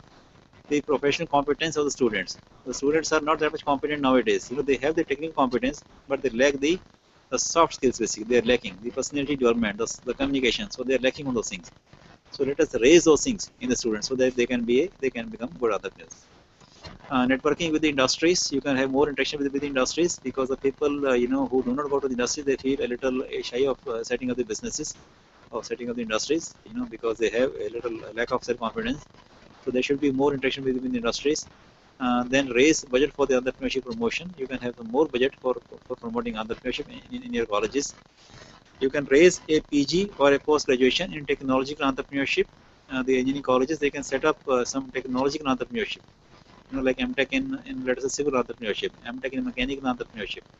So there is a combination of your basic field, and then the entrepreneurship. Like what business you can set it up in the case of, let us say, civil engineering or the mechanical engineers, what business that they can set it up. So it's like a combination of the technological and then the entrepreneurship. Then training programs in entrepreneurship development for the faculty. We can have more programs for the faculty. We can have this FDPs, faculty development programs, or the TEDPs, the technical entrepreneurship development programs for the faculty. Because first we need to train the faculty first. When the faculty gets trained, only then they can train the students. Then reduce traditional project work. There's a lot of traditional project work in the colleges. We need to reduce. We need to have much more venture-oriented project work. Those students who want to become the entrepreneurs, they can be given as a venture-oriented project work. They can go to the market. They can do the market survey. They can they can identify a product. And then they can go to different agencies. They can collect all the information from the agencies, what benefits they are giving, what scheme they are giving, and then they can make a project report or a business plan, basically. So that can be a new sort of a project work. Then theory focus of teaching learning. Right now we are having more of a theoretical teaching learning process. It's almost it's around 90-100% theoretical is there. We need to have more of a practical this thing. If we can have more practical components, more practice-oriented teaching and learning, then the chances of people becoming the entrepreneurs are very high. Then eliminate mindset towards the wage employment. The students have a basic mindset of starting going for a job. We need to change that mindset. We need to orient their mindset towards this entrepreneurship or the self-employment, basically. So we need to change, or we need to eliminate the mindset towards the wage employment. The mindset of the students, the mindset of their parents, we need to change.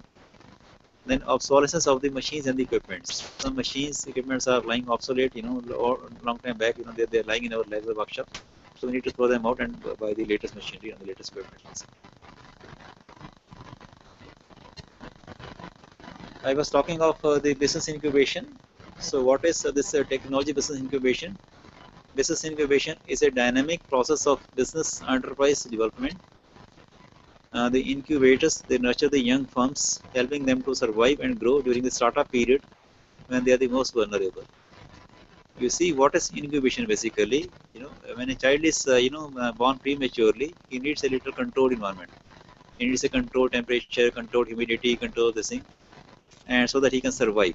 So similarly, when a business is very new, it needs some protection from the outside, because the already established businesses, they're just like sharks. They will try to eat this the new business. So it needs some protection. So the TBI is basically a setup in which you give a protection to the new businesses. You take the people, the young entrepreneurs, you train them on how to become an entrepreneur. You give them all the facilities, give them a space, give them all the facilities, centralized facilities, give them, and then they can become entrepreneurs. They can become entrepreneurs, and they can stay there for some time, say 1 or 2 years. And once they are already on their feet, then they can leave that space, leave that place. So that is basically the TBIs.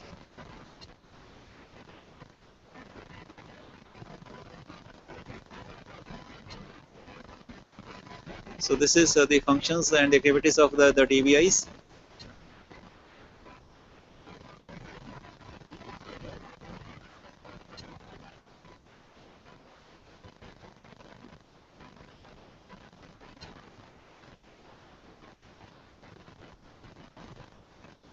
So you can see it on your screen. The functions basically you can select a person who has the potential to become the entrepreneur, and then train them on how to become an entrepreneur. Then you give them this support like R&D support. You have links with the industries. You have links with the technical institutions. So you can he can take the help from those institutions and from the industries. Then product and prototype development. He has all those facilities, the standardized facilities over there. He can do some experimentation over there, and then he can develop a product or a prototype. Technology transfer, and he can be assisted in getting a technology from different design sources. Quality assurance, how to assure the quality, business facilities, continuing education and skill development program, and a very large database of information. So he gets all these facilities by being in a STEP. STEP is Science and Technology Entrepreneurs Park, or the TBI. So he gets all these facilities by being in a TBI, and then he can start from there on a very small scale, and then he can be there for a year or two, and when he's already on his feet, and then he can leave that space, and then some other person can be taken.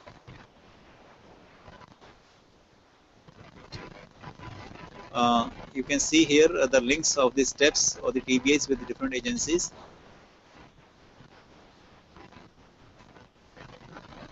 Just wait for a second, please.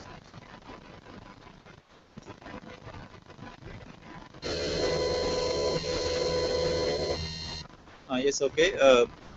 So see, they have the steps are offering the entrepreneurship inputs. They train the persons on how to become the entrepreneurs. Conduct different entrepreneurship training programs. Technical inputs, pertaining to his own area of discipline where he wants to set up his business. New skills can be imparted to the person. New technologies he can be made aware of. Space, he gets a space for starting his business on a very small scale. He gets a database of information regarding his specific enterprise. He can get a lot of data, and then he can make up his mind. New generation of the techno entrepreneurs or the technopreneurs. So the people who want to become technical entrepreneurs, so they can go to this TBIs basically. Then they have the links with the TBET institutions. TBET is a technical and vocational education and training, like we have the engineering colleges or the polytechnics. So they get this R&D facility support, from the colleges. They have their labs and the workshops. He can use those facilities because they have a tie-up with those institutions. And transfer of technology can be given to him. Consultancy services by the senior people, the senior professors, senior people who are working in those colleges. They can give consultancy service, and those facilities can be given to him. Then on the left-hand side, industry. They have tie-up with industries also. So the industry can also help in giving new technology, in problem-solving facilities, value addition, latest design and the processes, industrial testing, and quality control. So these benefits can be taken from the industry. And if you see at the top, there is a financial institutions like the banks and the financial corporations. So the money or the funding can come from there. So these steps for the TBIs, they have links with the technical institutions, they have links with the industry, and they have links with the financial institutions also. So the person who starts a business over there, who starts a small enterprise over there, he can get the facilities from all those places, in addition to the steps of the TBIs on facilities, and then he can start his business from that place.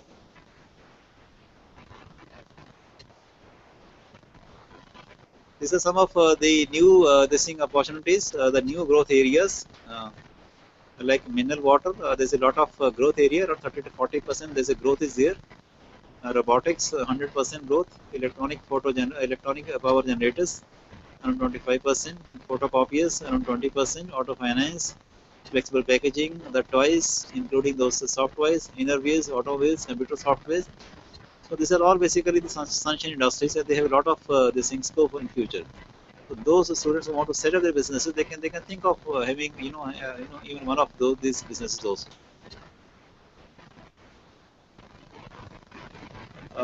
These things I think I have to skip because we have no time.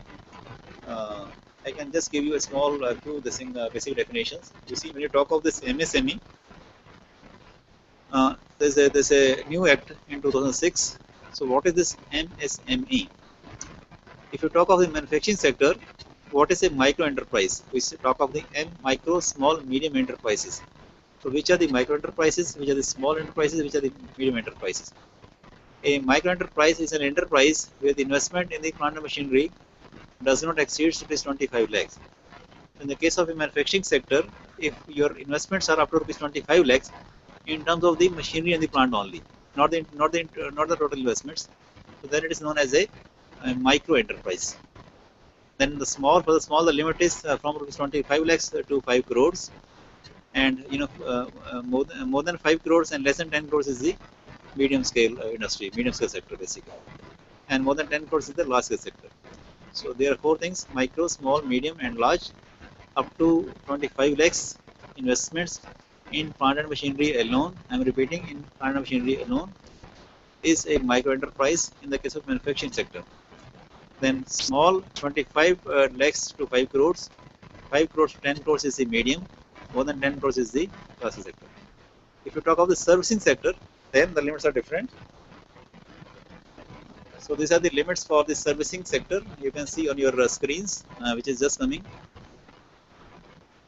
So for the micro, the limit is 10 lakhs, not 25 lakhs. It's 10 lakhs in the case of service sector. For a small scale, the limit is from 10 lakhs to 2 crores. There it was from 25 lakhs to 5 crores. Here it is from 10 lakhs to 2 crores. Medium is from 2 crores to 5 crores. In manufacturing, it was from 5 crores to 10 crores. And more than 5 crores in servicing is the large scale sector basically. So these are some few basic definitions which you must know.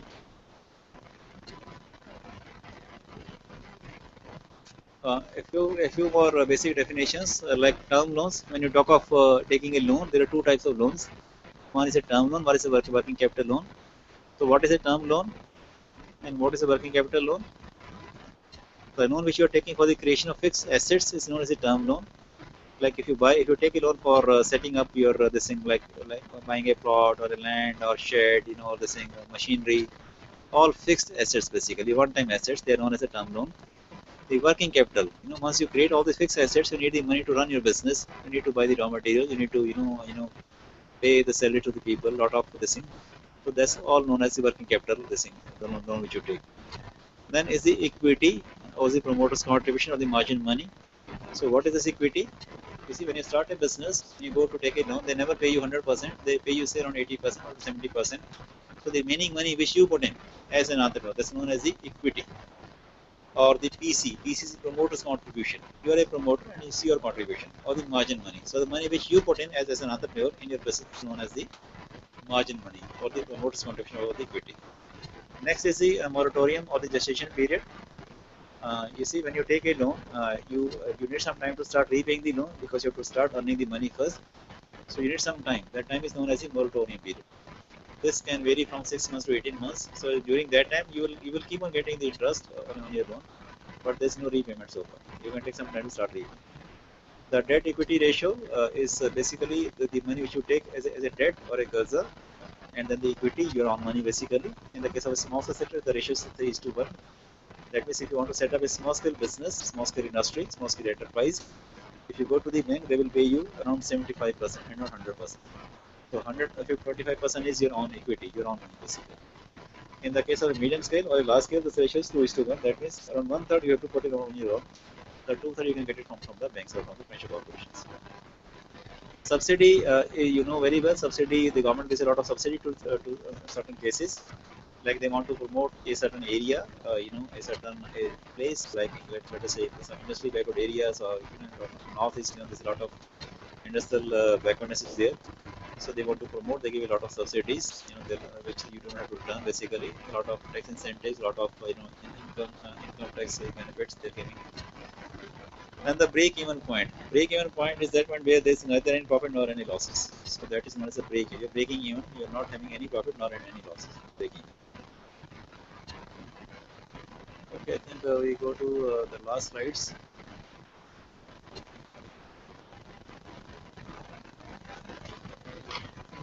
I think that is all, I suppose. So no more slides. So we go to the last slide. If you have any questions, we still have around 10 to 15 minutes, and I can take some questions.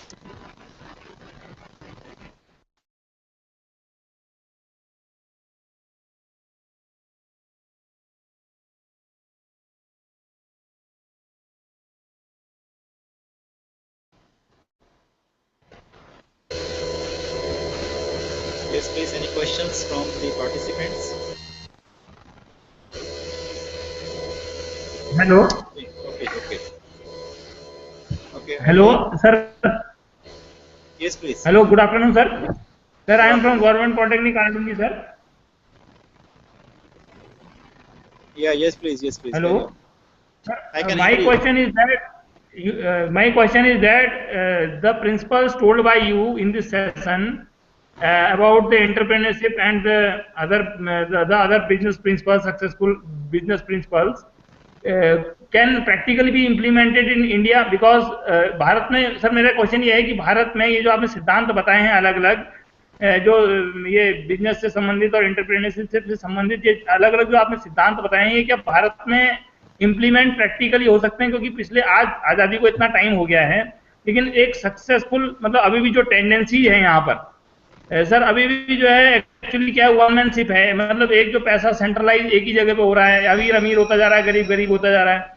ये sir, क्योंकि मैंने actually देखो अपने उत्तराखंड में ही देखा sir, Uttarakhand में ऐसा होता है सर कि क्षेत्रवाद बहुत ज्यादा है, यूपी में भी ऐसा ही आपने देखा सर, बिहार में भी ऐसा, क्योंकि वहां पर ऐसा होता है कि इसी इलाके का आदमी आएगा, जबकि आज का जो टाइम है ग्लोबलाइजेशन का टाइम है, लेकिन इसमें जो है आपका क्षेत्रवाद जो है, आज भी क्षेत्रवाद हम लोग जाति संप्रदाय से उठ नहीं पाए हैं, अभी भी वैसी टेंडेंसी है। आप अगर 4-5 मेट्रोपॉलिटन सिटीज को देख लें, दिल्ली, मुंबई, आपका कलकत्ता, लखनऊ, बेंगलोर, चंडीगढ़, इसके बाद अगर आप बाकी इंडिया के अभी भी पार्ट्स को देखें तो वहां भी इस कॉन्सेप्ट का बिल्डअप होना बहुत जरूरी है।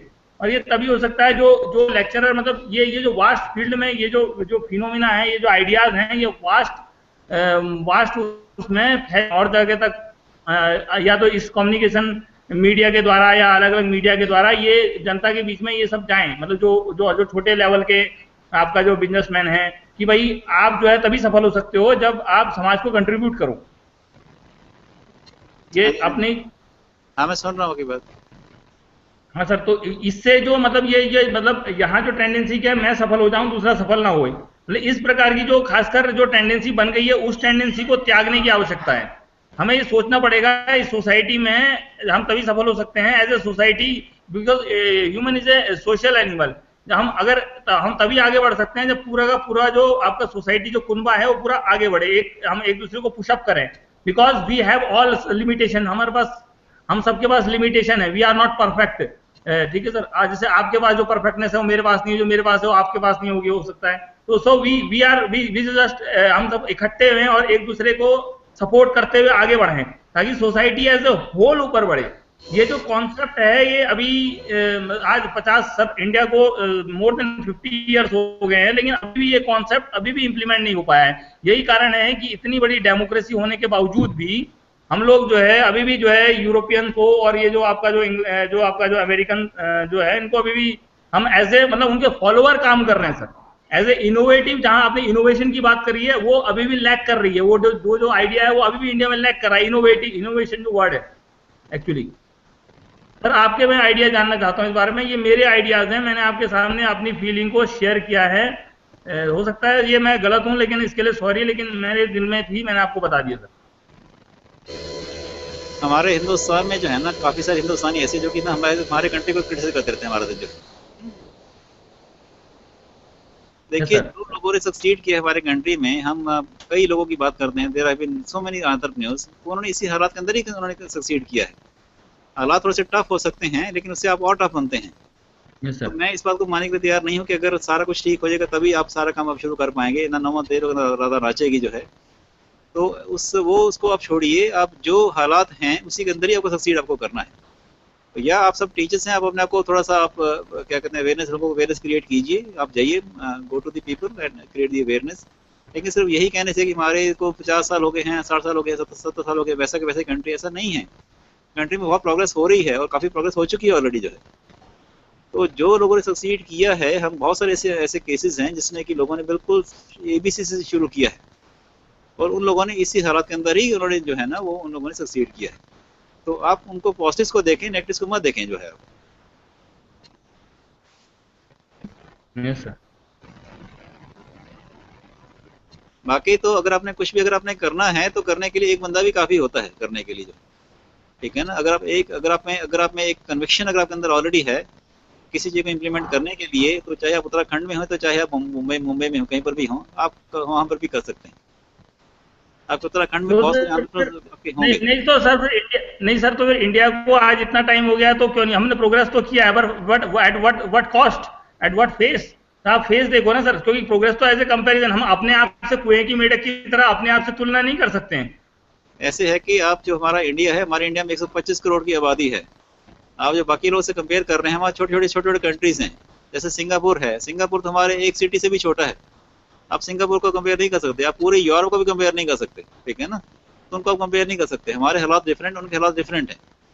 लेकिन जो भी हमारे सर्कमस्टेंसेस हमारे यहाँ पर ऑलरेडी हैं, उसी के अंदर की what best can we do, उसके बारे में हमने सोचना है कि हमने कुछ करके दिखाना है।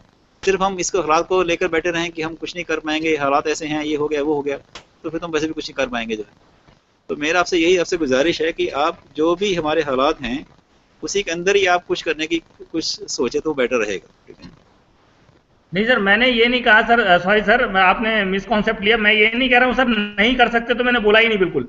मैं कह रहा हूँ सर कर सकते हैं, बट फॉर दैट सर ये जो आइडिया जो आपने जो दिए हैं, इनको on the vast level, at the ground root level हमको ले जाने की आवश्यकता है। बच्चे की आप जो है ना, आप इसको वास्ट लेवल को छोड़िए, आप सिर्फ अपने कॉलेज तक इसको इम्प्लीमेंट कीजिए, वास्ट को फिर बाद में देखेंगे। आप सिर्फ अपना रोल अदा कीजिए, बाकी लोग अपना रोल अदा करेंगे, तो वास्ट पे अपना ऑटोमेटिक पास पर हो जाएगा जो। Okay, sir. Sir, what is the role of your means whole this at our technical college? जैसे आपने जो ये जो एंटरप्रेन्योरशिप की बात करी है, हाँ बोलिए। एक्चुअली इसका सर हमारे टेक्निकल एजुकेशन में हम कैसे इम्प्लीमेंट कर सकते हैं, कैसे बच्चों को समझा सकते हैं ये सब चीजें? क्योंकि हेलो, हाँ मैं सुन रहा हूँ, बोलते जाइए। हाँ सर, क्योंकि क्या कहते हैं, ये जो आपने जो इतनी वास्ट लेवल की, ये बच्चों को इतना बड़ा लेवल, इतना बड़ा कॉन्सेप्ट, हमारे तो ठीक है सर, हमारी बात में समझ में आ गया, लेकिन एक बच्चे को कैसे समझाई जा सकती है? अचानक उसको अब्राहम लिंकन का इतना बड़ा एग्जाम्पल देके उसको समझाया जाए, क्योंकि इतना बड़ा लेवल नहीं है सर यहाँ डिप्लोमा का लेवल, इतना बड़ा स्तर नहीं है कि वो इतनी बड़ी चीज को इमेजिन कर सकें। जब हम ही इमेजिन नहीं कर पा रहे हैं, जब हम ही इमेजिन नहीं कर पा रहे, तो फिर वो कैसे इमेजिन करेंगे सर बच्चे? देखिए, ये जो आपको लगता है कि उनका लेवल नहीं है। आपको मैंने एग्जांपल्स आपको मैंने दिए हैं, दोनों डिप्लोमा होल्डर्स है बेसिकली। एक मैंने आपको बताया कि RS कड़वालिया का मैंने आपको एग्जांपल दिया, एक हमारे वो मजंदा का आपको एग्जांपल दिया, एक हमारे एक और थे सुनील बख्शी थे हमारे, वो भी पॉलिटेक्निक के थे बेसिकली, तो वो भी वहीं से निकले हुए हैं भाई साहब। आपको जो है ना, आपके पॉलिटेक्निक से लोग निकल के they have become multi millionaires, polytechnic से निकल के वो निकले हैं। तो अब्राहम लिंकन की जो हम बात करते हैं, वो अब्राहम लिंकन भी बिल्कुल डस्ट से निकले थे जो है। तो जो लोग सक्सीड करते हैं, उन लोगों में बड़ा एक पैशन होता है, वो लोग सक्सीड कर देते हैं। तो एग्जाम्पल्स तो देना ही पड़ते हैं, आदमी को मोटिवेट करने के एग्जाम्पल्स आपको देने ही पड़ते हैं। जब तक आप मोटिवेट करेंगे लोगों, तो वो कैसे लोग काम करेंगे? बाकी एंटरप्रेन्योरशिप प्रमोट करने के लिए आप अपने एक्सटेंशन टीचर्स आप करवाइए, आप अपने बच्चों को मोटिवेट कीजिए, उनको अवेयरनेस क्रिएट करवाइए, एक्सटेंशन टीचर्स करवाइए, एंटरप्रेन्योरशिप अवेयरनेस कैंप्स आप कीजिए। आपके सब्जेक्ट है एंटरप्रेन्योरशिप होगा, उसको आप अच्छे तरह से उसको पढ़ाएं। कई सारी और हैं, इंडस्ट्रियल ट्रेनिंग्स हैं, कई क्विजेज हैं, मोटिवेशनल वीडियोस हैं, बुक्स हैं, तो बहुत कुछ किया जा सकता है अगर करना हो। Thank you sir. Okay, yes, any other question please? Can I have some more questions? I can take some of the centers, maybe TTC Jodhpur. Can I have some question of TTC Jodhpur? First of all, thanks a lot for a wonderful session, sir. Thank you. Sir, please provide the list of TVET institutions. Can you provide TVET? हाँ, TVET क्या है basically? देखिए, हमारे country में एक polytechnics हैं, एक ITIs हैं, एक इंजीनियरिंग कॉलेजेस हैं, कई सारे हैं। TVET जो है एक इंटरनेशनल टर्म है which talks of the technical and vocational education and training sector, जिसमें आपके इंजीनियरिंग कॉलेजेस हैं, आपके पॉलिटेक्निक्स हैं, आपके ITIs हैं, वो सभी को कवर करती है। तो ऐसे कोई अलग से TVET ऐसा कुछ नहीं है, वो पूरा एक सभी का एक सिंगल टर्म दे रखी है, उसी की मैं बात कर रहा था। ठीक है, ओके, थैंक यू। हाँ जी, okay, thank you. Okay, I think I can take some question from maybe Bhai Gurdas, Sangrur. You have any questions? Bhai Gurdas, IET, Sangrur, Punjab. Can I take some questions from there? No questions? Okay, Seth Jaiprakash, Damla, Haryana.